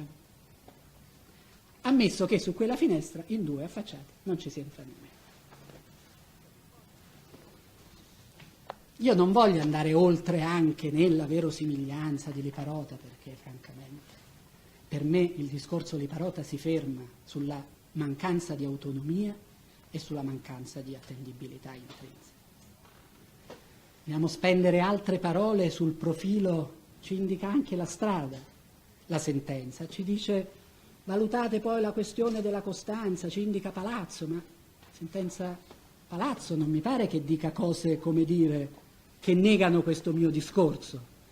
Parla la sentenza Palazzo del silenzio che segue all'accusa alla dichiarazione eteroaccusatoria. Allora ci si pone il problema se il semplice silenzio, senza alcuna ritrattazione, abbia un significato tale da disinnescare totalmente. E Palazzo dice no, non la disinnesca, però fa venire meno la costanza. Qui noi abbiamo ben altro che il cosiddetto comportamento neutro. Prima abbiamo quell'indissolubile intreccio di ritrattazioni, cose dette, non fatte, dette, ritrattate. Poi abbiamo una ritrattazione secca ed attendibile e motivata, e sarebbe stata meglio motivata se il procuratore Ormanni non avesse trattato quel povero ragazzo nel modo che pure risulta da una registrazione. E poi si venga a dire è inattendibile, gliel'avessero fatta fare. Ma guardate che la ritrattazione di Liparota sia inattendibile non l'ha detto mai nessuno. Il giudice di primo grado ci racconta una storia che si ferma tutta quanta a dire che quella ritrattazione convince poco. E non è questione di convincere poco, deve essere inattendibile. A parte che di quei 9 punti che elenca, io vi risparmio di prenderli in esame uno per uno perché questo lavoro l'abbiamo fatto analiticamente nei nostri motivi di appello, leggeteli su, non ne regge una ad un esame critico, perché poi tra quelle argomentazioni ci sono quelle di Liparota che corregge l'ha letto e dimostra la sua autonomia. Questo è il tenore delle argomentazioni secondo le quali la ritrattazione di Liparota non convincerebbe, e il dovere di motivazione del giudice sappiamo bene che deve estendersi in ben altra direzione. Il post factum ci rassicurasse almeno quello, cioè ci rassicurasse almeno che poi nei comportamenti successivi il riscontro cosiddetto esterno ci potesse dare un minimo di luce, un minimo di conforto, ci dicesse beh almeno qui qualcosa collima, qualche elemento torna, qualche elemento riscontra l'altro. Alletto racconta di aver visto Scattoni in segreteria dopo il fatto. Non lo sa collocare con esattezza, ma insomma questo si collocherebbe in un momento non molto lontano alla scena che ella dice di aver visto nella sala assistenti. Non solo, ma dice di aver visto Scattone e Ferraro insieme, quindi entrambi in quella segreteria, a fare una cosa in particolare. Sarebbero stati lì a chiedere alla Urilli notizie dell'esame del loro dottorato. Allora, intanto ve lo dico, ma è ovvio, Urilli nega assolutamente questa circostanza di aver parlato, cioè con Ferraro e Scattoni a quell'ora, quel giorno. Ed è stata assolta, quindi non abbiamo dubbi sull'autenticità di quella. Ma questo poco importa, tutto sommato. Perché quando poi all'incidente probatorio chiederemo contezza di questa vicenda alla Alletto, qui si avrà una marcia indietro inspiegabile. Non stavano più insieme Scattone e Ferraro, quindi si erano separati.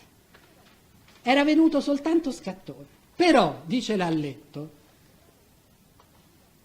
io, Ferraro e Scattone, questo sembra appunto il gioco delle coppie, li do sempre insieme, lo dice al giudice, che glielo chiede.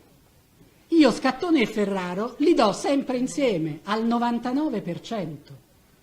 Ma che si fanno le testimonianze su base probabilistica? Li hai visti o non l'hai visti in segreteria insieme?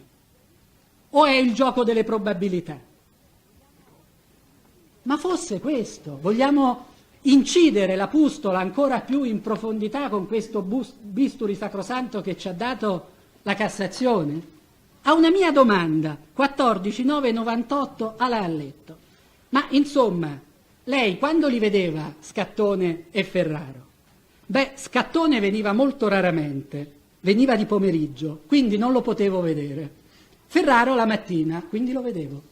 E allora quando è che al 99% la signora Gabriella Alletto li ha visti insieme? O gliel'avesse detto qualcuno che al 99% stavano insieme? Ma che discorsi sono? In che modo ci può acquietare la coscienza una testimonianza, una dichiarazione di questo tenore? Ma io al 99, e poi si insiste sulle domande, insomma signora, anche il giudice si spazientisce. Insomma, stavano insieme, sì o no? No. C'era Scattone, solo Scattone. Questa è la lealtà con la quale la fonte si propone al suo giudice. Cose fatte e disfatte, dette e non dette, avanti e indietro, 90%. Siamo qui a fare la responsabilità di Scattone sulle percentuali formulate dall'Alletto, che non li può aver mai visti insieme, e ce lo dice. Vogliamo parlare en passant anche della fonte Olzai? La Olzai dice di averli visti insieme scappare giù per una scala da una certa parte. Allora anche Olzai e Alletto entrano in rotta di collisione. O stavano in segreteria tranquillamente a chiedere notizie del loro dottorato, oppure scalmanati fuggivano giù per le scale e insieme, badate bene, e insieme. Ma quale convergenza, quale raccordo dei cosiddetti elementi di riscontro esterni? Ma che sono questi? Cos'è questo ciarpame? Per cui nulla torna, nulla è destinato a incrociare con un'altra emergenza. Nulla. Contraddice la Olzai sia sotto il profilo della condotta e sia sotto il profilo del numero delle persone, perché o erano tutte e due in segreteria, allora la Olzai è smentita, o era uno solo e la Olzai è smentita 2 volte. Vogliamo parlare di Liparota, che dice che Ferraro è uscito passando per la scala antincendio che si trova da un'altra parte? Allora non sappiamo costoro come si sono materializzati in quella stanza, ma adesso finalmente sappiamo con certezza da dove se ne sono andati. Da 3 vie diverse. Ma è possibile? Ha un minimo di odore di verità tutto questo? O è quel fantoccio di verità che ci hanno propalato? Quella verità di cartapesta di cui ho parlato all'inizio della mia discussione?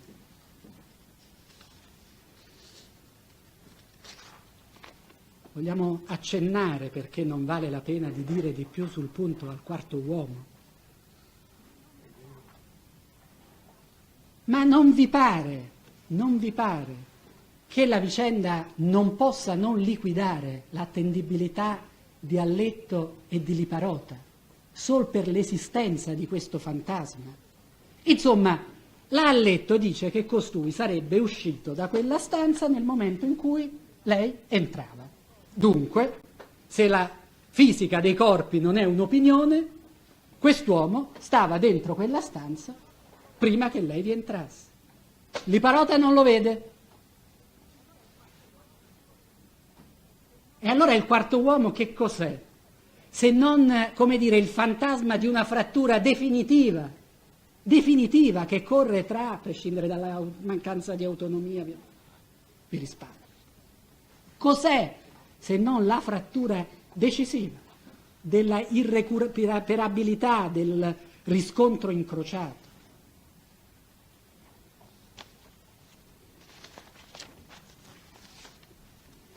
E allora in questo processo davvero è ora di dire una parola definitiva sulle questioni che noi vi abbiamo prospettato. Sarà il giudice, nella sua esperienza, stabilire quali sono le argomentazioni esplicative della Cassazione alla quale noi non dobbiamo fare riferimento come regole, quali sono invece le regole di diritto dalle quali non dobbiamo defettere.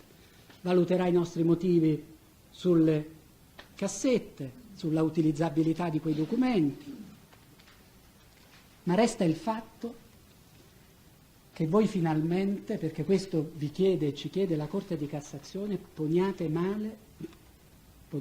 mano a questo materiale. Ci dovete dare finalmente una risposta che nessun giudice di merito ci ha voluto dare. Se le cose che noi stavamo dicendo erano il frutto di una maliziosa fantasia della difesa o invece non erano, come dire, gli elementi documentali attraverso i quali noi stavamo svelando la strada perversa che aveva preso un processo, un'indagine verso l'errore giudiziario. L'ha letto mente e sappiamo che è capace di mentire, Liparota mente e sappiamo che non è capace di mentire, la Lipari non mente, ma francamente non ha nulla da raccontare a questo giudice. E badate bene che il paradosso di questo processo si porta così lontano che negli stessi motivi di appello dei pubblici ministeri, a pagina 19, leggo che queste 3 fonti di prova, trasecolo nel leggerle, ma sono d'accordo, sono l'una più debole e più condizionabile dell'altra. Questo lo scrivono i pubblici ministeri. Totalmente prive di autonomia perché l'una contaminata con l'altra. E questo è provato documentalmente. Arriviamo a quel paradosso che ci costringe addirittura a dubitare della presenza dei chiamanti, prima ancora che a dubitare dell'oggetto della loro chiamata sul luogo del presunto delitto. È presunto il luogo, per le ragioni che già vi ho detto. Ha letto, per quanto riguarda la sua genesi, non ci ha saputo spiegare il perché del silenzio e il perché si sia indotta la sua conversione.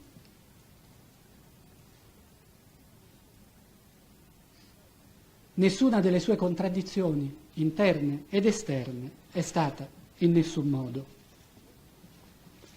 sanata. Voi, signor giudici, se sono vere le cose che vi ho detto, valuterete poi voi nella vostra Camera di Consiglio quanto correttamente vi abbia esposto i dati oggettivi emergenti dal processo. Credo di averlo fatto e se ho sbagliato me ne scuserete. Non lo avrò fatto certo per malizia. Però certamente noi dobbiamo chiedervi un'analisi attenta ed approfondita non solo di quelle che sono le emergenze che ci consentono oggi di dire che Alletto e Liparota non sono fonti né autonome né attendibili, ma che anche nel processo, laddove per avventura qualcuno volesse provare a dire che queste fonti sono autonome e sono in qualche misura attendibili, vi siano nel processo elementi di qualche spessore e in qualche misura personalizzati e individualizzanti, canalizzati, polarizzati, come dir si voglia, verso quello che è l'unico factum probandum in questo processo. Io, a proposito della verosimiglianza, mi sono dimenticato di spenderne uno di argomento, che è un argomento che non riguarda la verosimiglianza in astratto, ma la verosimiglianza in concreto, di quell'assurdo appuntamento con l'omicidio che Giovanni Scattone avrebbe operato quel giorno, lui che gira, come sappiamo, anche dalla rinnovazione del dibattimento con i mezzi pubblici, che non aveva un telefonino con il quale tenersi in contatto con nessuno, che non portava l'orologio, il che fu anche una disgrazia per l'accertamento del suo alibi. Un filosofo travé che quando si ferma a fare una fila si siede su una sedia in disparte e legge i suoi libri di filosofia e non si accorge di quello che succede nelle file perché lui aspetta soltanto, preso nei suoi pensieri, che la fila si esaurisca, che l'ufficio chiuda per ritirare il suo certificato. No, dice Della Cananea, non mi ha mai parlato di armi, non l'ho praticamente mai visto, ai tempi in cui era carabiniere in servizio di leva, nemmeno in divisa, e so con certezza che quando usciva la sera ed era in borghese non ha mai portato la pistola. Ho registrato questo fatto perché avevo altri amici che invece la pistola se la portavano. È una persona molto mite, Costa, che non aveva alcun fanatismo nei confronti delle armi, né atteggiamenti aggressivi, all'opposto. Non era aggressivo, anzi, gioviale, cordiale. Vitali Marcella è la madre di una sua amica, una donna di 55 anni, non una complice di scattoni. Io ho sempre apprezzato Giovanni per il suo equilibrio, la sua serietà, il suo carattere mite, sereno, riflessivo.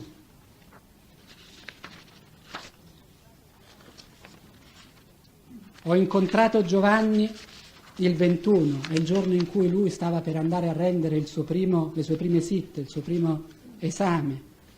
Era assolutamente disteso, tranquillo, si inseriva nell'occasione gioiosa della giornata, era il Giovanni di sempre, non ho notato in lui nessun segno di mutamento.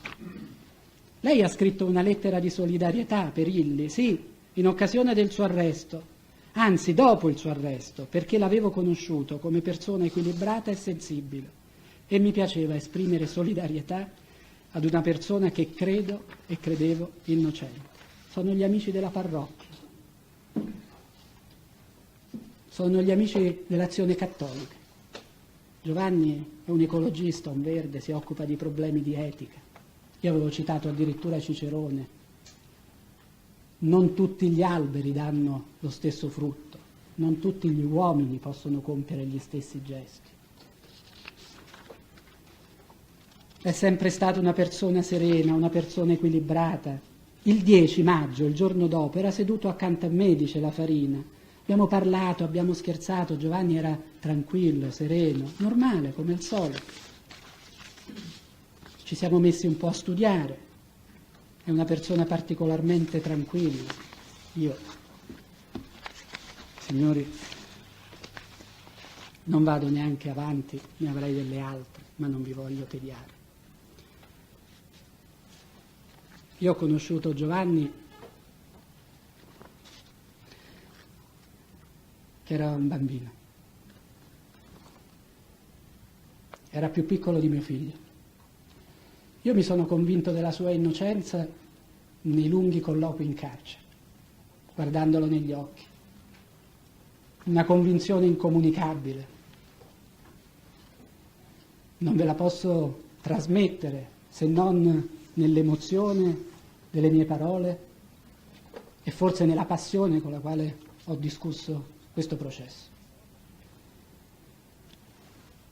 Però vi ho consegnato e ho ragionato sulle prove che questo processo ci offre. E ve lo consegno così, com'è, con questa prova, così come è stata devastata dall'ansia di verità. Ora però è giunto il momento che un'ansia di giustizia ripari a quell'errore. Assolvete Giovanni. Grazie.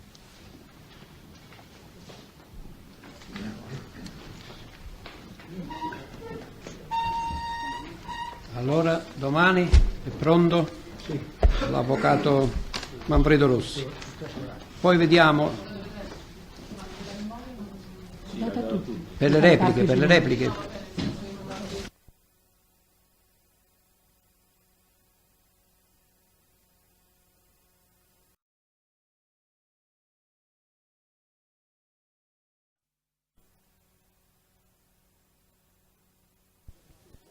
Che l'avvocato Petrelli deposita una... Sì, diamo atto al memoria verbale che firma- l'avvocato Petrelli deposita a memoria. Il PG l'ha avuta? Sì, grazie Giovanni. Bene, la parte civile pure.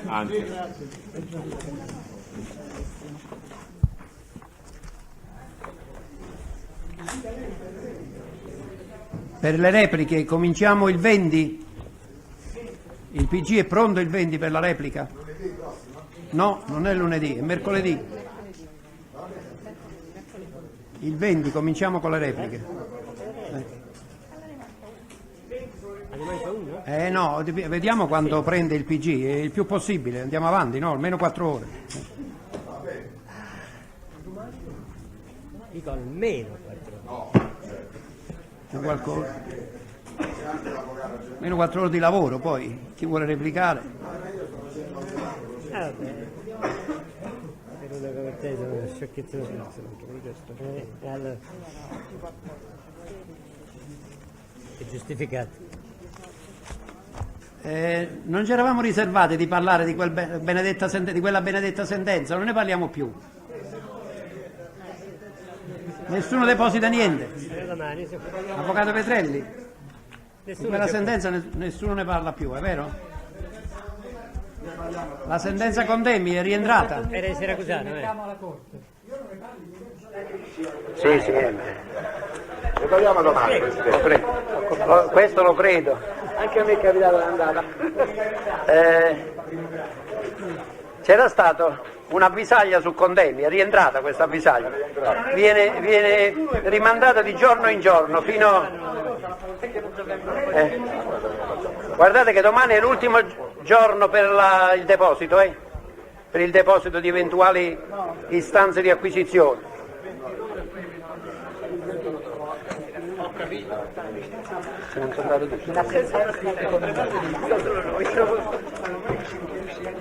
Avete visto che del caso bisogna parlarne in apertura e non in chiusura? In chiusura tutto si diluisce.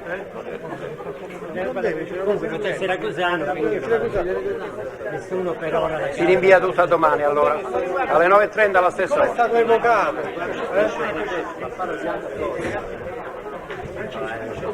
Come è stato evocato? Sono contento, sono stato giudicato. Poi se non l'avevo almeno me frega un cazzo. No, ma sembra un mistero, è una sentenza che riguarda. Anche i contenti queste volte, appunto. Non può niente.